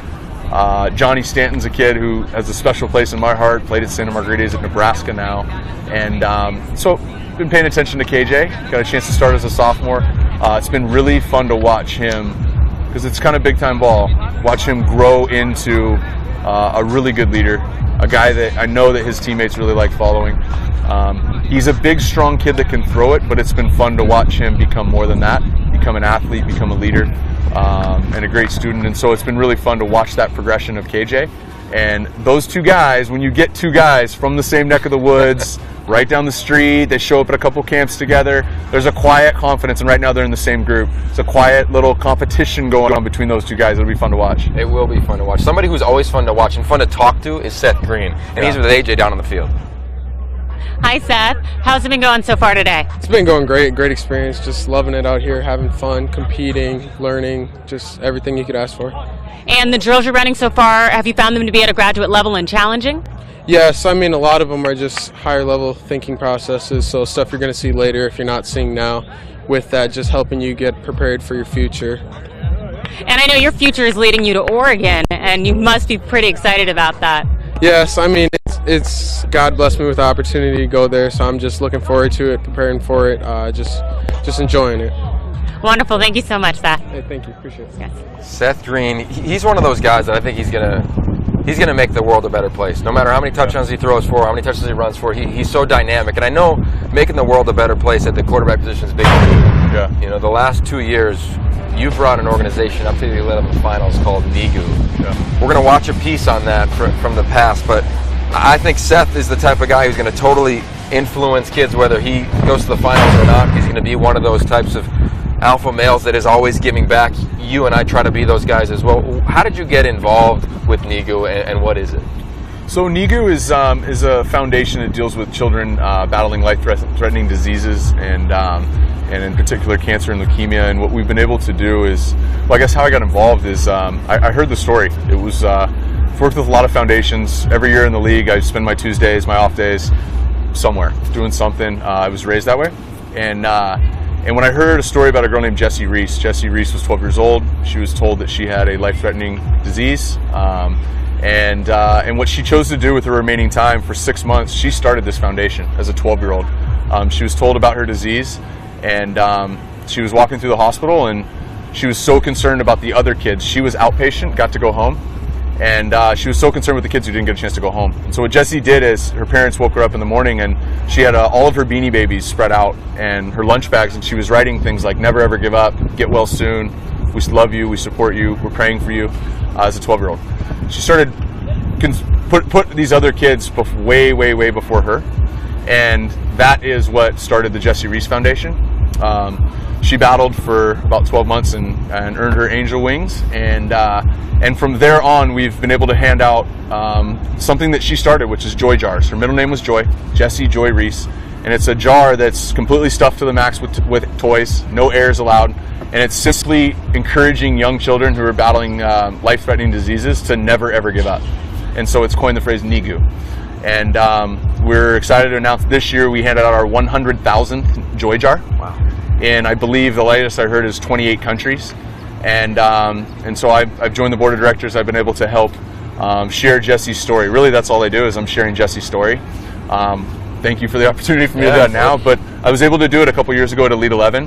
And it's been really cool to watch, again, these influential kids who have the opportunity to have an influence take Jesse's story and tell it themselves. Guys like Kyle Allen at Texas A&M, Johnny Stanton at Nebraska, Blake Bortles in Jacksonville right now, been able to take Jesse's story and share it with their platform that they have. And it's been really growing, and these guys get an awesome opportunity to understand that football is just one part of our life, and we are so blessed to be able to play it. Even if we never play it down after high school, it's an amazing opportunity to play. And it just reminds you have to enjoy it. But for the kids who do get a chance to go on and have a big platform, I love to challenge them to make sure that they use that platform for good. All right, let's check it out. Check out the feature from NIGU from a couple years ago. It stands for Never Ever Give Up. It is a mantra for an organization on site that supports children with cancer. Quarterbacks connect with the kids and discover the true power of their influence. I heard you're a UCLA fan. We have a guy named Josh Rosen, committed to UCLA. The kid I was with, his name's Matt. He's actually a UCLA fan, so I think that may have had something to do with me being paired up with him. He's an awesome kid, going through some pretty tough times. Really puts your whole life in perspective. All right, you guys ready? Perfect. Look at that. My friend was Sapphire. She was a little shy girl, but man, when she smiled, it lit up the whole field. It really humbles you. You know, you have to set back sometimes. That's something that's new to me and something that I really do appreciate. We got a winner. Awesome. Winner. It's for what you have. I mean, he's battling through cancer right now, and I'm out here throwing footballs. I'll definitely remember that for the rest of my life. The real achievement is these kids are going to have tremendous influence in their life. Let's leverage our platforms and our influence to make this world a better place to live. And these kids are getting it. That's favorite images. Yeah. You know, it's my 7th year. That's really cool, Jordan. Yeah. It's just been a blessing to be able to do it. And I've spent a lot of time doing stuff in the community, but what her parents, Eric and Stacy, have built an organization off Jesse's dream. It's one thing to encourage your child, and you know, the parents who are watching this, you know, it's something I'm sure you strive for. My parents did a phenomenal job of it. But when your kid is going through that, and I've spent a lot of time around kids going through some tough stuff, and to be able, for that parents to be able to encourage that and then build an organization around out of it, and hand out 100,000 Joy Jars amongst all the other things that they've done. It's just, I'm honored to be able to like pass it on and let these guys get a glimpse at what else is going on in the world, and learn that they can have a huge impact. And that's something that we don't ask them to do, we don't encourage them to do, we challenge them to do. That's right, that's right. Well, the challenge continues, the journey continues here at Elite11.com. Follow us live streaming for the next hour and a half as we try to find the top quarterbacks in the nation. For Jordan Palmer, I'm Yogi Roth. I'm going to take a break, and you're not going to want to miss the next story. I promise you, you are going to get the chills.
I'm Austin Kendall. I'm an Elite 11 quarterback. I go to Cuthbertson High School, and I'm committed to Oklahoma. I heard about Elite 11 when I was about a freshman, just seeing it on TV and just seeing all the hype about it, and it just really interested me. And Cool. I am. And welcome back to the Elite 11. This is the Elite 11 semifinals. The journey continues. It has started 5 months ago, 1,000 quarterbacks. Now we are down to 30, and we are trying to find out who will make it to the Elite 11 finals. Yogi Roth, Brian Stump, the president of the Elite 11. Brian, we're through about a practice and a half, less than 24 hours before the semifinals end, and we announced that list of who's going to make it up to the Nike campus. Who has stood out for you through a practice and a half? I think it's an incredible field that we've assembled here of 30 guys, so to name just one or two would be really difficult. I think from the last 24 hours that he's had, a guy that's jumping out now in the second workout is certainly Shea Patterson. Came in on a plane this morning from Memphis, Tennessee, drove up after being in Ole Miss's camp last night in Oxford, Mississippi. So he's kind of had a planes, trains, and automobile experience just to get here. Came straight to the field for the workout this morning, and now you're really seeing him settling under himself, really ripping the ball. In terms of a guy that's quick twitch, setup, accuracy, a lot of the tools that you're looking for when you're scouting these high school guys. Shea Patterson's the total package, and we're starting to see that here at the second workout this afternoon. You know, every coach has said that. They have just talked about if they were going to build a program, he is kind of like he is ready to go now. You know, is he one of those guys that we've seen, right? Kyle Allen was a guy. Ohio and Miami was a guy like that. Is he that type of player that could play really early in his college career? I think he is. You know, for all these guys, it's going to be the mental side. Physically, I don't think there's any question about it. He's not 6'5", but his build, his stature, his feet in the pocket, his ability to get the foot of the football quickly and accurately, he's got all those physical abilities. So for him, it's just going to be how he adjusts it, what the system is, how quickly he can pick it up, is he going in early for spring ball and all that sort of stuff. So you look at a place like Ole Miss where right now they're trying to find a quarterback for 2015 season this fall. Chad Kelly might be that guy, but if things don't work out and don't settle themselves this, he's certainly going to be in a position to come in and compete physically in 2016. How about Austin Kendall? We saw that little feature on him before you got on the set. Committed to Oklahoma, went to the Charlotte Regional.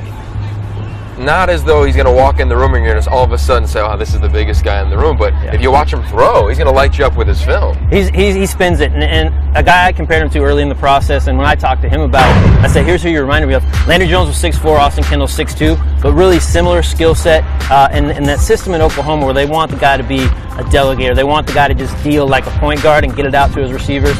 Austin's a smart guy, and that's what he does for his high school team. He put up huge numbers, and so a guy that masters it from the mental side, accurate passer, he'll get in and learn that system. And for Oklahoma fans, I think if you told them they'd get another type for 3 years as a good starter and a guy that can take the program to some BCS bowl games and that type of stuff, I'm sure they'd be fired up if Austin Kendall turned into that type of player.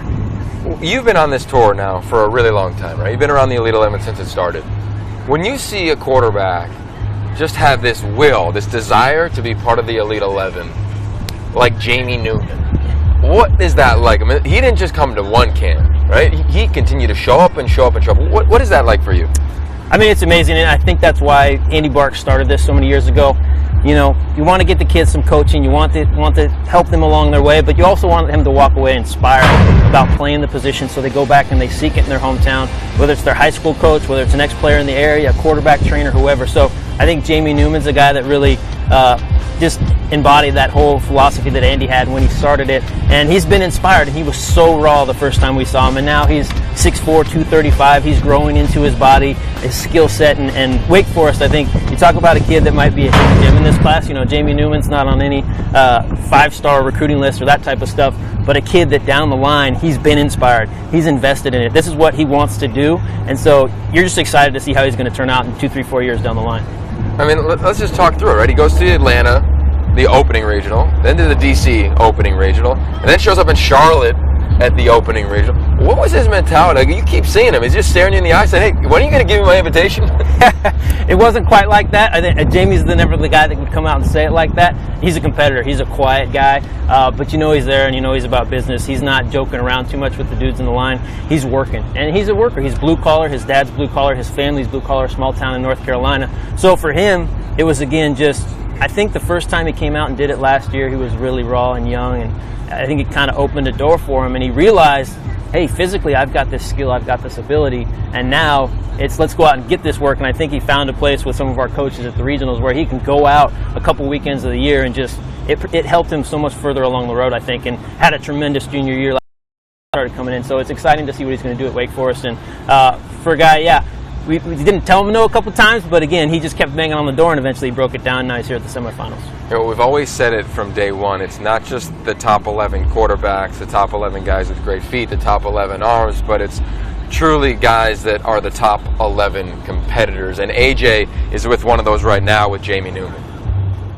Jamie, you are one of the top competitors here. How are things going for you so far? Things going really good. Got relaxed today. Coming out pretty good, having some fun, getting better. Really liking it, enjoying it. And I know you'll be heading to Wake Forest soon. What kind of skills do you think that you'll need in order to adapt to their offense? Some skills, probably working more on my 5-step drop from under center because we run a multiple offense, so that means we could go 20 times out of shotgun, but then we have to go about 5 times under center in a real game. So I'm going to definitely work on my drops out of under center and out of shotgun. And is there anything you do to prepare for games? You know, maybe listen to a certain song, get in a certain groove? I try to relax myself and close my eyes and imagine what's going on in the game, play by play, some things I could do, maybe some things defenses would do and what I would do to adjust to it. Wonderful. Thank you so much, Jamie. Thank you. Thanks, AJ. And, you know, here at the Elite 11, they don't just show up and start throwing, right? There's a detailed process, and part of that is a questionnaire, an essay, and every quarterback, you know, we ask them, describe yourself, describe your ability, describe when you've gone through adversity. And one quote stood out for me from Jamie's essay. He said, you know what, I have a heart of a lion. And I think when you look at this young man and you watch him, observe him, Brian, I mean, he is that guy, right? Absolutely, absolutely. Competitor. And he's a football player. We talked about it a little bit earlier in the day. Some guys are quarterbacks, and that's great. Jamie's a football player, and you saw it. He came to 3 regionals this year, 2 years last year. He wasn't going to take no for an answer, and he's just going to keep working. So heart of a lion, whatever you want to say, it won't take no for an answer. But he's here and he's earned it. You know, and that's the really cool part about this process and going around to do the regionals. We're not just going to look at a recruiting website and pick out the top 30 guys as they're listed by a star or whatever that's assigned to them. That's why we travel. That's why we get on those planes to find these guys like Jamie that inspire us as coaches and staffers, and it's really why we do it, because we can help the kid like this so far along the way in his development. And so excited to have Jamie out here and be a part of it, and really fired up that he's taken this competition so far. He's Brian Stump. I'm Yogi Roth. This is the Elite 11, elite11.com. You could be watching us streaming live or on every social platform. And Brian, you are the guy who gets all the emails. Anybody who wants to get involved in Elite 11, you just email Brian Stump, and he will respond. He talks to everyone, and it's kind of amazing, right? You hear from people all across the gamut. But when I just Googled Elite 11 over the holidays, I saw something that you did that absolutely blew my mind. Tell us about a young man named Jack Abraham. So Jack Abraham, Oxford High School in Mississippi, now going into his senior year, has made his college commitment. But a couple years back, he was a young, coming up underclassman and had some communication with his father beforehand and had a really good sophomore season. So we were going to extend him an early invite to the regional, and it kind of came about to be where it was around Christmas time, and we were planning an early regional in Los Angeles that year around the BCS game, the Florida State-Auburn game a couple years back. So Dad was looking into plane tickets, and he's like, hey, is this something we can come out and do? And I said, hey, absolutely, let's do it. So we set it up, so they got a little surprise under the Christmas tree basically for Jack, and it was a moment that the dad captured and sent back to us, and it's awesome to know what it means to some of these kids, because some of the guys are 5 stars and offers and committed to colleges, but for some of the kids, this is a goal, just getting to the regional, and they might be going to a smaller college or just trying to have a great senior year at their high school. So really, we're open to all, like you said, those emails that come in, do our best to get back to them, and apologies if I haven't gotten to you yet. But he's a little busy. Yeah, exactly. But it's cool when you come across a dad like that is just, he's so in love with what he can do for his kid and help him along in the process. So it was a really cool experience just to share that kind of family moment that they had father-son together on Christmas Day, and that he gave it back to us so we could see what it meant to young Jack out there in Oxford, Mississippi. So before we watch it, I want you to just take a minute, think back to being 12, 13, 14 years old and having that dream, whatever that dream was. If it was the Elite 11, whether it was sports, whether it was music, whether it was theater, whatever it is, think about that dream that you had. And now watch a young Jack Abraham. Okay.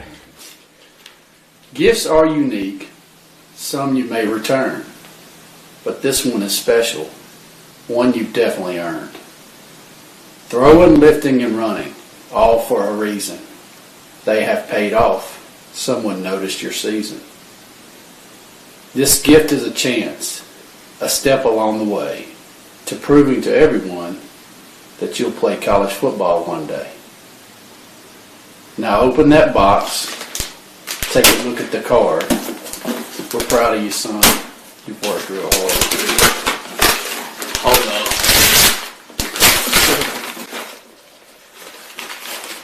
Oh! Oh my gosh.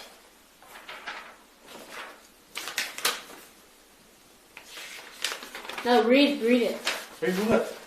The top What of the it says. first, the top of that one.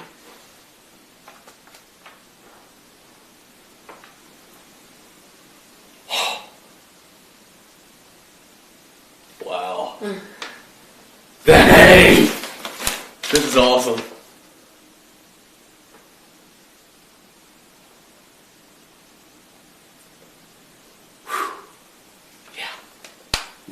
You're going to LA next week. Oh, dang. I didn't realize that. You're going to LA. Oh, gosh. 2-3 weeks. Yeah, this is awesome. I would say thank you. I don't know how to say thank you for. Well, you could say thank you for taking me out me to Los Angeles. Yeah, and Brian Stump is a critical part of this. He noticed you and he made sure you got that shirt too. Who? The folks at the Elite 11, mainly Brian Stump. I tried breaking these in.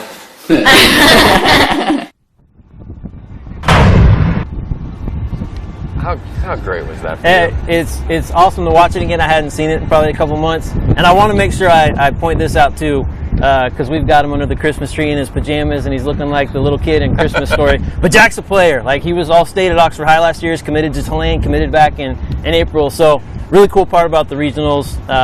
We get 30 big-time guys here, but there's 120-plus kids that sign to go to FBS schools and FCS schools that come through the regionals as well. So Jack's a ball player, and looking forward to seeing how he does this year as a senior at Oxford and then moving on to Tulane and playing for the Green Wave. I think there's something there. Obviously, you get the chills when you just watch it, right? Because we all had those moments and had those dreams that we'd get a letter like that. But I think in the era that we're in now with high school football, Brian, and you're at the forefront of it, there's so much attention on these quarterbacks. These 30, another 30, another 30, all across the country. And we sometimes forget that they're just kids. And they have this childlike fascination with just coming out and competing and playing a game. And I think it's very easy to get away from that. And I think in this setting, we get to see who they really are. They get to let that guard down that may be up when they're getting interviewed in other areas. Absolutely. This to me is the funnest time of the year. This and the Elite 11 finals up at the opening is part of Nike's campus, because you get to spend the time with the guys. And we see them for a couple hours, 3-4 hours at the regionals. They're usually really nervous, anxious. They don't necessarily know what's coming. Did I make that throw right? They're looking back for assurance after every throw. Hey, was my drop? And now, not that they let their guard down, but I think they're more open to what they can receive from the staff, whether it's coaching, whether it's guidance, whether it's some of the folks we're going to interact with tonight with Alexis Jones and Mike Irwin. So really, for this part of the year, it's so rewarding to see the kids come in, because they're so much more receptive, and they're able to be themselves now as we get through the semifinals and the finals, because they have that comfort level with the staff and the process and what's going on. I love it. Well, we appreciate your comfort level up on set. It's Brian Stump. I'm Yogi Roth. We're going to take a break, but you're not going to want to miss what's next. It's Joey Roberts, the Director of Personnel and Player Development. So that's right, he has all the dirty grit on all the players. We're going to dive in to these QBs here in Southern California.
Zach Cooper, I'm an Elite 11 quarterback at Jonesboro, Georgia, committed to Clemson University.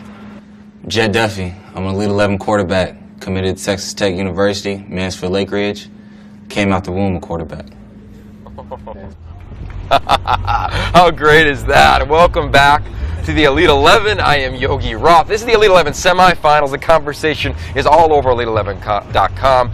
Every social media platform we are on, Snapchat, Facebook, Instagram, Twitter. Let us know what you want to talk about, what you're seeing out there in the field, what you like about the broadcast. We will try to bring you the most intense graduate level football discussion because we got the best kids in the nation. To reset the bar, this started last February. 1,000 quarterbacks have been evaluated. This is the top 30. Out of this 30, 18 are going to make their way to the Elite 11 finals, and the competition has been on. We are less than 23 hours remaining in these semifinals. This is Joey Roberts, the Director of Player Development and Personnel at the Elite 11. And Joey, you got all the dirt on these guys. I mean, you know them better than anyone out here. What is it like to dive into the soul of these 30 quarterbacks? Yogs, first of all, to immerse ourselves in this environment, it's awesome. The top 30 quarterbacks across the country, you can't pull anything off without a student sports, without a Nike, without everyone that's putting this on. And you realize these guys are the influencers of the influencers. We're influencing them. And when you look around, they all have dude qualities. And how do we differentiate Anthony Russo from Felipe Franks, from Dwayne Haskins? It's hard. And you have to really dive into their soul and who they are. That's why we have them fill out their surveys. That's why they have them fill out their essays. What adversity have they gone through? And that's when you can really see how a kid's wired. And when the chips are down, and when Trent talks about being third and goal to go situations, you can't out-scheme them, you can't outflank them, and you just got to play quarterback. How are you going to do it? Yeah, it's exactly right. And all of these young men, they have this chip on their shoulder, and you saw it in the piece when we came back. Jett Duffy. He says, yeah, I'm Jett Duffy, and I came out of the womb a quarterback. I mean, some of these guys just have a conviction about themselves. Jett in particular, what about this young man has given him the right to say, I'm going to go to the Elite 11 finals? Because it's not like he's just a semifinalist. Jett's a fascinating story. He's probably in the all-time stories of Elite 11 as far as when I've been doing in the last 5 years. In Dallas, we saw Jett, and we look around, and he's making all these throws. He's going against the Dylan Sterling Cole. He's going against the Tristan Wallace, going to Ohio State. Like, Jett Duffy. I don't know a Jett Duffy. And you look down, and there's no film evaluation on him. And we do all the film on these guys. And then you ask Jett, and you say, he goes, my highlight film is blocked. It's private. Jett, why is that? Well, my coach didn't upload it the right way. So we don't have any film on him. We know that he can kill it in the workout. He comes back, and we look at his film, and it matches up. His film was as good as his highlight, which is as good as his film work. We see him in New Orleans. He absolutely crushes it, and we offer him a bid on the spot. He's been a fascinating guy. Let's get a closer look at Jett Duffy as we got our up-close feature on this young quarterback. My name is Jett Duffy, Mansfield Lake Ridge High School, 2016. Competition, I just love the feeling. I honestly hate losing more than I like winning. But just competition, I just love going out there and competing. Mainly whenever we're on the field, I love competing with my brothers and just feeling that feeling of achievement together. Honestly, it doesn't, competing against these quarterbacks doesn't really step up my game because I like to play the same no matter who I'm playing against. But being able to compete against the top quarterbacks around this area is something I like. Being able to go against quarterbacks that were invited and not just quarterbacks that just paid to come, because that's how you know those are the real quarterbacks.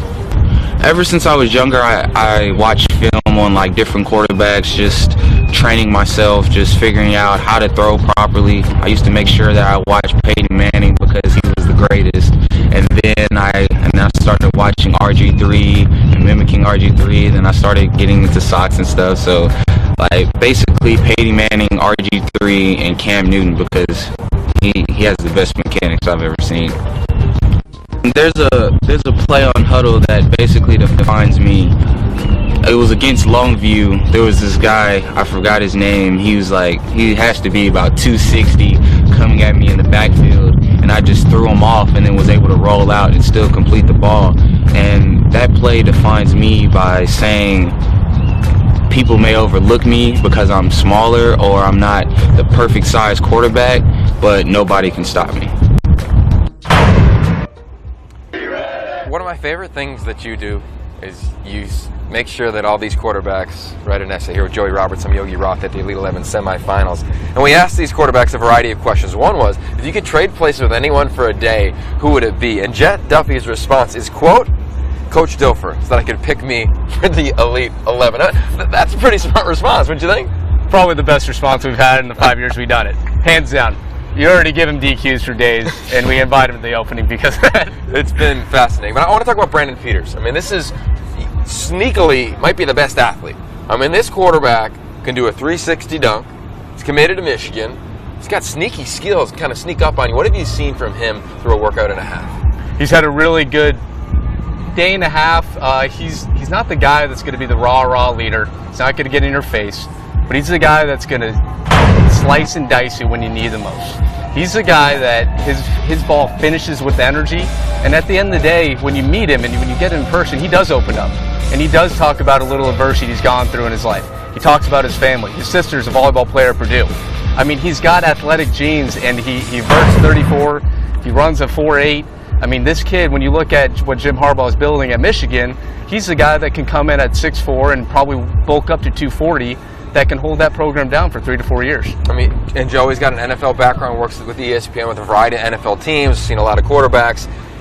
There's not a lot of schools out there in college that are running West Coast pro-style systems, and there's not a lot of quarterbacks that fit those. I think Brandon Peters is one of those guys.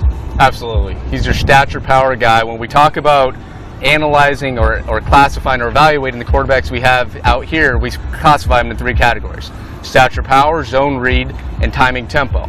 And he falls right in the stature power deal, and he can cross-pollinate with a little timing tempo because we've shown that he can get through progressions 1 to 2 to 3 and get to his third receiver. And that's exactly what Jim Harbaugh, Tim Drevno at Michigan will ask him to do. How about Nick Starkel? I mean, he came out yesterday, showed up at the beach in Santa Monica, and this young man, he's lived more places than I've even imagined, right? He's moved all around the country as a young man.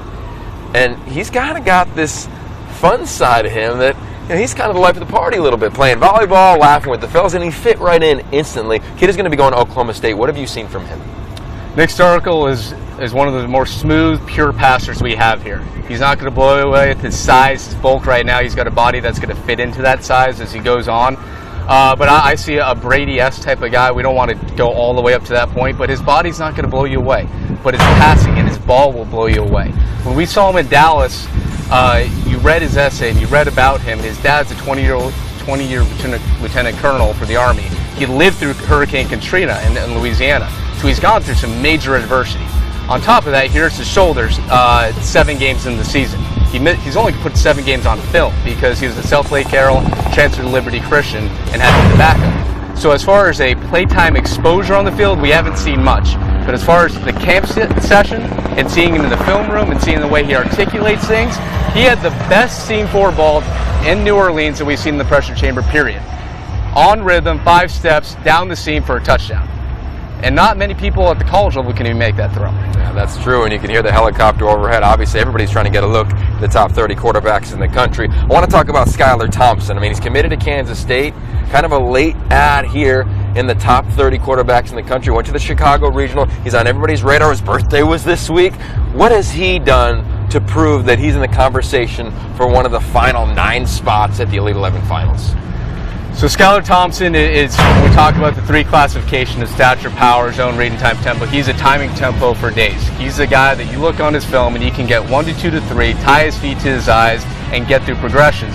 He's not going to blow you away with his stature. He's not going to blow you away with his arm talent. But he's the guy that the ball finishes where he wants it to finish. And we look at past classes and we talk about comparing guys. And we don't want to compare to the Bradys, the Rodgers, the Breeds. We want to compare to the guys that we've seen the last 5 years. And I see a Peyton Bender, guy out of Cardinal Gibbons, Florida. He went to Washington State, absolute timing tempo passer that can just pierce the defense when he wants to. Wow, yeah, Peyton Bender competing for the starting job at Washington State currently. So let's flip the script and go to one of the 2 quarterbacks who are on Dylan Sterling Cole. If you don't know the name, don't forget it, because this young man looks the part at the quarterback position. Has he come out and done everything that you expected of him? Because there were big-time expectations for his ceiling. Yeah, so when we watched the film and we exchanged notes with each other and we're talking about it, he had probably the best pure passing film, the best passing instincts out of the whole class. To be honest, when you put on his film, his first minute in general, I would take anyone and put it side by side and say, this guy is a pure passer. He wasn't highly recruited when we saw him down at Dallas, but he had a heck of a day, had a really good pressure chamber, and finished with an opening invite. Now, he's uncommitted, and you even talk to him personally, and you say, the guy almost gave up playing quarterback. He was a long snapper at age 9, and he's like, my will to play quarterback was almost shattered. He bounced back. We talk about adversity, we talk about growth and resiliency, and that's what he did. And when you put him next to the big guys, you put him next to Jacob Eason, the stature power guys, the trees, he can throw it with the best of them. There's no doubt in my mind that Dylan Sterling Cole is going to be a successful college, and then his game translates to the pros. Now, the beautiful thing about your role, Joey Roberts here, is that you kind of around sneaking in the bushes a little bit. You know, you're always seeing what's going on. You see the kind of factions come together, who's talking to who's eyeing up who. Have you seen anything thus far that's kind of notable from the 30 quarterbacks and something about how maybe they found a group or they've kind of eyed one another up, whether it's the stature power guys or someone else? Yeah, you notice instant things. So if they camped together before, if they've been at a regional together, they start making their own cliques. They also make their cliques based off, I'm going to the SEC, I'm going to the Big 12, I'm going to the ACC. And it's fascinating to see the dynamic. And at the end of the day, when we were looking at them, and we go back to the whole 30, we go back to the whole Elite 11, we go back to the concept of a Shark Tank. And these guys are the best of the best where they come from. They're the prom king, they're the dude on their campus, and they're going to look across the board and they're going to say, that guy's also the dude, and that guy's also the dude.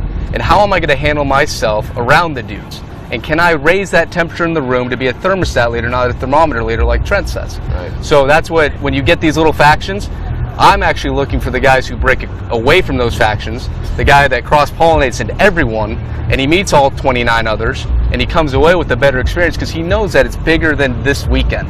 It's bigger than next year. It's bigger than the freshman year and the sophomore, maybe in the NFL. That it's 10 years from now, it's 15 years from now, when there really are the influencers of America. You know what I love? When you go back in history at the Elite 11, they call themselves the Hit Squad, and some of them might be watching right now. I know that you love doing that. It was a couple notable guys, right? Josh Dobbs, Christian Hackenberg, Jared Goff, Ashanti Woolard. I'm missing one, Luke Del Rio, right? A couple years ago, you can see how these groups kind of come together. I want to take a look back at the Hit Squad, the so-called Hit Squad, and you can tell and take a look at the fraternity and the unique friendships that get bonded here at the Elite 11. Two eye. He's pressing. We got one. One high. Wide, he's done. Hit Squad! Oh my goodness. The infamous Hit Squad. Hackenberg, Swoops, Del Rio, and Dobbs. These guys have been killing it. Hit Squad. Hit Squad. Hit Squad was something that we started the first day. The Hit Squad, it's more of, encouraging everybody and keeping the energy level high. There it is. Nice. Oh, nice. By being part of Hit Squad, we bring energy to the 7-on-7s. And when you make a good throw, the Hit Squad will let you know it. The ball swoops. I think it was just more of something to get the energy going, and it does it really well. I don't know why. Hit Squad. Hit Squad. Hit Squad. Yes. The Hit Squad. There's some names there. Tyrone Swoops. There's some big time players. If there was going to be a Hit Squad here, I bet that Nick Starkel will be at the forefront of that, and he's down on the field with AJ. And so, Nick, we're going to go a little bit beyond the X's and O's so we can figure out who you are. And so there's a little interest you have that you might want to study in college, and what's that? I want to study biomedical engineering in college, mainly so I can just stay around sports as long as I can. And is that because, do you think it'll be a really difficult degree, so you'll have a long time in school? I like being in school. I like learning new things, and the body and how it works just really interests me, and so, that's what I want to study. And I noticed you're that kind of multifaceted athlete where you and how do you enjoy that? Oh, well, I pole vault in track, and that's actually, I loved that this year. Coaches didn't really like it that much because of how dangerous the sport is, but I loved it. And I guess what's your highest accomplishment in terms of pole vaulting? I made the state this year, and I got 4th. I was pretty proud about that. Wow, well, congratulations. I hope everything goes well out here for you this weekend. Thank you. Thank you. Nick Starkel is one of the, he's kind of my kind of guy. He's a pole vaulter, he's in theater, he's been acting, right? He was in The Sound of Music, he told us about that last night. He loves to travel, he's been all over, he's seen the highs and lows of life. I'm excited to watch how he goes, because I don't think he really cares about anybody else's opinion. I think there's an element to that of being a big-time quarterback. No doubt. It's a true underdog. He admits it. He had Old Dominion and Oklahoma State when we saw him. He still has 4 other offers after that. So when he's looking around and you're seeing these big-time programs, these Power 5 schools that these kids are saying, I have 30, 40 offers, and he's looking at it, he's like, I got 6 or 7 or 8, and we got some school interest. He sees that, and then every day that's going in his craft to be the best pure passer in this class, and he's in the running to be that guy. He's with Dylan Sterling-Cole. He's side by side those films. When you put him at the Dallas Regional and you put him side by side on the Dallas field and you put him out here, they look very similar. Oh, I love it. Well, we need to let you get back to kind of sneaking around in the grass, finding out the little nuggets for us here. Do not go anywhere. Our next guest is Alexis Jones. You want to talk about beyond the X's and O's? She is the special guest here at Elite 11. She influences these young men more than any coach possibly can. Stay tuned. We'll be right back here at Elite11.com.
Welcome back to the Elite 11 Semifinals. I'm Yogi Roth, your host. Here we are in sunny Southern California, Los Angeles, Hollywood. The lights are bright, and we are excited because not only are we talking about the top quarterbacks in America here in football heaven, we got the first lady of Elite 11. I feel like music should immediately, or fountains or something. We're working on that. That'll Fantastic. happen. Well, that'll happen. But Alexis Jones, founder of Protector, founder of I Am That Girl, author, activist, actress. You got the coolest kicks in the building going on right now. I mean, clearly, we got a lot happening right now.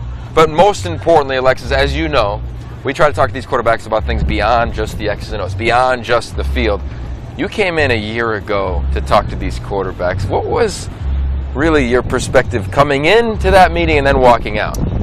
I think I didn't have any expectations. I think that it was kind of this last minute conversation of it would be really important to come and talk to these guys about, you know, whatever they're feeling in the world of girls and women and how do we inspire them to better protect them and cherish them and respect them. And so I came in with no expectations, and I was so in awe of who these men were the moment that we walked out of the room. There was this shift, there was this vulnerability, there was this authenticity. They came up to me. One of the guys started crying. I don't know if you remember that last year. Yeah. He came up and started crying, and I was like, wait, what? I'm used to, you know, empowering girls.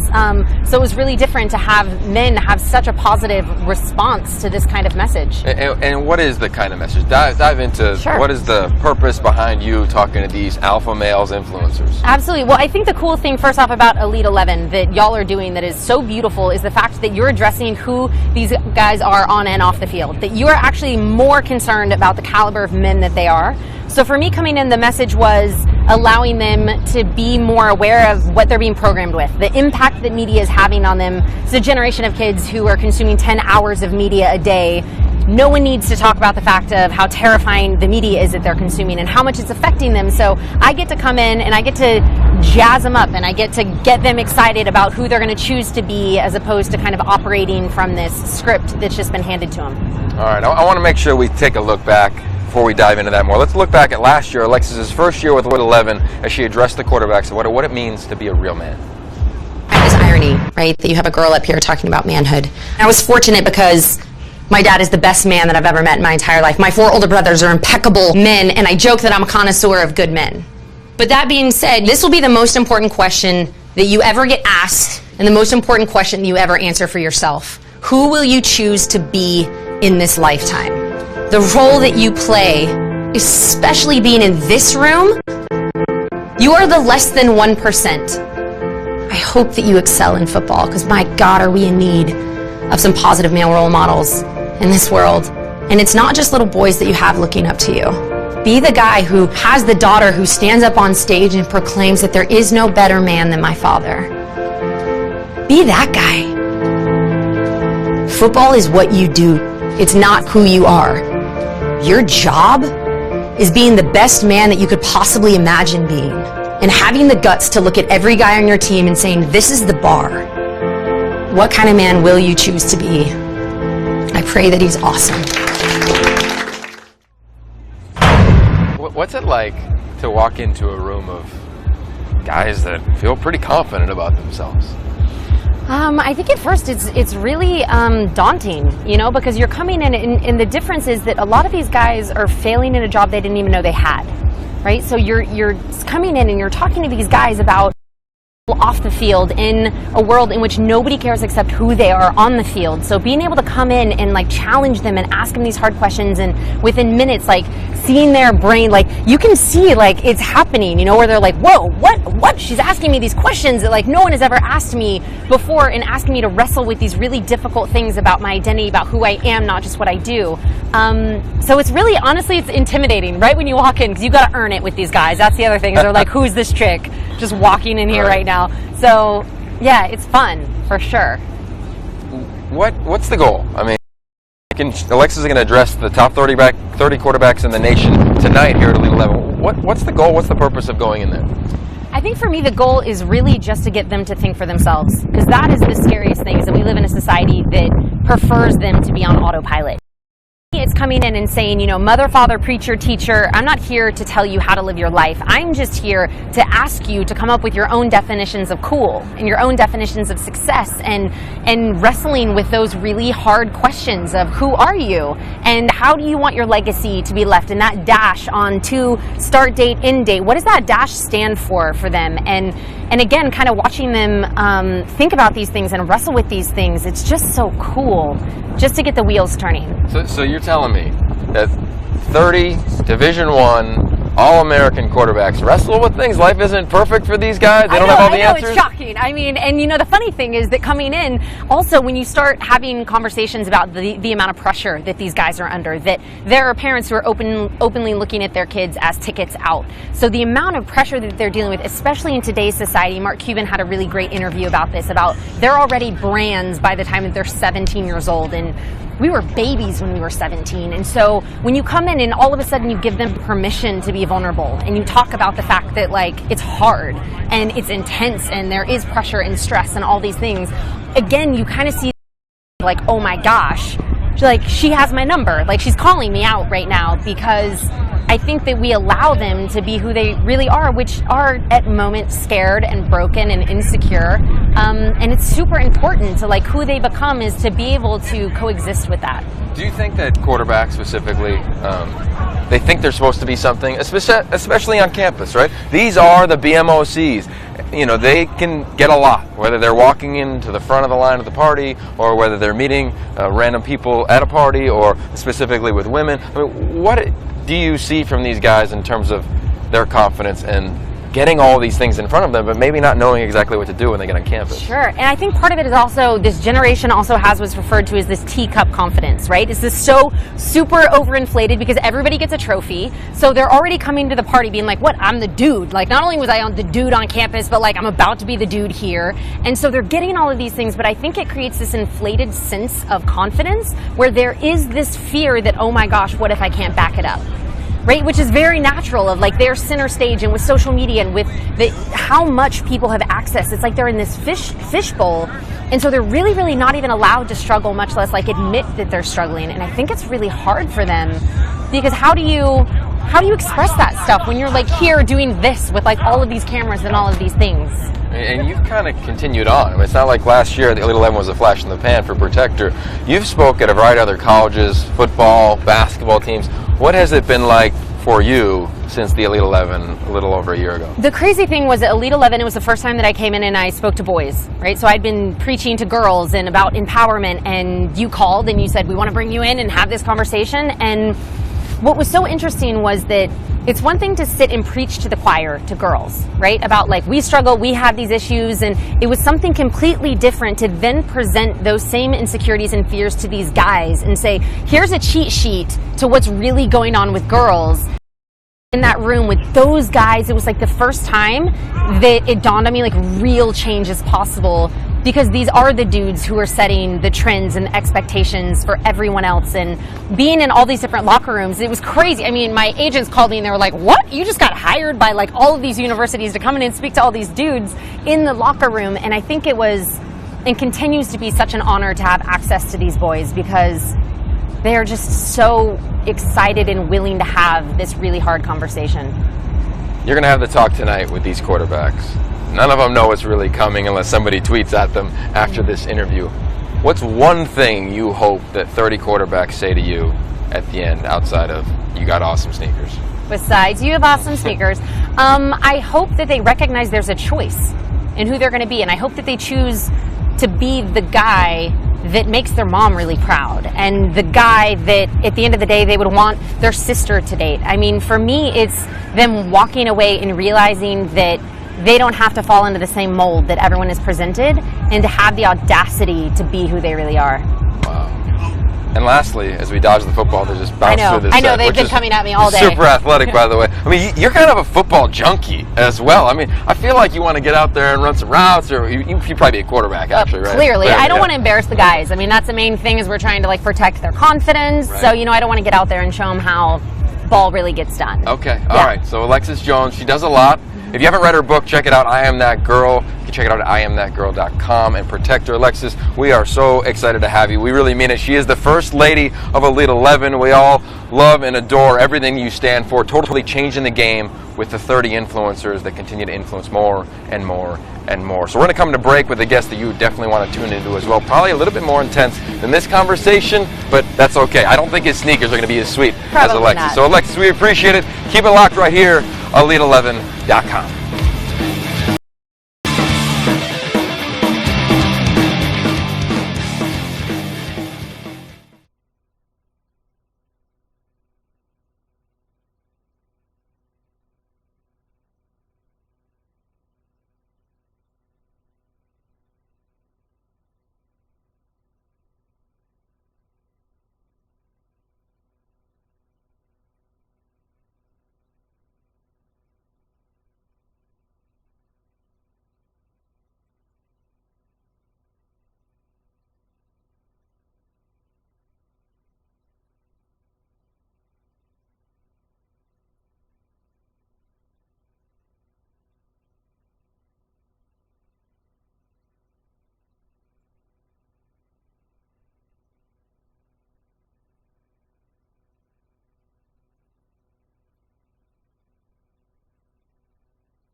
Welcome back to the Elite 11 semifinals. Here we are in beautiful, sunny Southern California. You're kidding me. How great is ball? It's a hashtag we love here at the Elite 11. We've got the top 30 quarterbacks in the nation competing to make it to the Elite 11 finals. Here with Barton Simmons from 24/7, lead recruiting analyst.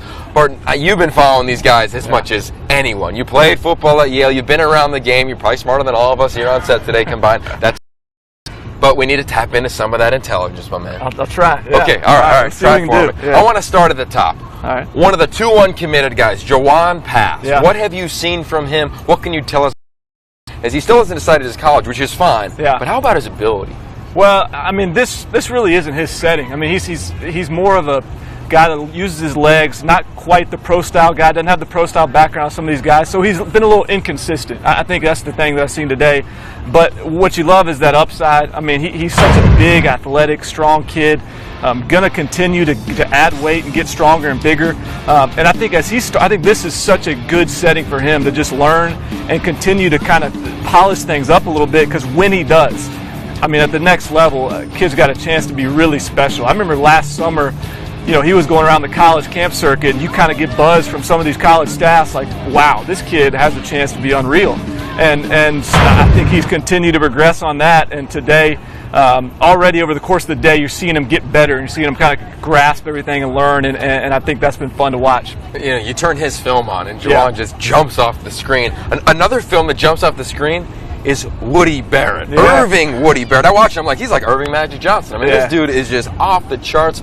How have you seen him develop? Obviously, big news this week for you guys as he commits to Auburn, but a really dynamic player, I think. No doubt. And you know, he's jumping into a system there at Auburn where he's got a chance to really, you know, become a guy that fits that system so well. He's so athletic. And I remember, again, a couple years ago when he kind of emerged on the scene, initially he was an athlete for us. We evaluated him as an athlete, and he's kind of evolved and developed now to where there's no question the kid's a quarterback. And you know, with his athleticism and the way he's progressed as a passer, he's made some great throws out here today. Had a chance to see him, you know, really spinning the ball well.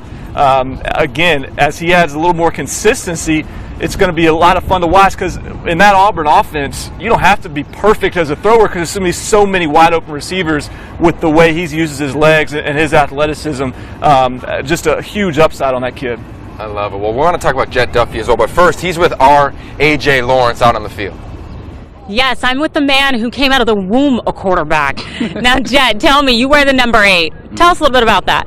I have 8 reasons I play football. My mom, my dad, my brother, my older sister, my 2 nephews, myself, and God. And those are just the reasons why I love working, I love playing. God is the reason I'm blessed enough to be able to come out here, because there's a lot of people that can't do these things. My parents, you know, they've put a lot into me over the years to give me the opportunity just to be on this level and to be able to do these things. And my family has always supported me, and also with my nephews, I just want to give them a good example, you know, someone to look up to, you know, in the future, and that's why I wear number 8. And I know another number. What is it? A 3.87 GPA? Something pretty high and strong. 3.7. Yeah, I have a 3.7 GPA. And so you study pretty hard, I'm guessing. Study pretty hard. You know, it's in Mansfield, like at the school I'm at, Lake Ridge, is the most competitive in academics, and you know, it's pretty hard to get a good grade in there. So yeah, I study pretty hard. Well, tell us, what do you do for fun when you're not on the field, when you're not in the books? I just like to relax. I like to watch movies, just hang out with my friends, play games, and just, actually, this is technically fun to me. I just love doing stuff like this, so also this. Well, definitely go back and enjoy it. Thanks so much. Back to you guys. He is a dynamic young man, but I want to stay in Texas. Yeah. Derek King. I mean, not going to wow you coming off the bus, but all he does is win, compete. 59 touchdowns as a junior. What about this young man makes him so special? Well, I mean, as you mentioned, he's 5'9" or whatever he is, but I tell you what, and particularly in the morning session this morning, that first hour or so, man, there wasn't anybody throwing it any better. I memean, the kid is he's got so much energy in his legs and his arm. He's got a live arm.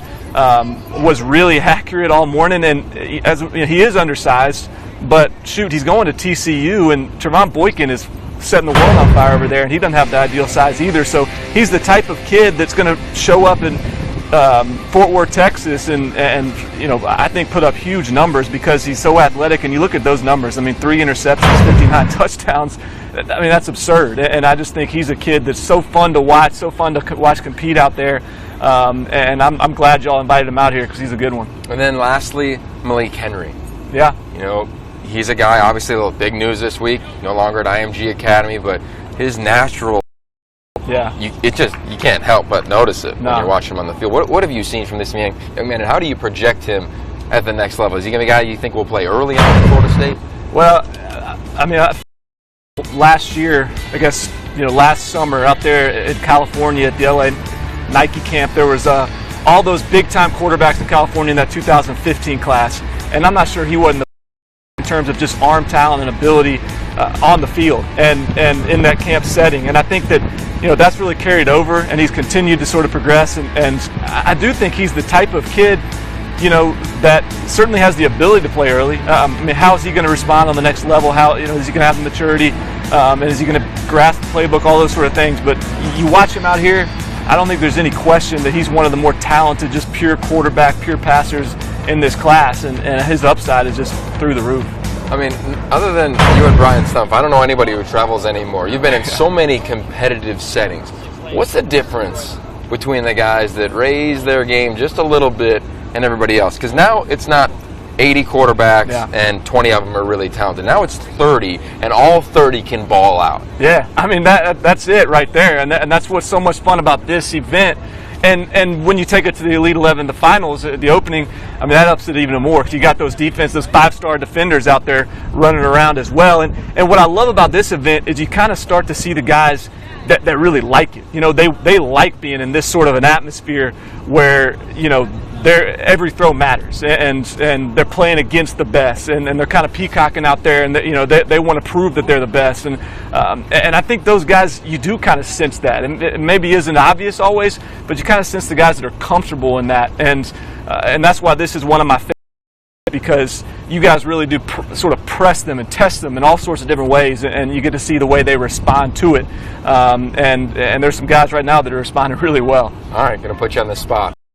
2 guys that are peacocking right now, in your opinion? Here's the guy that I love today, and I don't know if anyone else likes him as much as I do, but Brandon Peters, the kid committed to Michigan, everything is smooth. I mean, they're asking these guys to do different motions and movements and roll out and square their shoulders, and some guys are kind of, a little bit mechanical.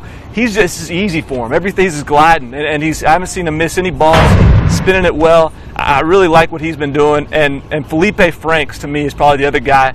God, he's just such a good-looking kid. He's so long, broad-shouldered, makes all the throws. I like what I've seen out of those 2 guys right now. Well, I'll tell you what, Jed Fish and Cam Cameron, the offensive coordinators, quarterback coaches at both Michigan and LSU, they're probably excited hearing that. Barton, we appreciate the time from Yale to our set. This is the Elite 11. We're going to take a quick break, come back as the second practice is almost over. Is anybody going to get an invite to the Elite 11 finals? Don't go anywhere.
Welcome back to the Elite 11 semifinals, otherwise known as football heaven. I'm Yogi Roth, your host, joined by a variety of guests as we look at the top quarterbacks in the nation.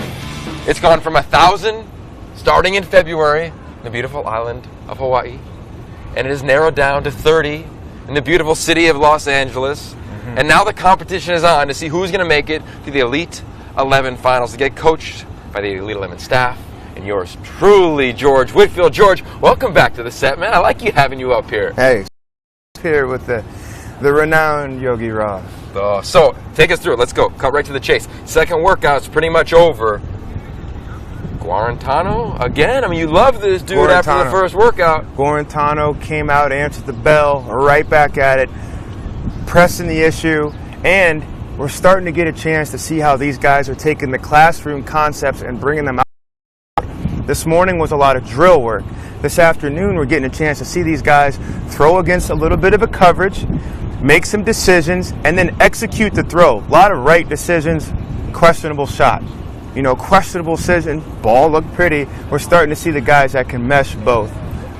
Right answer and do it quickly. That's the two things. That's Jeopardy out here, Yogi. Well, a lot of these quarterbacks, some of them got invited as late as Monday or Tuesday. Then they got this playbook, okay? Over 30 plays in that. It's only about a third of the playbook you'll get if you make it to the Elite 11 finals, but not a lot of time to study, prepare. Not a lot of these guys know how to study or prepare. They had a classroom session this morning, a classroom session at lunch, and it's trying to get these quarterbacks, how quickly do they learn? How quickly do they react? Who's somebody that made a big jump from the morning practice, really was attentive in the film session, and then balled out here in the afternoon? Well, for I'd say half these guys, it's like just getting pushed into the deep end, and we're trying to tell them how to their swim stroke while they're in the water. That's what's happening. A couple guys that you mentioned here, I thought King and Brown did a really nice job of trying to expedite themselves on what they're being asked. The best thing is, it's not so much how fast do I know what I'm doing, it's how fast can I learn from the mistake I just came through. That's Derek King. Absolutely. On his way to Texas, TCU, and Anthony Brown on his way to Boston College. What about Anthony Brown? Because to me, he's an interesting guy coming out of New Jersey. Not a ton of fanfare. Anthony Brown has a lot of raw materials to him. You know, he's got a big-time arm. He is a big, long athlete.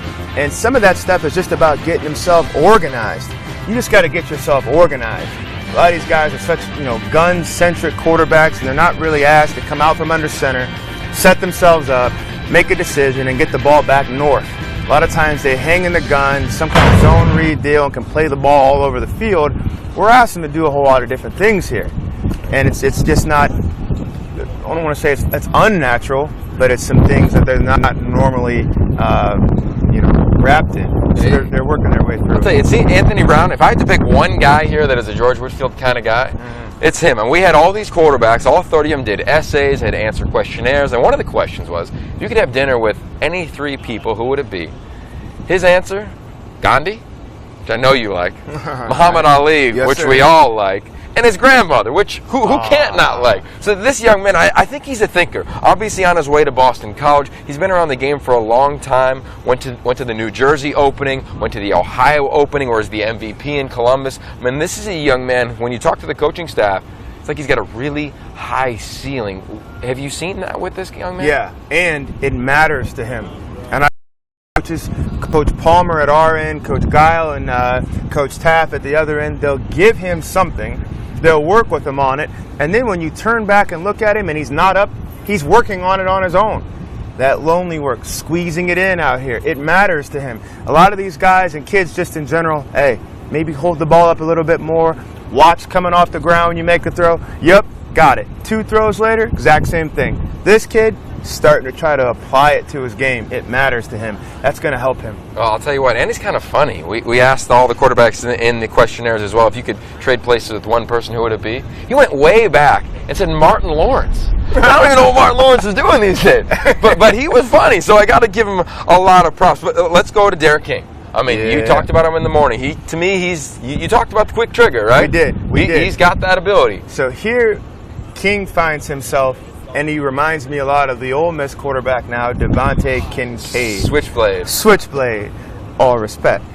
Devontae Kincaid has, I mean, he carried himself, Yogi, you've been around him, like he's 6'5", 6'6". You can't tell Derek King that he's 5'9", 5'10". You can't tell him that. You can't convince him of that, and I'm glad you can't. Out here, we talked about raising the ball up a little bit more, using his system. He's been using his quickness and suddenness to make throws. If I can strike quicker, almost a cobra strike, I can win. But he's got to develop a sustainable skill set to go forward, and he's starting to embrace that. But I love his competitiveness. You can't tell this kid anything in terms of you should be standing here, I think you're rated here. No, sir. No, sir. I like that about him. I'm glad he's up here. How about Anthony Russo? This is a young man out of Philly. He's got the best accent out of anybody here. Sunday dinner, by the way, at the Russo household, if you want some good eats, everything he said is homemade pasta, homemade sauce, homemade meatballs. But this guy, he can play as well. What have you seen through 2 practices from Anthony Russo on his way to Rutgers? Well, he's making a homemade impression right now on the field, Yogi. We watched him here. He's going through, he made a slight change in the grip, and we already starting to play with that. He looked at it, he said, Coach, let me try that. All of a sudden, he's starting to make those improvements. But here's the thing, there's no flinch to him. There's no flinch. He understands there's guys that may have a bigger arm than him, guys that may have a bigger resume than him, but you can see that he feels comfortable in the mix. That's what we like. Hits a dime, misses a shot, exact same reaction. I'll take that every day. I love it. We want to talk about dimes right now. That's what's happening right behind us. This is the accuracy challenge, and this has been going on for 17 years at the Elite 11 competitions. Basically, you'll see all the quarterbacks, they are chasing one another from spot, trying to throw the football through the target. But you can't just play playground football. No. You've got to take a drop. You've got to fake a handoff. You've got to pretend it's play action pass. You've got to give a zone read fake.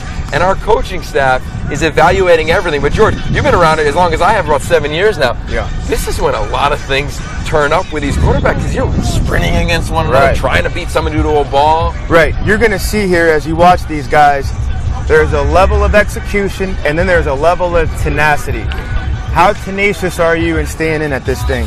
Guys sprinting back downfield, I want another rep, they sprint to the next deal. Some guys, some years, Yogi, and you've seen it, some guys are lapping other quarterbacks to stack up more throws. And my favorite one, Mangum. From Tanner Mangum. Yeah, Tanner Mangum, going back 4 years ago, co-MVP with Jameis, Winston, and Neil Burcham.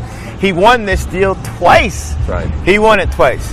And that's just it's just a pride factor that's going on right here.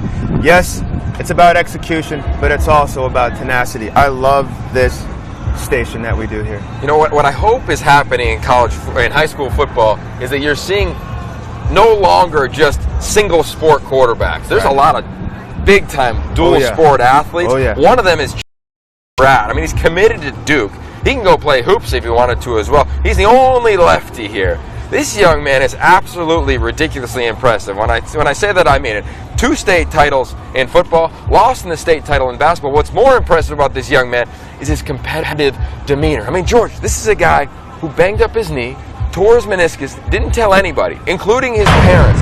He did it in the summer, before last football season, just went out and won a state championship in football. Didn't tell anyone because they were in basketball season. Just goes out and leads his team to the state championship in basketball, and then finally gets the surgery, and now he's back competing in this situation. If there's somebody, if I was going to have to pick in this competition as just a shark-type competitor, dual sport, football, basketball, alpha male, the only lefty, kind of likes being that guy.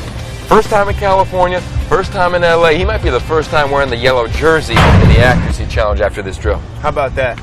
I love the fact that he gets a chance to come down here. Is he perfectly sound in his mechanics? Not necessarily. Not yet, as I would say, not yet.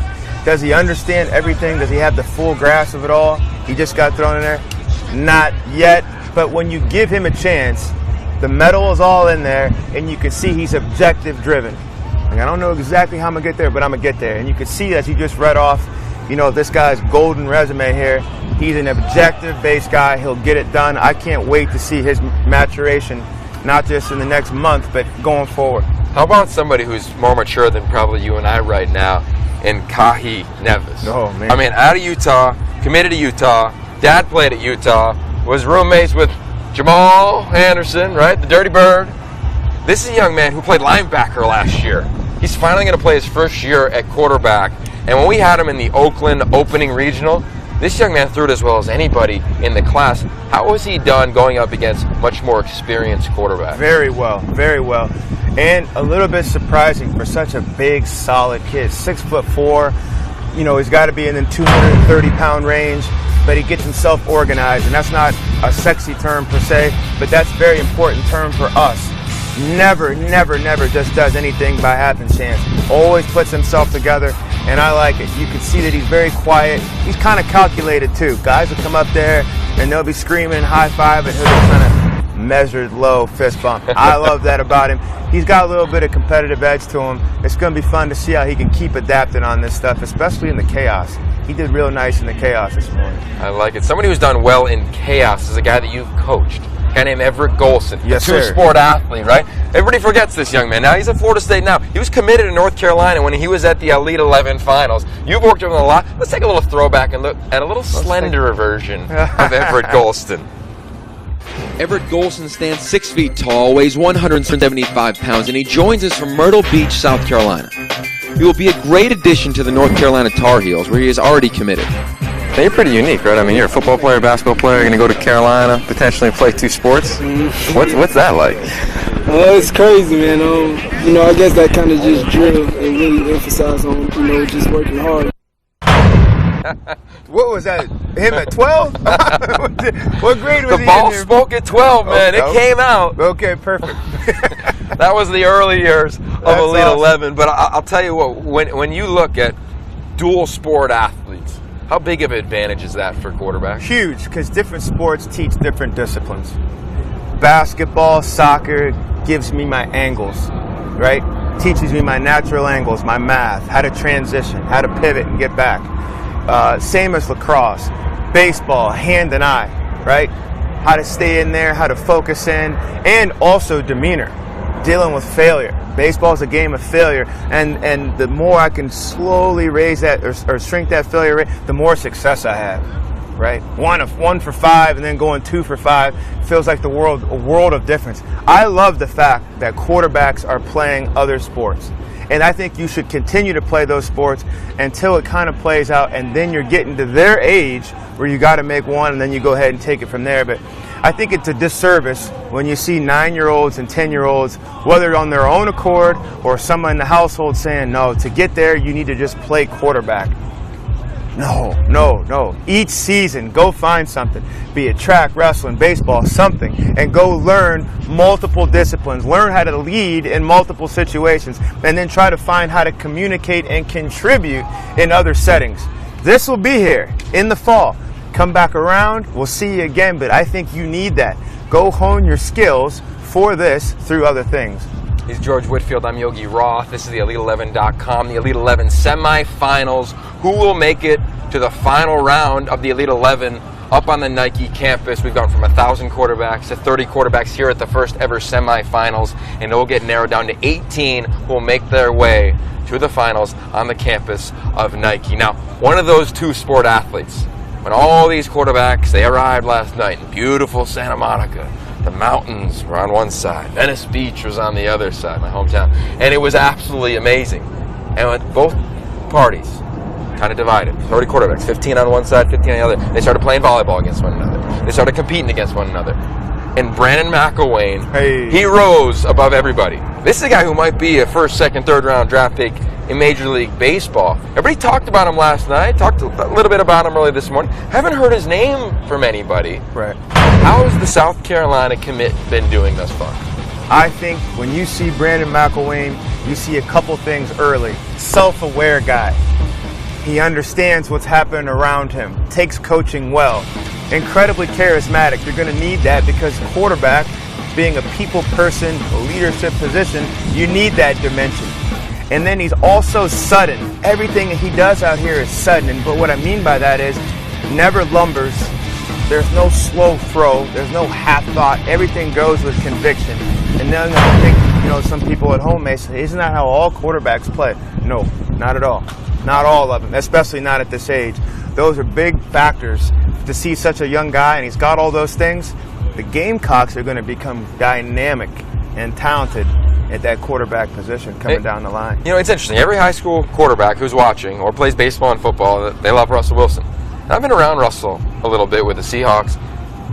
This guy reminds me of him. He's got that maturity to him. His stature, he's kind of got the look of Russell Wilson a little bit. And you don't want to compare him, but why not? It's kind of fun. Exactly. I mean, I think he has some of those skill sets. And I don't think if we line the field with people who were booing him for 2 hours, or if we line the field with people who were screaming and cheering from his hometown, if you were watching at home on TV, you wouldn't know the difference if this was on mute. You wouldn't even know the difference. Doesn't matter to him. I got business to attend to. He's still got a smile on his face. Like, the charisma about this kid is so much fun, right? Because you know everything's going to roll off his back. 0 for 10 or 10 for 10. The 11th throw is going to be a dime regardless. The other 10 don't matter. I love how he carries himself on and off the field. He was like that last night in the meetings, in the meals. That's a big piece to being successful at this position. And before every game, he looks into the stands and he blows his mom a kiss. So, Mom, if you're watching, he told us that story. How about a Clemson commit? Zarek Cooper. This is junior year for the most part. Knee injury. Been rehabbing. Went to the opening Elite 11 regional in Atlanta. This is a guy who's kind of quiet. Doesn't really have the loudest personality, at least early on. Right. But his film is awesome. Right. When you watch him, when you talk, you put him on the side, he lights you up. What have you seen through 2 workouts from Zarek Cooper? Well, I think he's still trying to settle in. And I don't know if it's the trip and the travel. I know he's very competitive, but he's still trying to settle in, still trying to find his groove. Some of these guys are still trying to get over the fact that, wow, I've gotten here, I've arrived here. And so I think, at some point through the competition, that's going to leave. Yeah, I'm at USC. Yeah, I'm one of the top quarterbacks in the nation.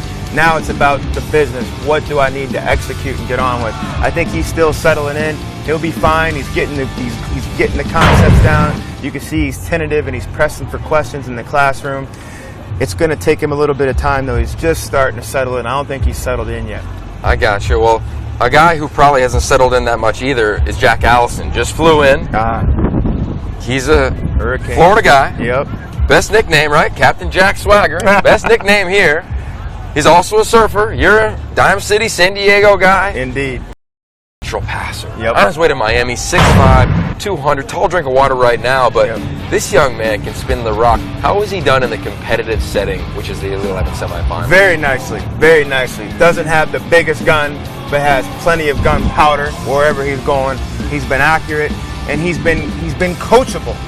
He's attacking, he's going, etc. Some coach will grab him, give him something, I got it. And then you turn around and you see it get implemented into the next rep.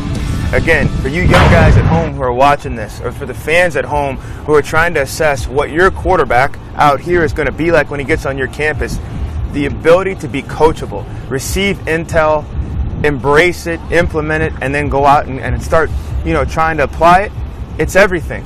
It's everything, because otherwise they'll plateau. Allison, he's been trying.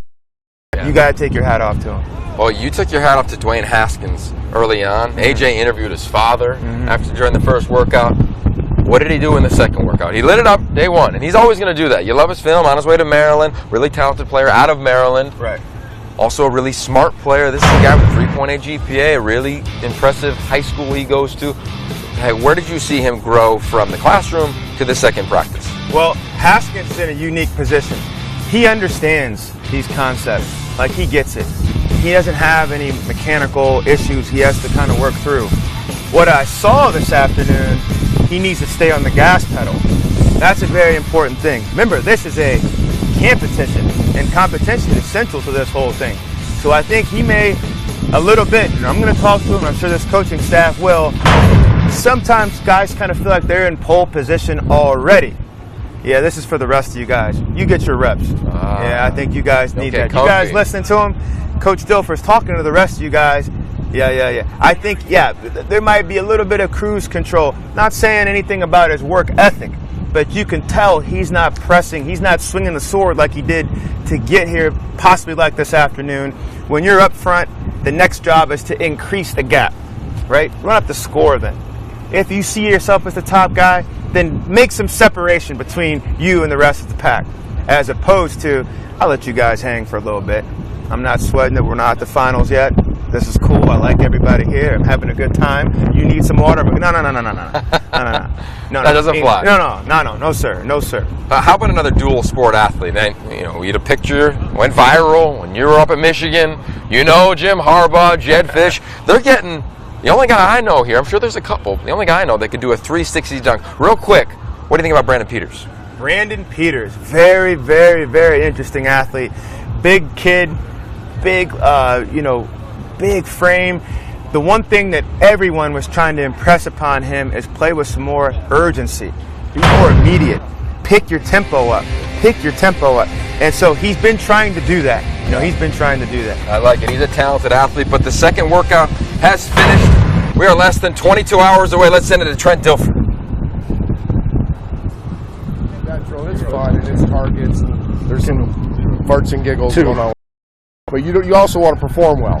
And those of you who got tired, the first thing that shows up is straight legs, try to get low, accuracy goes away. Those of you that maintain that loaded base going back, kept your eyes at one level, you maintain accuracy as you got tired. All right, great.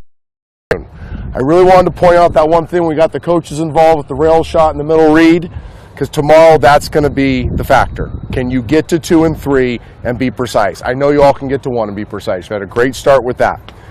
As we said, as the camp goes on, we're going to continue to invite guys to the opening. Now for our to the Elite 11 Finals and the opening, Shea Patterson. Shea, great job, man. Awesome job. All right, guys, we're going to go clean up. Coach Stumpf will direct you from here.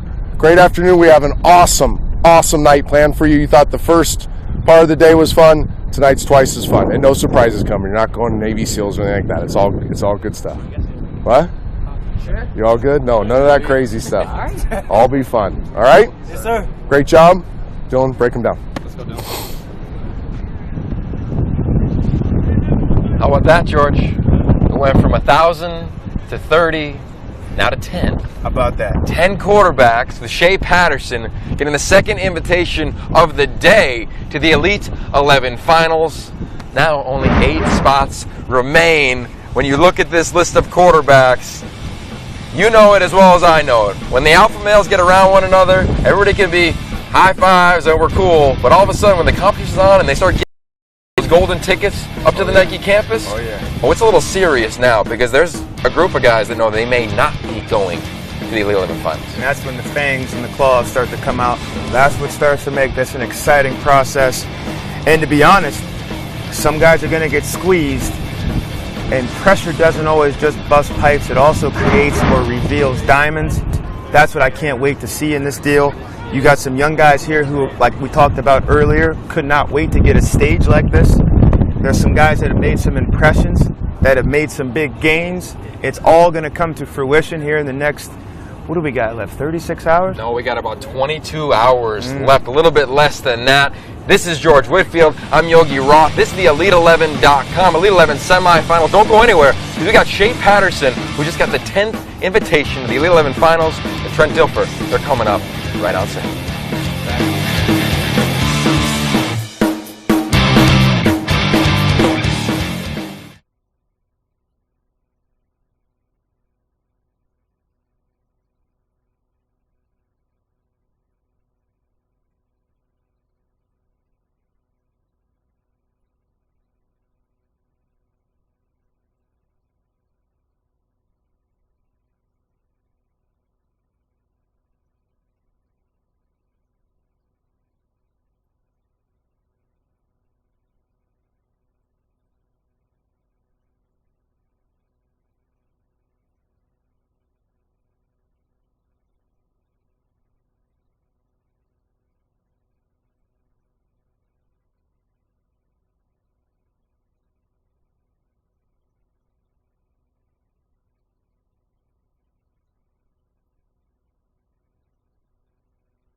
And welcome back to the Elite 11 semifinals here in beautiful Southern California. We've gone from 1,000 to 30, and now we've got 10 quarterbacks invited to the Elite 11 finals. Shea Patterson, you are invite number 10. Congratulations, my man. Here is your invitation.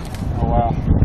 Thank you. Now, first and foremost, before we get into the invite, what's your last 24 hours? Like how'd you even get to Southern California? Oh, it's been crazy. Actually, last week I was in San Diego, and then this week I had a camp at Ole Miss last night until about 10:30, throwing to some top recruits, and then jumped on a plane, and now I'm here.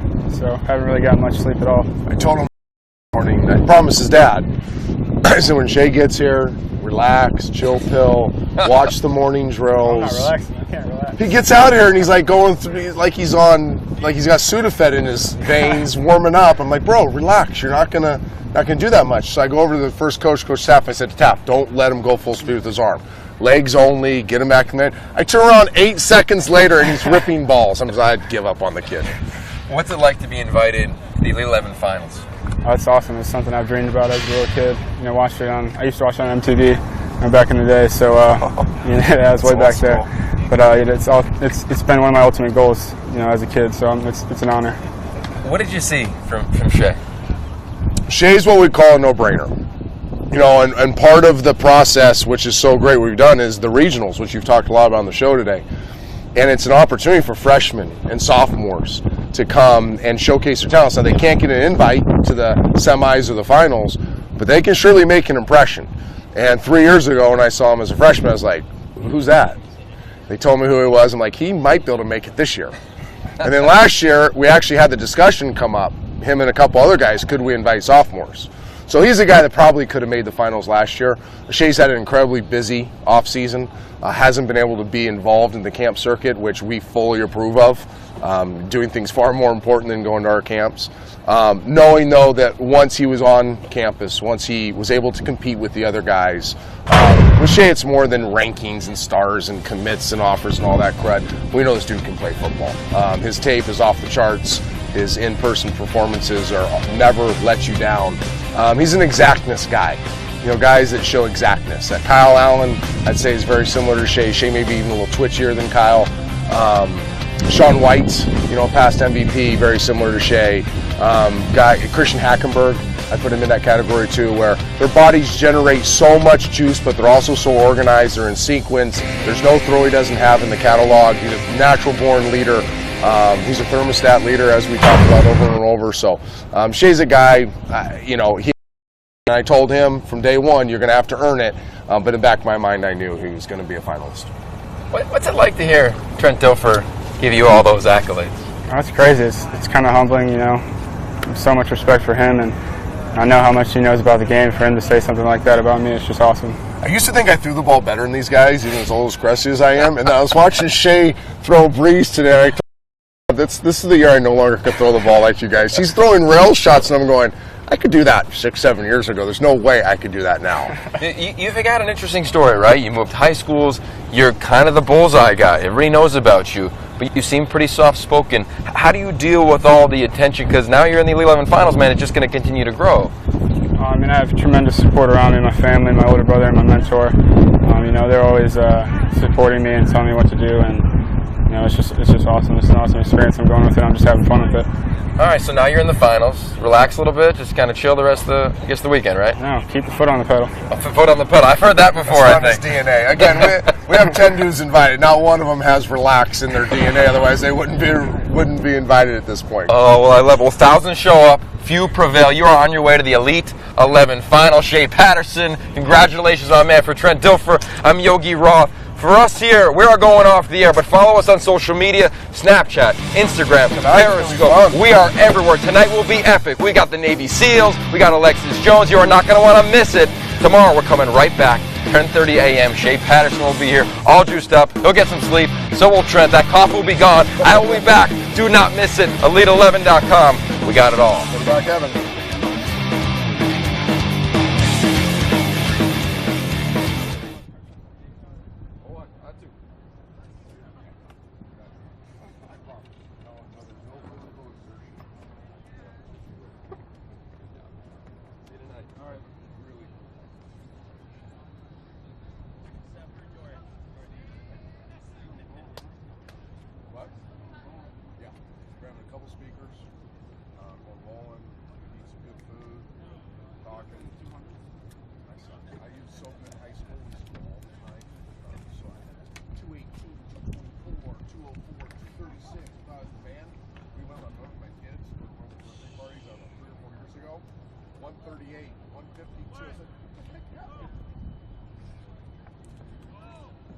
All right, Coach. All right, man. You got your. I can take all this off now, right? You'll remind me later.